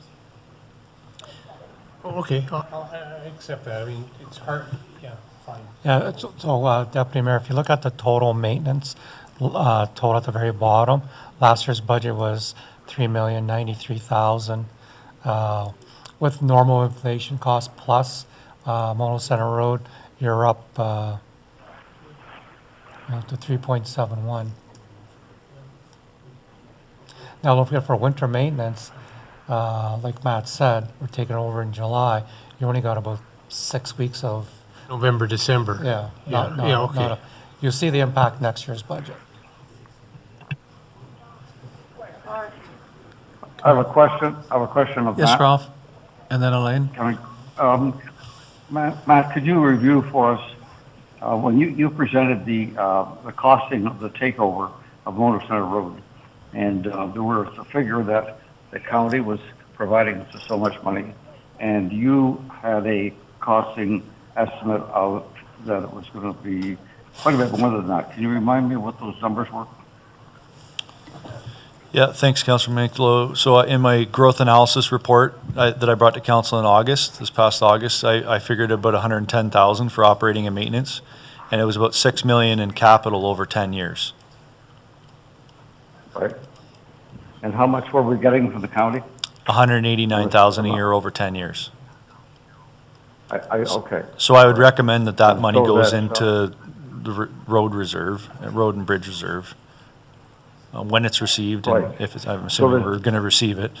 But I would say that it would go into the road and bridge reserve fund, or go Right. directly to replace that- individual projects. So there's still a significant difference between what your estimate was going to be the cost to Mono over the next 10 years from what the county was prepared to provide us. Is that correct? That's correct. They had a 20 and 30% reduction, 30 total, 10 and 30. And could I point out, Matt, that Scott Burns was prepared to reconsider those numbers. And I tried to move a motion to that effect. The problem is the rules are, since I had voted against the main motion of what the charges to the various, the payments to the various municipalities were going to be, I voted against that motion originally. Once you voted against the main motion, you're not allowed to bring in an amendment to the motion. So my motion didn't get on the floor. And no one would Well, I be have one- courteous enough to move it I forward. have one person who said she's willing to, but she hasn't done it yet, and that's from Amaranth. She said she'll bring the motion in. She voted for the original motion, so she can bring in an amendment to it, but she hasn't done it yet. Yeah. I seconded Fred's motion. Yeah. Well, my understanding was that Matt felt that we were being much underpaid. Looking at this holistically, we were being much underpaid. For this. Sorry about the background noise. We are being We were much underpaid. underpaid for this. Yeah. We are being underpaid, Ralph. Well, why, is there not room for us to state our case again and see if we can't make the county move on this? Ralph, as I explained, I'm I not sure. can't, I can't state the case No, because I I'm, understand. It doesn't need to be you, but I think it needs to be Public Works. No, we'll need to get council to reconsider it at the county level and twist some arms there.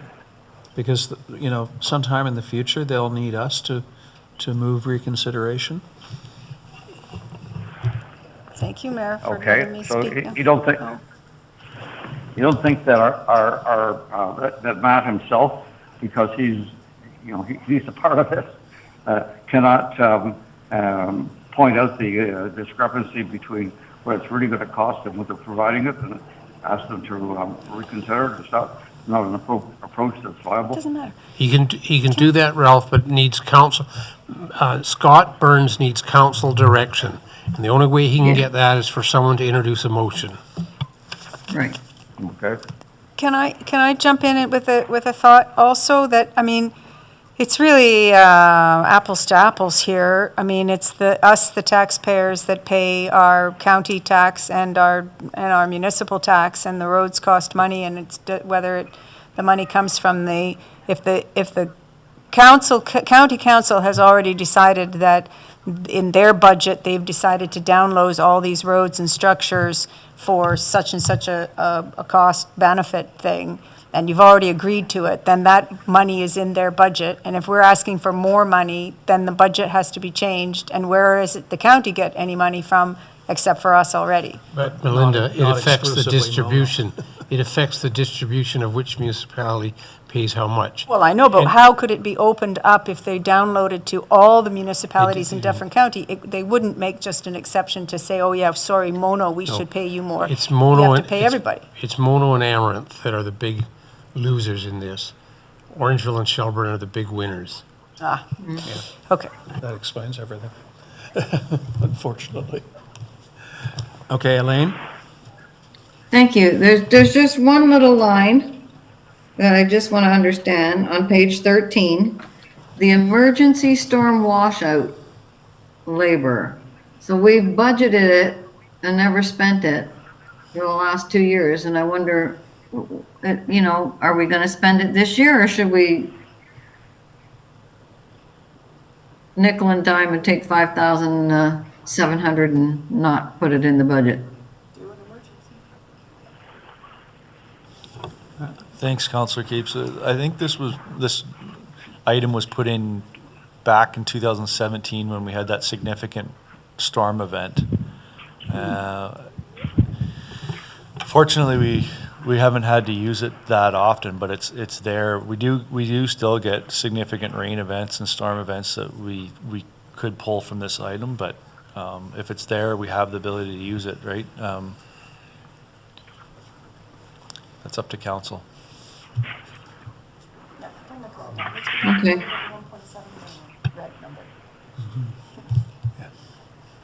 Okay, Les? Oh, it's in and out? No, well, that's right. I mean, you're right, Elaine, that is kind of nickel and diming when an emergency. I mean, that is why we save for the rainy day. But the thing at the bottom of our list here is a big red number, 1727. So I guess, Treasurer, you're looking for guidance on whether we can take that out.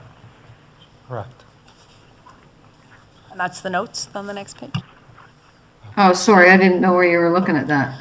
Okay, so that big number Councillor Nolan mentioned, that goes to page 13 notes. Right? You go to page 13 notes, and that list is pulled together from Matt's capital project report to council. There's a reserve contribution to Bridge 24 that has been highlighted in red as a possible deletion, but we're asking to keep the reserve contribution for Bridge 32 as that construction date is a year sooner than Bridge 24. Moving down the list, the road management plan recommendation, that list of projects, if you recall, came from the Burnsides report that council accepted. We budgeted for the one project in 2025, which was project number 3 paved top course 5 side road, Dufferin Road 7 to first line. We're proposing to complete that project and pick up 3 of the other projects. The project number 5, Mono Amaranth Town Line, 15 side road to 20 side road. If there has to be a cut, that one can be deferred, and for that reason, it's in red.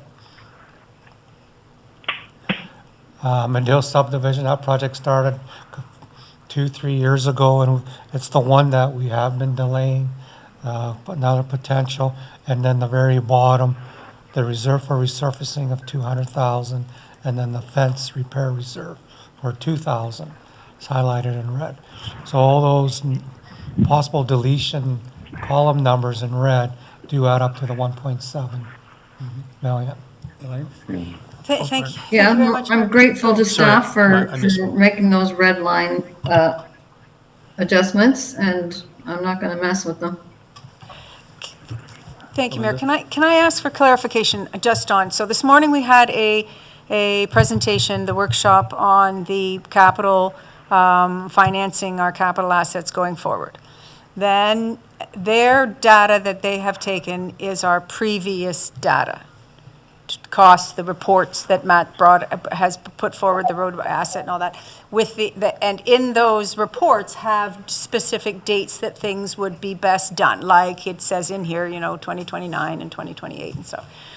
So when we've sent this person this morning, Peter, away to make the full report to bring back to us in advising on information of how much money we need for our asset management over time. And we then are chopping out stuff that we're needing to put the costs forward. Is that going to, does that information get passed on, or is it that to him for the report, or because of the idea of borrowing money and so on, and the projections and estimates of how much everything's going to cost? If you thought that you were going to do something in 2028, but you've deferred it now because you didn't put your reserves away, so you're not going to do it till 32, that muddies the numbers, doesn't it? So does this information get passed further or fixed up filled, as it were? Thanks, Councilor Davey. Yeah, so in preparation for Peter mentioned the 5-year, they'll do an annual check. So Public Works, knowing that 5-year review will come up, we'll be assessing in probably year 4-ish of the roads again, and do a reassessment of our management plan, this road management plan, to see where we're at. Same thing with the biennial bridge inspections, or every other year. So they'll have new recommendations, including the backlog. So anything in backlog that happens between last year's road management plan and 5 years, it'll be updated again in 5 years and provided to the consultants. Okay, good. Thank you very much. That's good to know. Thank you. I have a question. It's Ralph here. Ralph? Your Honor? Yep. Matt, I'm looking at the bridge 24. That's the 1-lane bridge on the 6th line. And you showed us some terrible pictures about the erosion of the footings, et cetera. Are you still considering that this should be done in 2029, or does this lack of putting the money in the reserve change your thinking of it? Thanks, Councilor Mankdalo. Yeah, it'll still be 2029. You'll just have to come up with the whole amount. Okay, that's what I thought. Yeah, it's been in the biennial bridge inspections. At least it's been on our radar for at least 10 years, maybe longer. In the biennial bridge inspections. So that we have lots of foresight with these structures, and to help make this budget more palatable, we removed the 250. It's not going to make future budgets more palatable, but no. It was one of the ones that we deferred because we want to make sure we kind of get that 2028 replacement done. But it's a borrowing opportunity. Okay, thank you. Well. Yeah, I appreciate it. Okay. All right, so we're taking it out, right? Yeah, I'm assuming everybody's comfortable with the 1.727 coming out. Yep. Pretty much has to. Yes, yes, Ralph's comfortable. Les? Is council comfortable with leaving everything else in? Before I move off this page. Okay, so. So I did have a question about the storm sewer, stormwater ponds maintenance of 175. And I know there is an issue there that needs to be attended to. Is it something we can put off for a year? Thanks, Mayor Krillman. It is reserve. There's some significant work. Peter touched on it today with the stormwater, so it's in line with that, those plans. We did storm pond surveys this year.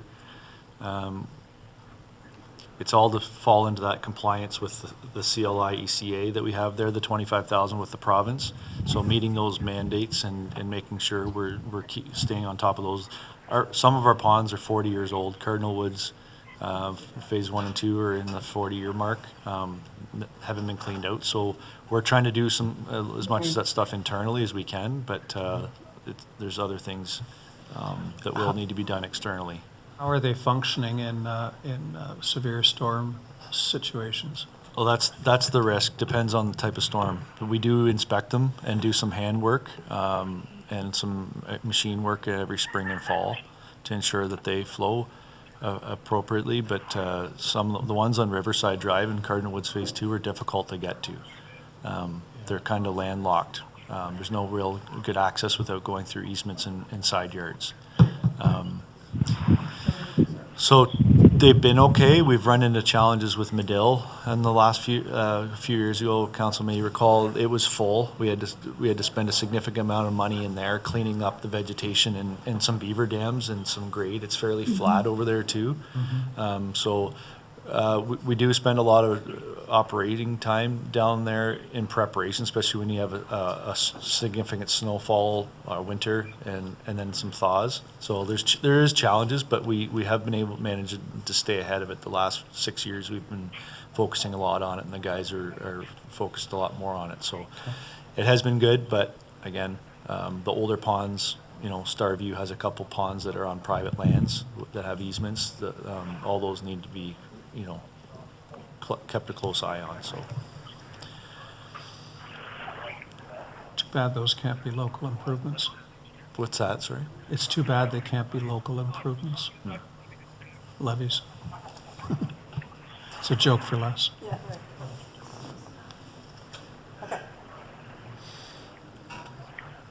Okay. Okay, moving on to page 14. 14 and 14B, or 14 and page 15, sorry, are the roads equipment, the pickups, the graders, the tandems. The first portion of the budget are the general costs of the vehicles, which includes some minor, across the board labor maintenance. There's the fuel cost of insurance, and then general maintenance repair costs. Each vehicle is listed on the page. The ones that you see a large jump are the graders, and the reason for the large jump is the proposal is to replace their tires. And if you did shopping for winter tires this year, it's expensive. So imagine the cost of a grader tire. They're $2,000 a piece. Yeah. So if you continue on to page 15. I'm okay. I think it's good. Is the rest of the equipment. If we go to page 14 notes, that's our capital, and just the one, vehicle, the heavy-duty pickup truck is being Right. proposed to be replaced. You'll see later in the revenues, it's being financed out of the equipment reserve. And at the bottom of the page is our annual contribution to equipment reserves. In 2024, the amount was $250, plus we were able to put into reserve some used vehicles that were sold. This year, we're putting 300 into reserve, and then we auctioned off a couple of pieces, and that's going into the reserve, the 11,000. And then for 2026, we're proposing a reserve contribution of 350. So Les, where do those recoveries of assets sold show up in here? Where is that? That'll be on the revenue page, and we're shortly coming up to that. Okay, That's on page 17. all right. So it's an in and out. So as the money comes in, and then years ago, we've decided any funds we get off equipment should go back into equipment. Right. Ralph has a question for Matt. Yeah, yes. Matt, we looked at, I guess it was when Mike was in charge, we looked at electric pickup trucks, and I think the decision was not yet. And the issue was that they did not have enough range if you were doing heavy-duty work, such as hauling trailers or hauling heavy things. I'm wondering, is it time to look at this again? Thanks, Councillor Mankelo. In my capital report, I did account for the potential. We're going to look into it more. I know operations are a bit hesitant. Fred, our clerk, has assured me that it would meet every need of the Public Works Department. So we will assess it. I don't know where that stands. I don't have the information to see if it would replace it directly, or if we could modify operations to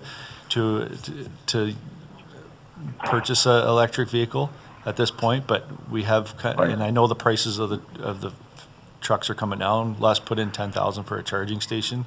So I think when we put the tender out for a new pickup truck, this is a patrol truck, so it goes pretty well steady throughout the day, and it patrols all night for the winter. So Right. it would have to kind of fit that bill, and also come back and pull equipment and road closure signs out, and various other jobs. So it's something that we'll look at, and perhaps even put as an option in the tender, and then if operations is comfortable with moving forward with that recommendation, we'll cross that bridge then. Okay, thank you. I'm not So if I could add to that, thank you for bringing that up, Ralph. Elaine? Thank you. Just to say that Scott Burns has a lovely electric vehicle, and I'm sure that, well, I've been in it. I'm sure he'd take you for a drive, and your staff could assess it, and he can give you some feedback on what he thinks. Ralph? I think that, I'm not pushing it, but I think the time will come when we need to try it. One of the problems with electrical vehicles is there's sort of well, people who haven't used them are uneasy about it. And I think that until you get over that a little bit, you're going to make a decision on an emotional basis that you're used to the gasoline engine, and that you're used to being able to drop in and grab some gas in a hurry, and I think those things are really important. My comment about their use now is that as a patrol vehicle, I think that's the direction to go right now. As a vehicle which is going to be hauling heavy trailers and things, I don't believe it is yet. But I have to confess I'm not really up to date on what the latest things, the latest ranges of the pickup truck setups. But it's definitely something we're going to be getting into in due time. Matt? Yeah, thanks, Ralph. It's certainly, we're pretty lean on equipment right now, so a lot of our equipment is multi-use, and I think that's maybe not fear, but I agree with you, like, people have that trouble getting over the hump with big change. We've had internal combustions for a long time, and I don't doubt that there's definitely places for the electric vehicles, and whether Public Works, multi-use vehicle, patrol and road closures and hauling equipment and stuff around, going full-time. I don't know, maybe it will fit that with some small changes to the operations, but right now we have, all our equipment is pretty well running 24/7, nothing really sits around too long. So I agree with you with your statements there, and we'll look more into it for sure. All right, thank you. Les? Okay, moving on, page 16, a couple of budgets here. One for the crossing guard at the Mono Amaranth School, and then the bottom half is the cost of our street lights and street light fixtures. The biggest cost for street lighting is basically the maintenance and the hydro. Though compared to previous years, since the town did bite the bullet and invest in replacing the streetlight, that hydro charge is less than half what it used to be. So that's the LED lighting. Now I have highlighted the contribution to reserves for future streetlight en masse streetlight replacement, which we did 1 year. But speaking to Matt, he's happy with the 25,000. That gives him, 2 or 3 street light structures that need to be replaced. Or, sometimes there's a car accident. You have to replace the street light, you don't get the insurance money. Or just one fixture needs to be replaced. So comfortable with removing that 35,000 to reserve if council goes for that. Think it's one that can come out? Yeah.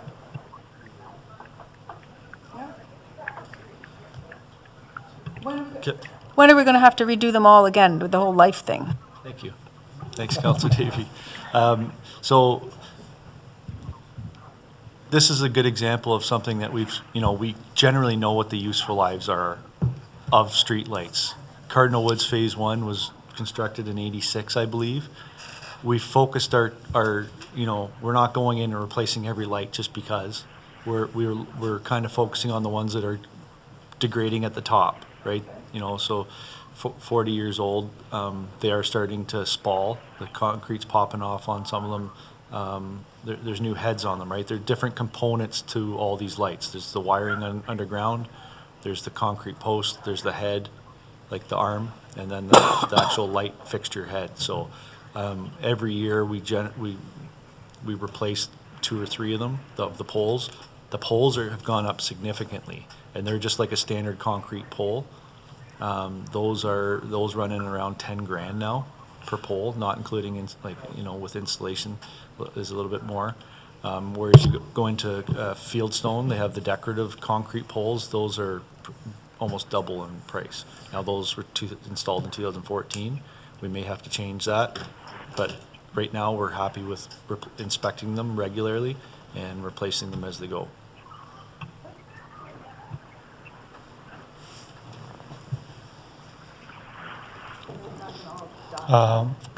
Page 17 are the revenues and various reserves and grants page. Councillor Capes asked about where is the money for revenue for the auction revenue for the vehicles. If you look under projected 25 column, line 7113, that's the 11,890 we received, and then on the previous budget page, that's going to reserve. The breakdown of the various revenues are notes to page 17. So Andrew, if we can go to that notes page. So for 2026, to do the project from page 13, the pulverize and pave Monoam Town Line, Dufferin Road 16 to 10 Side Road, we're using the gas tax to fund towards it, $495. Below that is the OSIF grant. As you can see, that's a decrease, as we already discussed that, and that's there to basically fund all the capital projects. Below are the reserve contributions.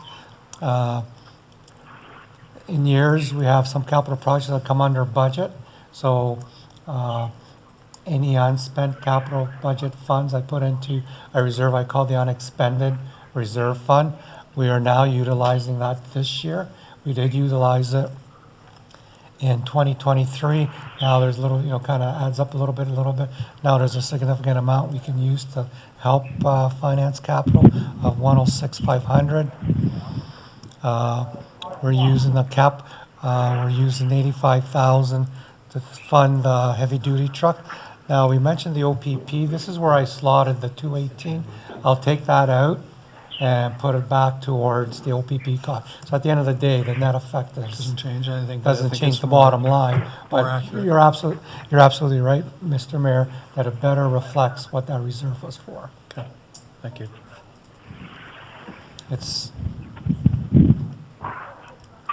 There's no questions there.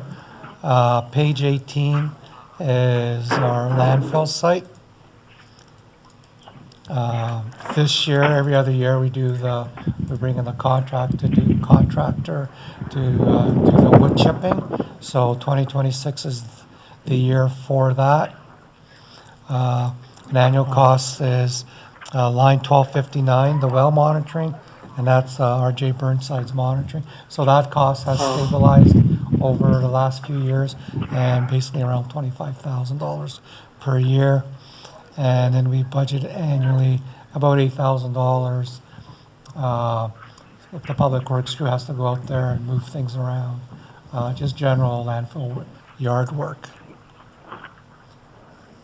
So, Leslie, this, I didn't associate this with the tub grinder coming in to take care of the wood. But I wondered, where is the environmental monitoring, the wells? That's the line 1259. 1259. The Okay, 25,000. well monitoring. Okay, it's a flat rate. It's a flat rate and we can't do it every other year? It is not a flat rate, but it's coming in around the 25. Okay.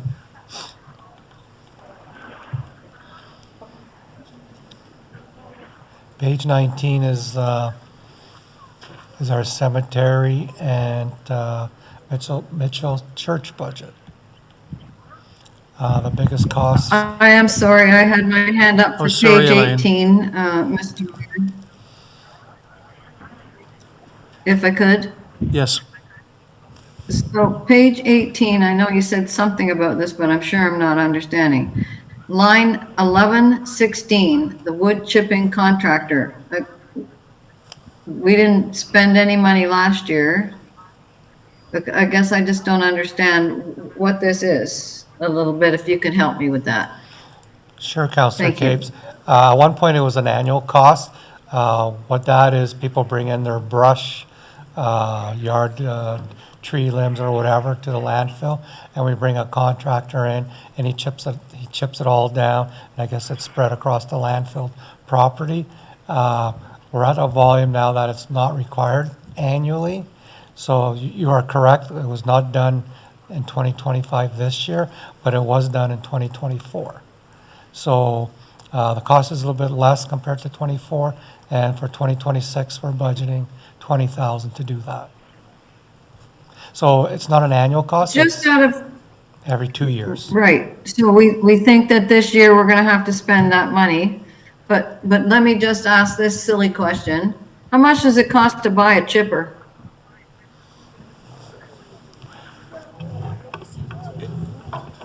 Thanks, Elaine. It's significant cost. It's a tub grinder, so it's basically a big tractor trailer tub, like the back of a tractor trailer, and it's got an excavator that loads it, and it takes in logs, and it's not only from mono-resident yard waste, it's public works, whatever they take off the roadsides, so cutting trees and limbs and whatnot. So it could take up logs up to 3 feet in diameter, maybe even bigger. Yeah, big, yeah. We do have Yes. a roadside or a wood chipper that we pull behind the pickup trucks that we do try to do as much as we can in-house on the roadside and blow it into the back of our one of our 1 tons or into the roadside. But this is a Yeah, significant so cost. how It's much would one of those cost, Matt? the tub grinders, Just a ballpark. probably $1 million. Oh, Yeah, they're pretty, like it's an excavator that's loading it with a big grapple and whatnot, so. Yeah. Don't quote me on that price, but it's significant. Well, and It's big. It's Yeah. big. 3 or 4 days and the job's done. Yeah, Yeah, yeah. it's not like you Yeah, use it yeah. constantly. Thank you very much. Anyway, just, getting crazy here. Thinking we could buy one and just stick it there and use it every once in a while. Okay, if there's no questions on page 19, moving on to budget page 20. That's the general administration costs of the Recreation Department. Lines 11, good. 10, 11, 11, that's for multiple people, and then just general costs of that office. Fairly successful in selling our court passes, a little bit less this year compared to the original offering in 2024, but projecting a revenue of 6,000. Is it 8,000? Okay, so we could have a slight change there. And a question, sorry. A question about this, because I know that we have to spend some money to cover up the railings with safety stuff. So does that mean we can put up the, it's not really here, but can we put up the court fee passes because of that expense? Like, that's a big expense. So, who pays for that? Maybe the users. Kim? Don't know. Kim can answer that. No, Kim's not there. Yep, Kim's right here. So, can you hear me, Elaine? Oh, okay, I Can you can't hear see Kim? you. Good. Yes, I'm right here. So court passes, I was just looking at the review of the, the software on that, and we actually brought in about $9,300 in revenues, and then we spent about $1,800 in the costs of processing the payment. So we're looking at about, 93 subtract 70, about $7,500 in revenues, just so you know, for court passes. As far as the payment for the padding, council can choose to use the revenue from the court passes. It was always meant, the reason we were charging people was letting them know it costs money to run these courts. They don't, they're not, they don't cost, there's not a zero cost associated with the maintenance of the court. So if council feels that they want to put the money from the court passes towards that, then that's council's decision.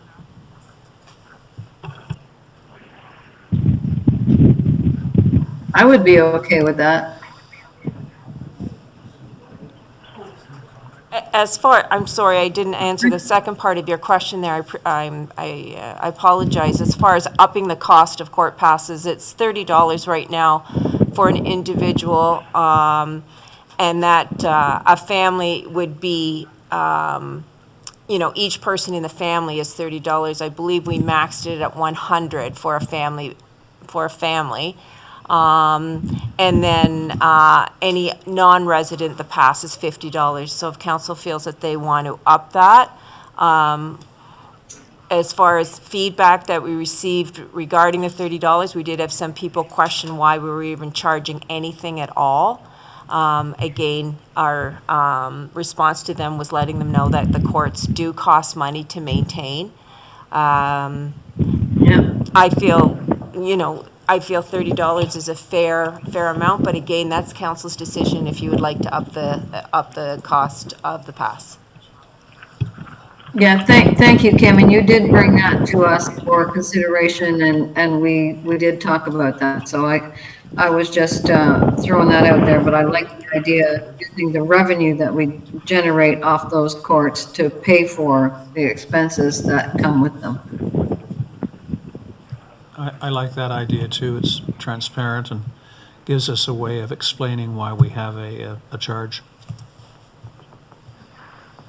Is council? I don't know what that means for the budget or for less, but. Well, if council considers increasing the court fee, the budget at 6,000 would go up. I mean, it's not thousands of dollars, but it's, you know, it could be $1,000 extra to the budget.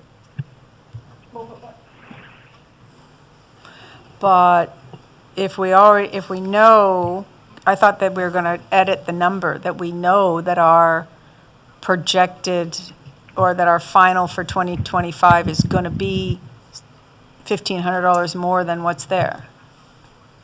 Right? Right. Isn't that what So Kim's just said? That'll affect our year-end surplus, which I'm not using all As of it. opposed to the budget, okay. But the budget, based Right. on this year's projected, we can increase the 26 budget to reflect Yeah. actual volume. Yeah, I think So it that's 6. And should. if council wants to adjust the court fee, that 6 could become an 8 again. Kim's nodding her head, yes. Sure, yeah, let's do that, an 8. I like that. I love that. Every penny helps. So Thank just- you, Kim. Ralph has a question. I'm sorry, Councillor Capes and Council, just so I'm clear on that, would the 8,000 reflect the fact that this year we are going to be bringing in, you know, close to 8,000, or we're going to be bringing in approximately 7,500 by the time we subtract Yep. out our costs for processing the payments. So this year, the revenue should be approximately 7,500. So are you saying you want to up it to 8 plus, and have that reflect that we're also upping the cost of the court pass? No, I don't think we're changing the court Okay. pass fee. We're just saying change that budget line 7116 to say 8,000. Okay. Ralph, did you want to jump in? Yeah, if I did, please, Your Honor. Could you just clarify which courts are covered by court passes and which are covered by club fees?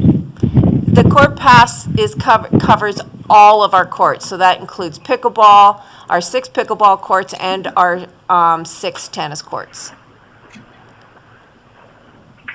And the Mono Tennis Club,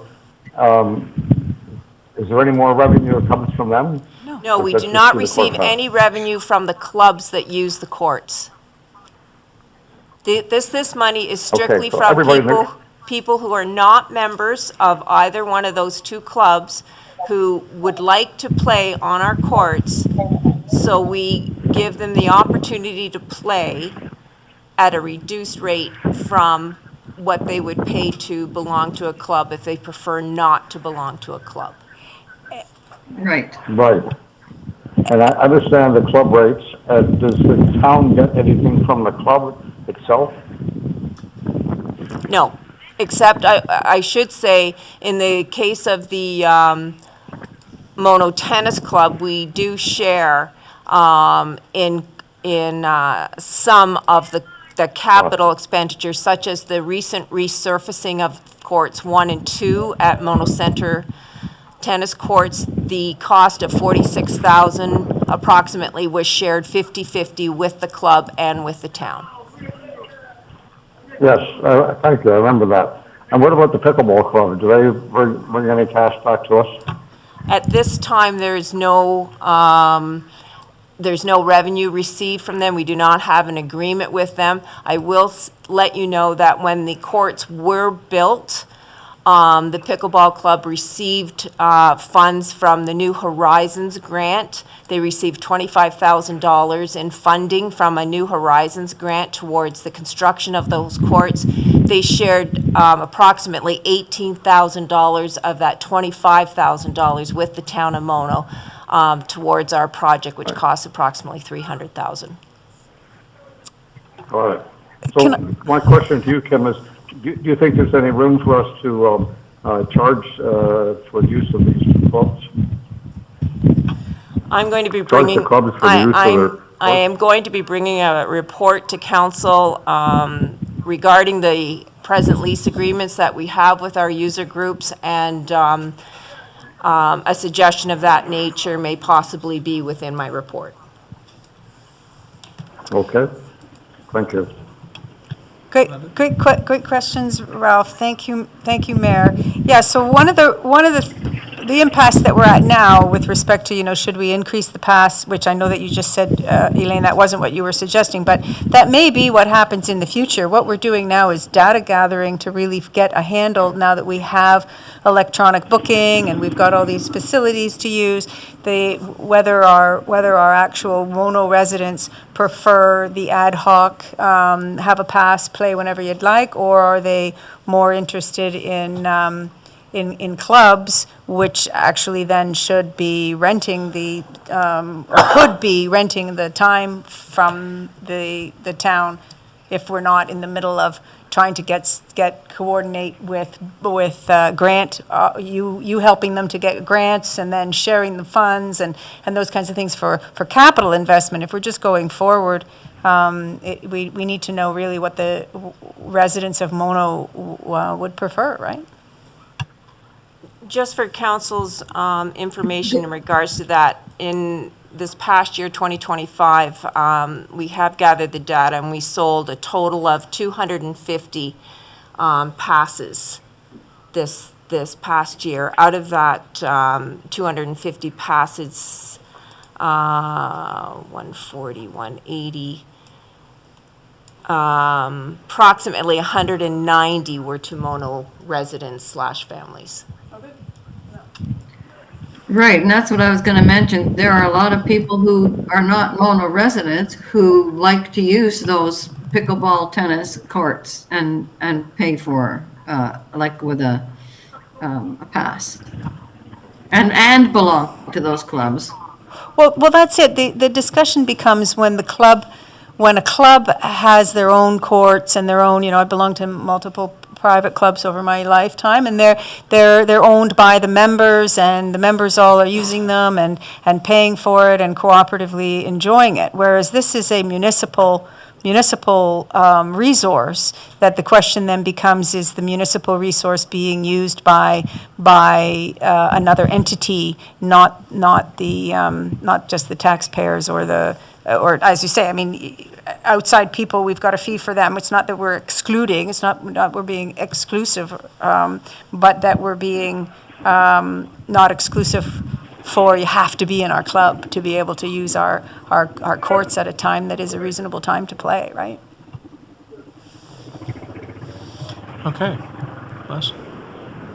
Okay, so page 21, a couple costs there, the cost of our board, our recreation committee, and our contribution to the CDRC. I guess with this agenda, there was an updated cost, so I've now updated it. So there's a $58 adjustment. I was just doing a percentage increase, so came in pretty good. Page 22 are the programs offered by the town through Kim's department. So the top half are the program expenditures, and that also includes the swim subsidy after the programming for the non-resident fee to the town of reimbursing our resident for the non-resident fee with the town of Orangeville swim program, and then the corresponding revenues at the bottom offsetting the cost of programming. So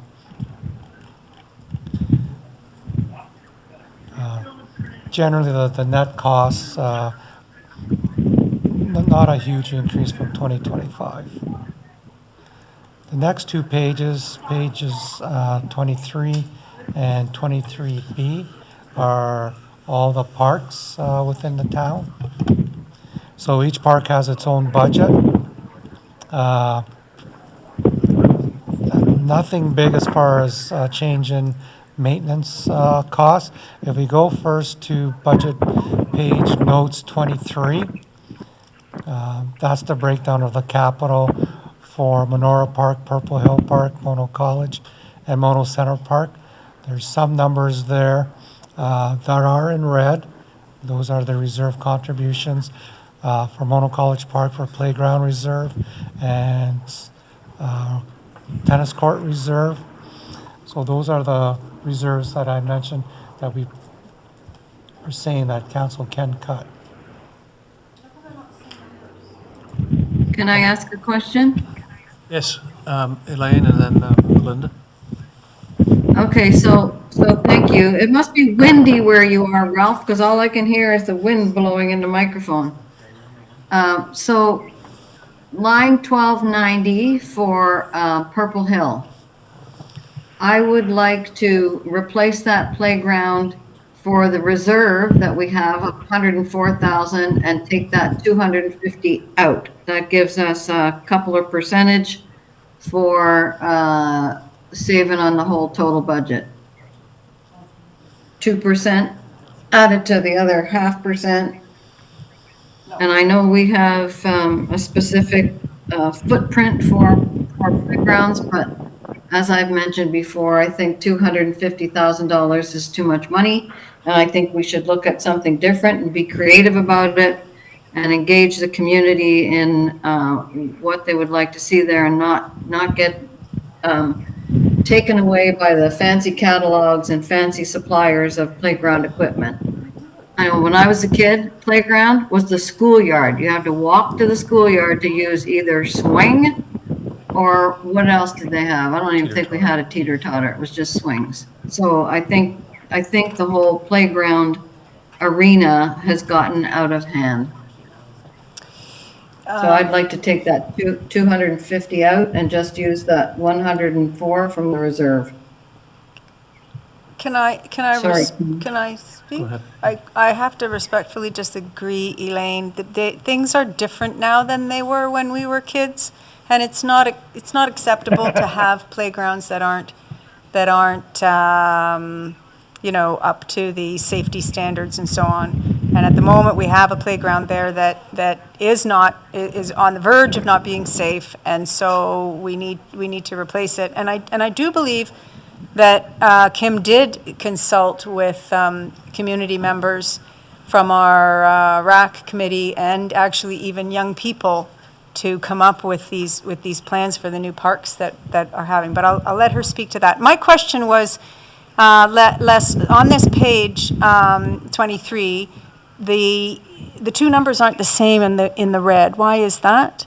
You've got the projected, the staff budget has a number, and then the possible deletion is a portion of that.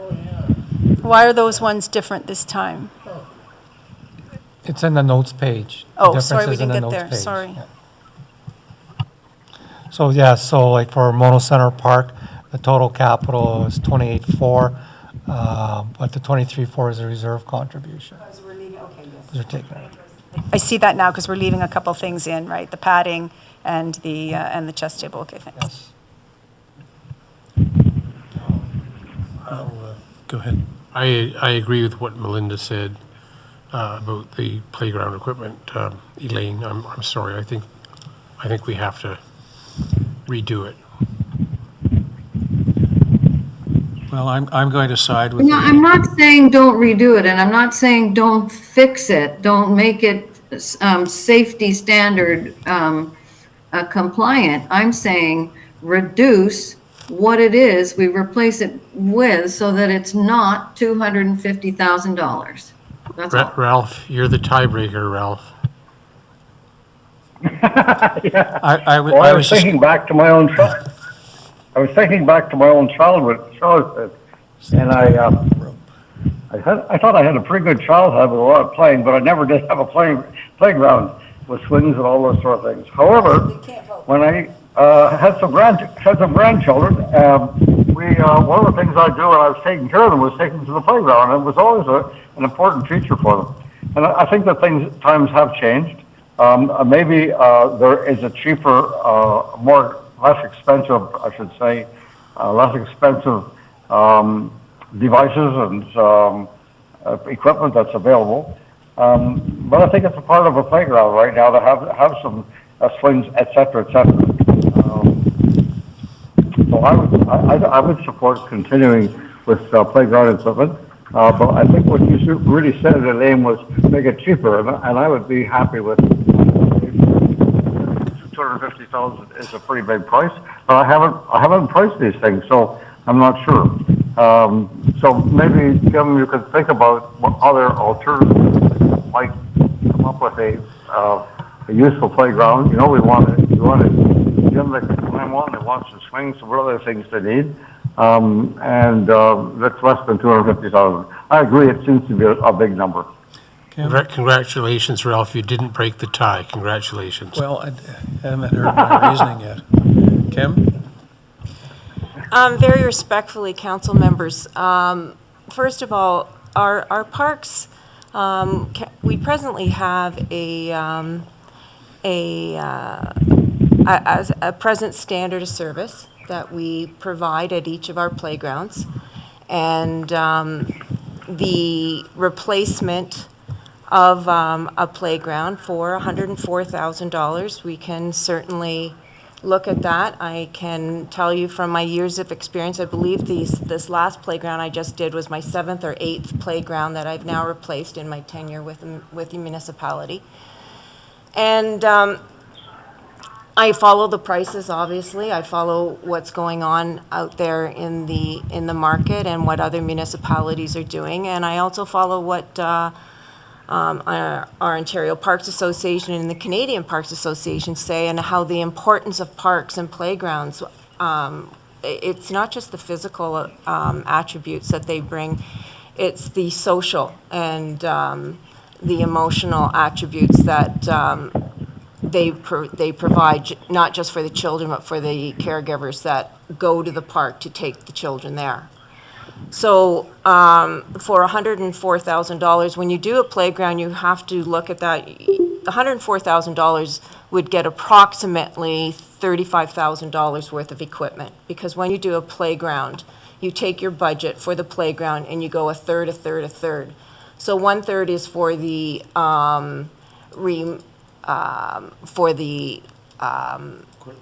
removal, the excavation, and then putting the new sod in and all of that. 1/3 is for the surfacing that you're going to put in, which is a rubberized surface, and the other third is for the actual equipment itself. Now, I will give you just a kind of a look. Swings alone can be upwards of $50,000 by the time you excavate, put in the playground surfacing, and put the swings in. A climber, we bought a very small climber for our new park at Purple Hill, at Island Lake, but I was insistent that we have a climber because I know how popular they are. The piece of equipment alone for the climber was approximately $17,000.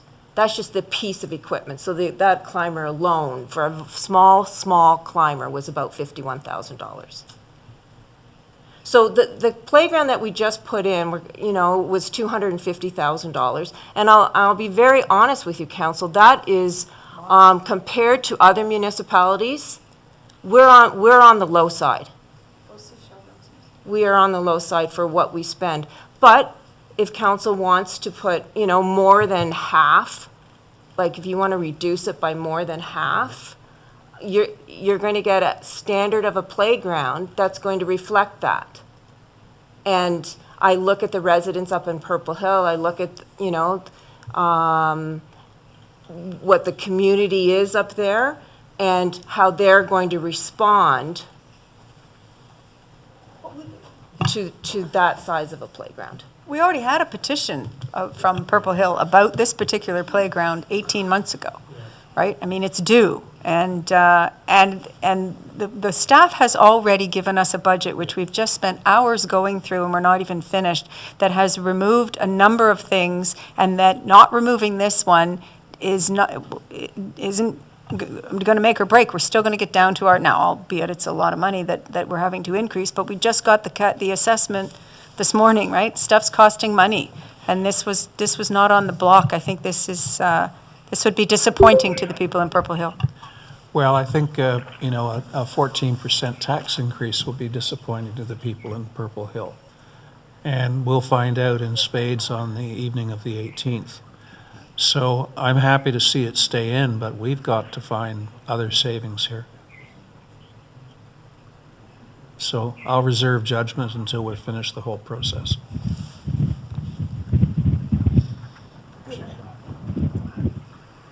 Okay. I didn't mean to take all the air out of the room. Okay, well, maybe on a positive note, all the numbers that are in red have been zeroed. Yes, right? Yes. Now, staying with the park, Just to 15. notes to page 23B.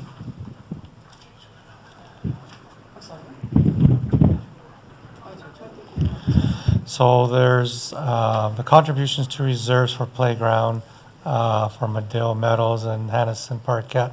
They're in red, so that we can take out.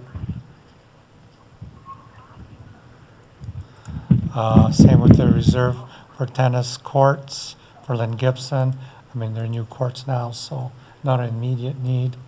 It's basically if council wants to keep it's not in red, but along the playground equipment discussion, picnic tables with shade at Lynn Gibson Park. I left it. Kim is requesting to leave it. She thinks it's, with a nice new park built and the tennis courts and that, be a nice area for sitting and with some shade. It's a park that's very open. I see Elaine up there with her hand up. I think I did. Elaine, did you have your hand up? Sorry, I think the hand up was from previous. Okay. And Kim, I do appreciate all your experience and all your knowledge and all of your work in doing playgrounds. But when I look at it, I just say we got to come up with something different because $250,000 a playground is just too rich for us. And to support what you're saying, I loved that chest thing because yes, the parks are a social place, but we also have some of the most beautiful trails and parks where kids can go climb on real trees and walk on real trails and explore. And nature schools are becoming more and more popular because they recognize the value of just getting into nature rather than having structures. But I do understand, and I appreciate all the work that you do for that. I'll just say that while I had an opportunity. Thank you, Mr. Mayor. We were on the picnic shade, we were on the shade for Lynn Gibson Park item though now with respect to this. No, I know, and I don't know what page we're on. 23B notes. My computer has died, which is giving me a hint. Well, my 23-page notes don't look like that. Notes to 23B. Oh, okay, yeah, I agree. I got it. So Thank you. I would vote, I would be of the mind to keep to finish this park.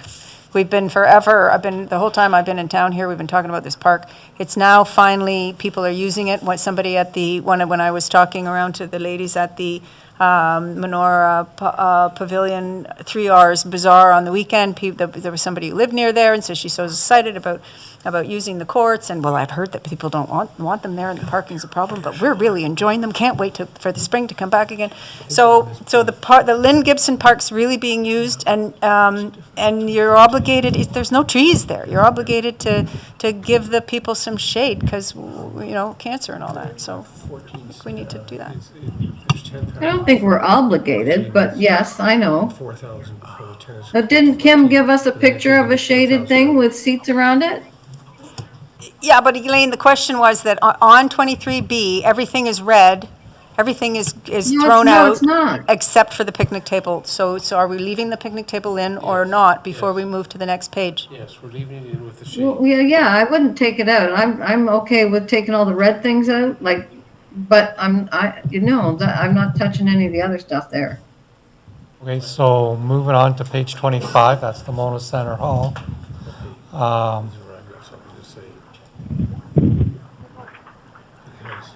Generally, nothing out of the ordinary. If we go to the notes page, Just a minute. page 25, that's where the wood cladding for the front pillars are and replacement of the 4 HVAC units. And then everything that's marked in red are reserve contributions. Just a minute, Les. If we can back up on page 25 and I know Yeah.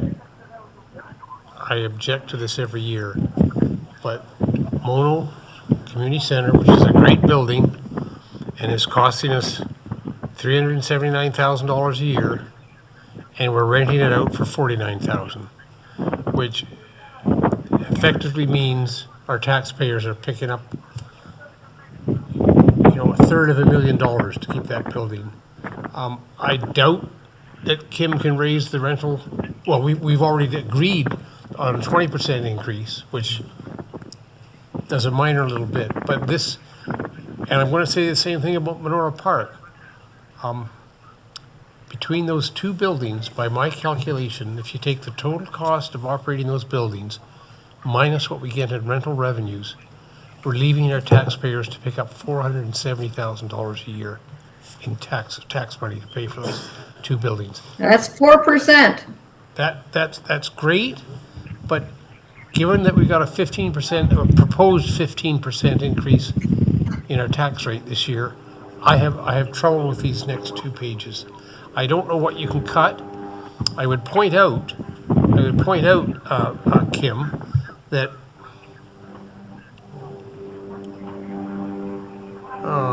can I find it? No, I can't find it. The amount of rental revenue we get for those two buildings barely covers the wage costs for those buildings. I've lost my numbers on that. And that really distresses me. I mean, in some sense, I'd like to say, and I've said it before, we should either sell one of those buildings or board them up and close them down. Kim, I know, it's not This is fair. not going to advance the budget discussion today. It's a discussion for another day. It isn't? Can I Well, unless you want to make a motion. want to make a motion to close them up? That's absurd, Deputy Mayor. What How have you, about do we you know? turn them into affordable housing for people who don't have anywhere to Could live? I Okay, just, let's stay on topic here. well, I think I'm on topic. He is on topic. We're going over the budget for Mono Community Center, and I'm jumping ahead to Menorah. What impressed me about all the numbers, when I look at what Public Works is doing, and when you take all the red numbers and cuts out, we're only increasing the Public Works budget by 5.5% in 2026. I think that's very good. Matt has taken a real hit. When you look at recreation, and you look at the red numbers, we're still increasing the whole recreation budget by 32% for 2026 over 2025. I'm sorry, Kim, that's too much. That's too much. I don't know which line I'm on, but I can't agree to a 32% increase in the recreation budget for 2026. I'm finished. Can I say something? Absolutely. No, you can't. Those are really good thoughts, Deputy Mayor Nix. If you want to live all alone and have no social anything, then you live in a town that has no community centers, because you, in contrast to Public Works, which is a safety factor and an obligation to provide, it's a different service than the goodwill that comes with a town offering a community center. You look at any community center anywhere, they are not money-making, they are not break-even enterprises.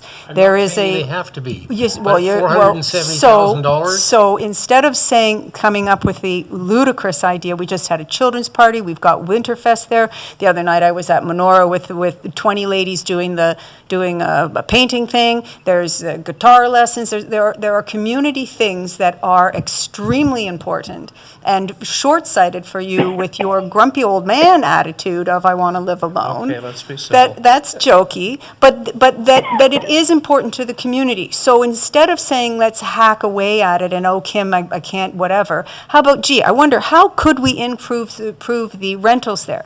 And what jumped out at me was that, and because I've spent a lot of time in these places now that I'm here doing what I'm doing, why is everybody going to Menorah? Is it just because renting Menorah? Is it just because it's close to Orangeville and people don't ever want to go far?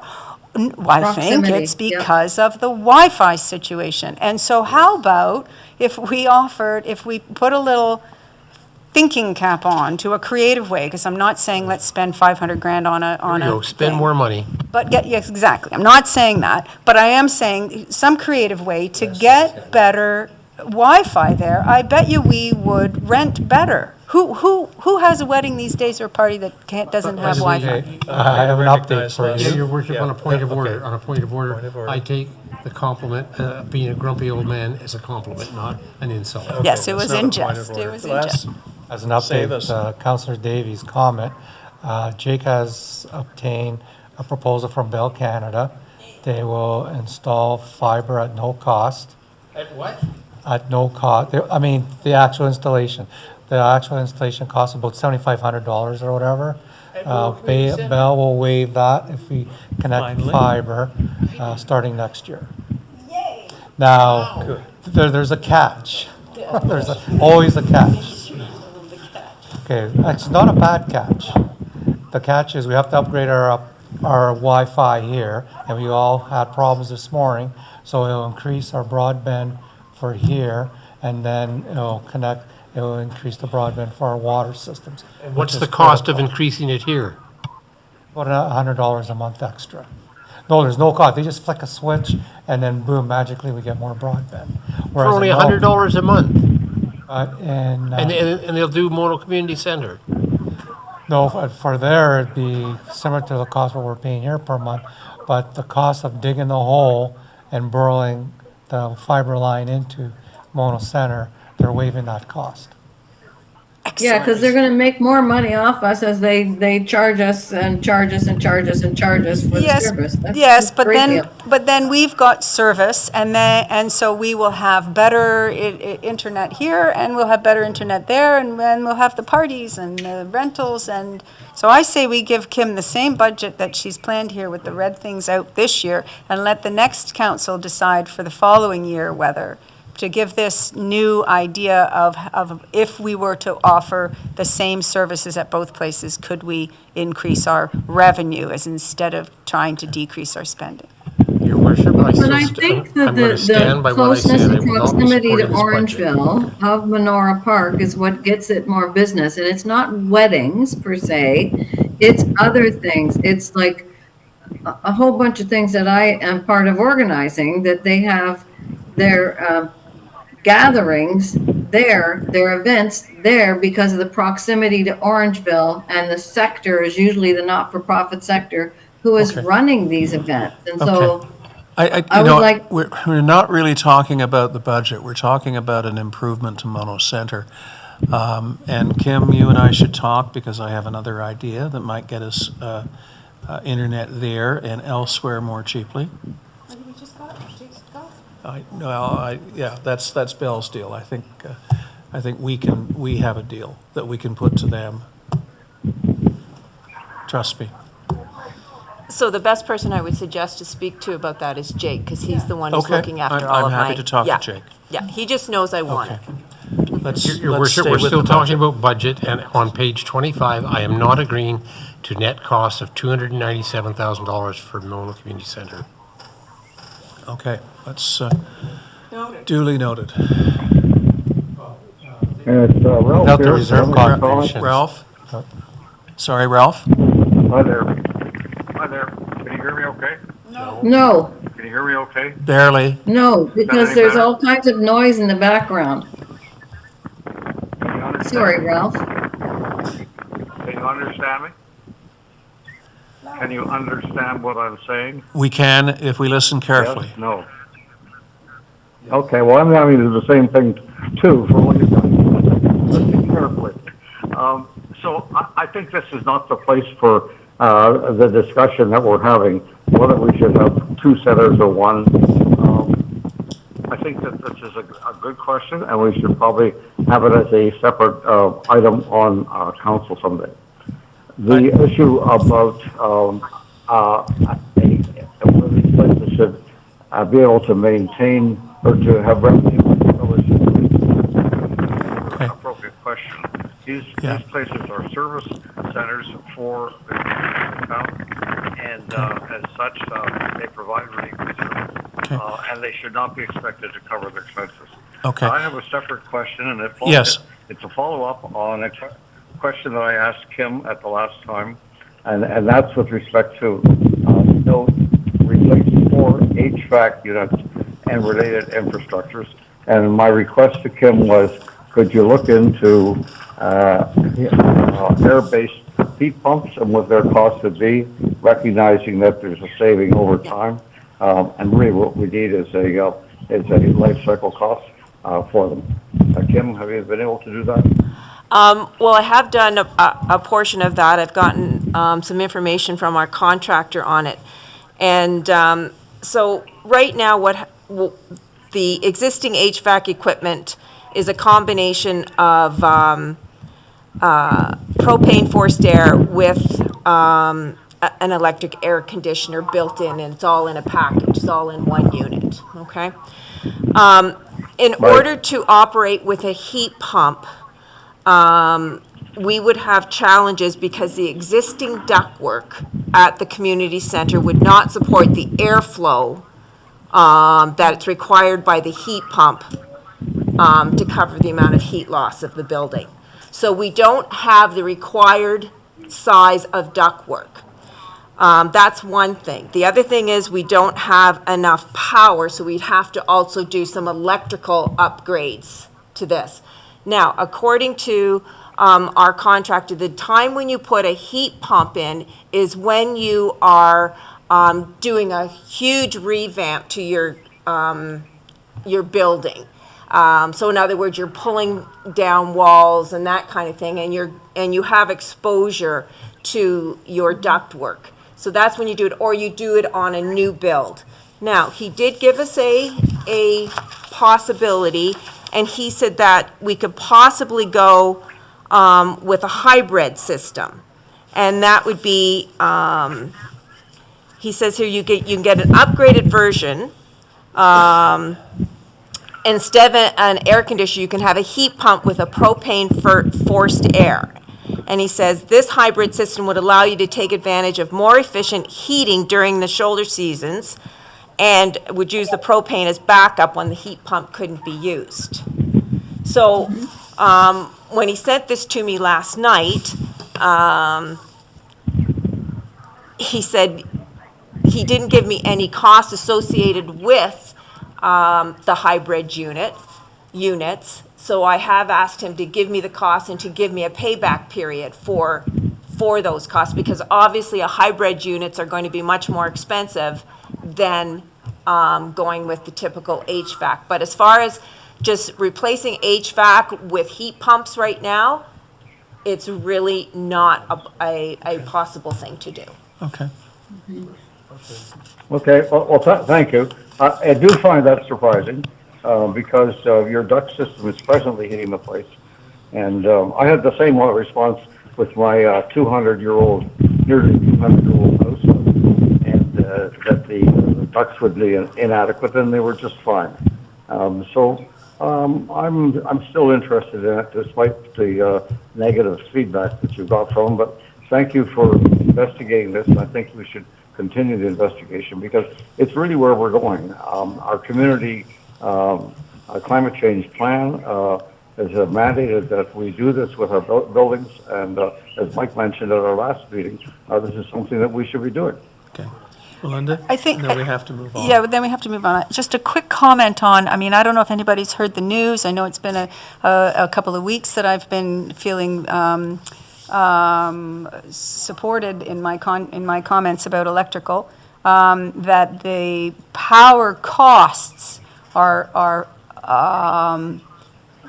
artificially lower for us than the propane, right? And that we're in a time of flux right now that I would want, before we made any decision on changing equipment, I think also to have some sort of forecasting, true forecasting with new information and what exactly the costs are going forward.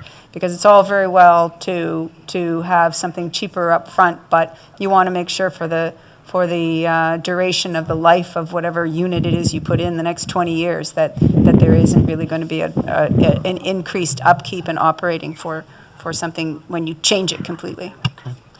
Just before we leave Mono Center, I think we can live without the cladding on the pillars, $30,000. It's cosmetic. 30,000. So, 30,000. yes, it's $30,000 for the pillars. I did include pictures on the reports. Oh, I saw them. Yeah, you did. They're terrible, but we Yeah. can live without it for a year. Totally up to council. The cladding was going to be done by staff in-house. That was strictly for the materials. But still $30,000. It's totally up to council. Up to council. I can't paint it anymore. It's so chipped and broken.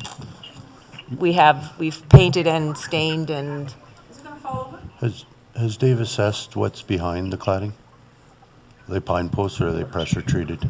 I would have to ask them. I believe they're pressure treated. Or steel? No, they're not steel. No. I remember that. A 1990 renovation. So it will fall down there. I'd like to have it out myself. Others' opinion? What? The cladding. No, I think it's, I don't know enough about it. Yeah, I think it's, I think the maintenance of our assets is important, and I think that if it's already crumbling as we know, then it's just going to absolutely fail in the future, and then it's going to be whatever you got on top of it. And I'm sorry, where are these? This is what's holding up the HVAC stuff, right? Isn't that the porch that the HVAC stuff's on? So once you start putting some men up there fiddling around and whatever, right? Isn't this ultimately a structural issue? No, the cladding is around the posts that are already there. It's not a structural, it is a more of an aesthetic issue at this point. Right. So they're not vulnerable with moisture and so on that we're trying to protect by having cladding on it? Otherwise, why have cladding on it? For the aesthetics. They were clad when we did the renovation, back in, I believe it was 2000, we did the renovation, the huge renovation to Mono Center. Then if it's not structural, I agree, we certainly can delay it at least a year. We can take this $30,000 out for this year. I'm absolutely, that's council's decision. Take it out. What? He's voting for it, I'm voting for it, Ralph's voting for it. one of them is voting for it, so sure. Well, no, I'm not actually voting for it. If we can do this in-house and that 30,000 is all materials, then we have a job which is, what's that to them? I think we're getting a pretty good deal. It's The question we 30,000 have not plus been able free to labor. answer- That's all it is. Okay, so Yeah, then. yeah, No, exactly, paying for the labor. exactly, which, hey, I'm still talking, guys. Ralph Yeah, voted for it. free labor is pretty good. Actually, it's in-house labor. So the question is, what if we don't have cladding, and what's behind that? And I think Kim can get that in the report. If it's a pressure-treated 6x6 or 8x8, then I think there are other ways of handling it than cladding it. Yeah, I think $30,000 isn't a lot of money. Like, I guess when I looked at it, to me, it's something that, and I'm not a carpenter, but that could be fixed with trim around the bottom instead of replacing the whole cladding on the post. So it's just at the foot of the post, right? Well, there are cracks going right up the whole post, and it's not just one post, it's a number of them. This is every post, I believe there's 38 in total at the community center that go around the whole building. So. Right, and I guess it's a good thing, Kim, to find out what they are underneath. If it's steel, rip off the cladding altogether and just paint the steel the color you want it. I guarantee you it's not steel. It's probably pressure treated. Well, that can be painted too. Okay. Doesn't need to I be don't think we covered have with. I don't think we have three members of council supportive of this. So we'll move on. So John, what did you just say? We had I don't think we have three votes for this. 3 votes for this, meaning 3 votes for what? To take out the $30,000. Well, I don't know about that. Who's suggesting we take it out? Me. And me. And me. Who's me and me and me? And me. Oh, we have Ralph the, said yes. so we have the 3 votes. Thank you. Well, Thank you, Ralph. Okay. In the meantime, Kim, you may want to check what's behind the cladding, just to satisfy ourselves that it's not cracking. I suspect it's fine. Okay. Okay, we just have a couple more pages. Page 27 is our library contracts.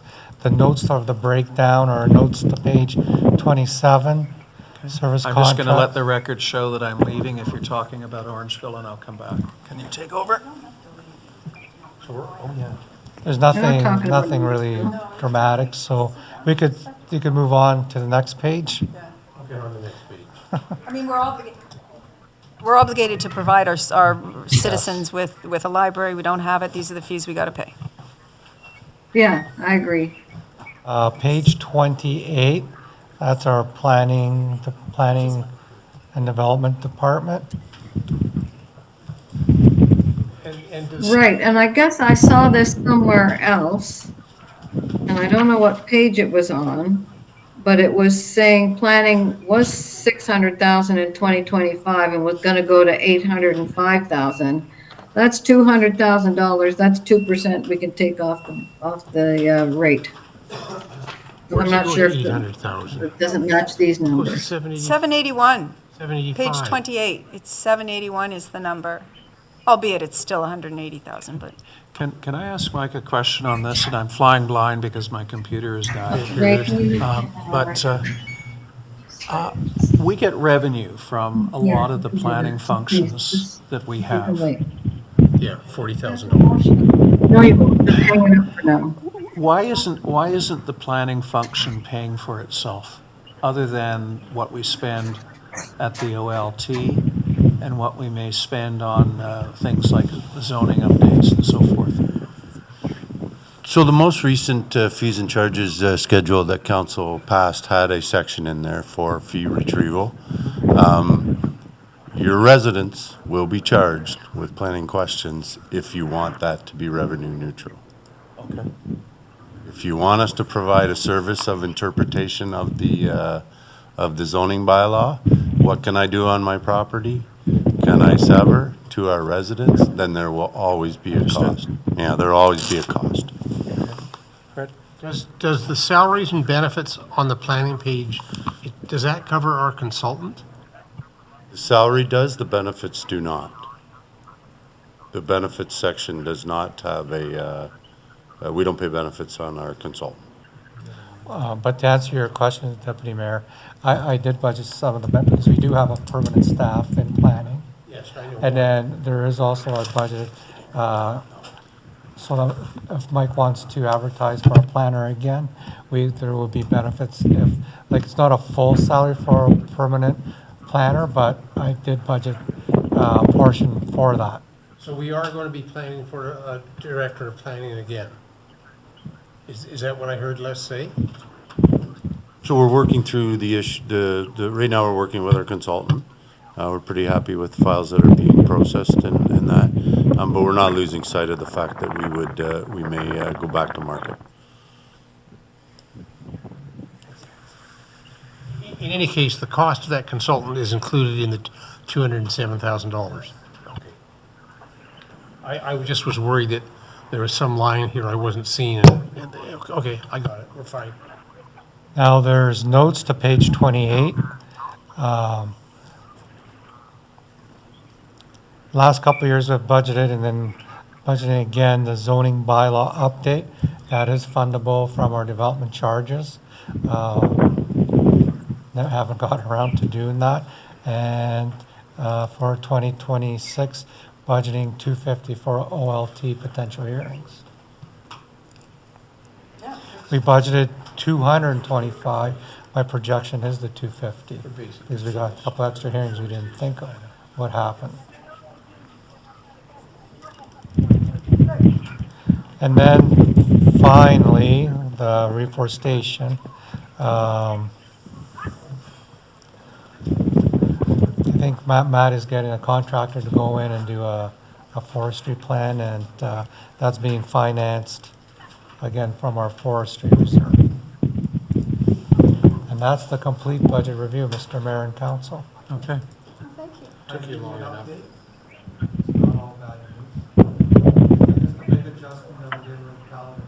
I can't hear who is ever speaking. Oh, I apologize, Elaine.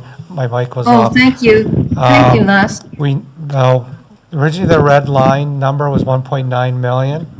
We went beyond that. If council recalls, we did a reduction in the Caledon fire, and now we did the reduction to 30,000 cladding. So we took off 77,000 extra for those cuts. So instead of 15%, we're at 14.25%.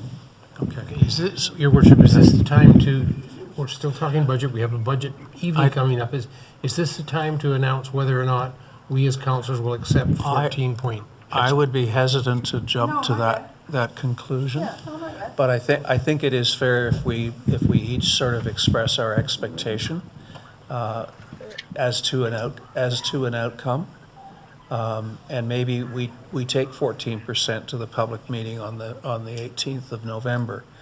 But if people want to say whether they're happy or not, I don't have a problem with that. We do have to move on as we have in-camera matters that I think we should get to.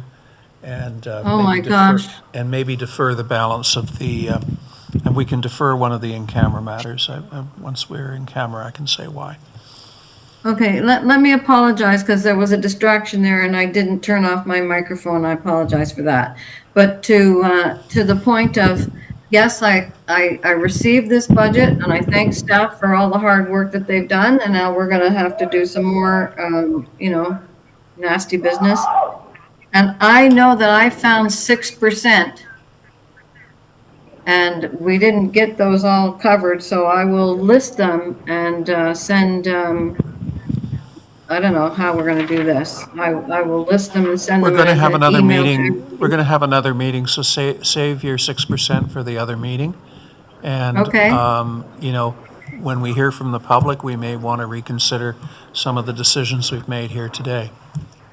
Okay, thank you. Okay? And then there's another meeting after that, so lots of opportunities. We have 5 minutes. And your worship, could we take a 5-minute break before Yes. we go in camera? 5 minutes, and I'm really going to reconvene it in 5 minutes because time is a-passing. Okay, thank you very I have much. Mr. Mayor? Mr. Mayor, Yes? can you hear me? Yes? I have a concern. I do not have a secure internet connection here. Okay. And I have a concern about going on, and as much as I'd like to be a part of all three of these in-camera items, I am loath to do so because I think that it should be a secure connection. Right. And I've had some discussion, not discussion, but comments from Fred Simpson. If Fred would like to comment further on that. But my impression is that I should not be trying to have a confidential meeting from the porch of this resort. Ralph, thank you for the catch on this. I think the question I have for Fred is there anything against the law if I were to brief Ralph on the outcome of the in-camera matters? Does he actually have to be part of the meeting? No, not for a straight-up briefing, Your Worship. That's just fine. Okay. So, Ralph, you're absolutely right to suggest that you shouldn't participate on an insecure connection or with other people present. So what we'll do is I'll call you when you get home and bring you up to speed on what we discuss in camera. Sounds good, John, and thanks very much, and goodbye to everyone. Okay, thank you. Bye-bye.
We are back live. Thank you. Thank you.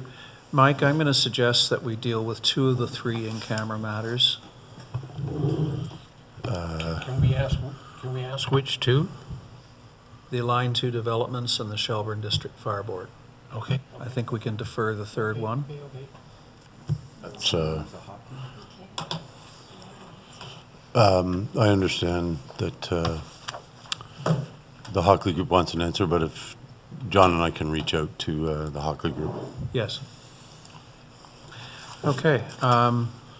So my suggestion is that we defer the budget item 2 and item 3, as well as Schedule A, and we jump immediately to the in-camera. I have a motion that council move into a closed meeting pursuant to Section 239 of the Municipal Act 2001 as amended at 5:51 p.m. for Line 2 developments, OLT appeal, Section 239, subsection 2, subsection E, litigation or potential litigation, including matters before administrative tribunals affecting the municipality or local board. And second, Shelburne and District Fire Board, Section 239, subsection 2, subsection K, a position plan, procedure, criteria, or instruction to be applied to any negotiations carried on or about to be carried on by or on behalf of of a municipality or local board. Do I have a mover? Councillor Davey moves, seconded by Deputy Mayor Nix. Seeing no opposition, that motion carries. And if we can go in camera.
We're back live. Yes, and I have a motion that we rise from an in-camera session at 4:24 PM and direct town staff to proceed accordingly. Do I have a mover for that? Deputy Mayor moves, seconded by Councillor Capes. Any opposition? That motion carries. I have a motion that we introduce and give the necessary readings to a bylaw to confirm the proceedings of council of the town of Mono in session 19, 2025, held on the 12th of November, 2025, that it be signed by the mayor and clerk, signed, sealed, and engrossed in the bylaw book. Mover, Councillor Davies, seconded by Deputy Mayor Nix. Any opposition? Seeing none, it passes. Finally, we have a motion that we adjourn this meeting at 4:25 PM. Mover, Councillor Capes, seconded by Deputy Mayor. Any opposition? Seeing none, passes. Yay! How much do we get paid for overtime? None. Overtime, it's 4:25.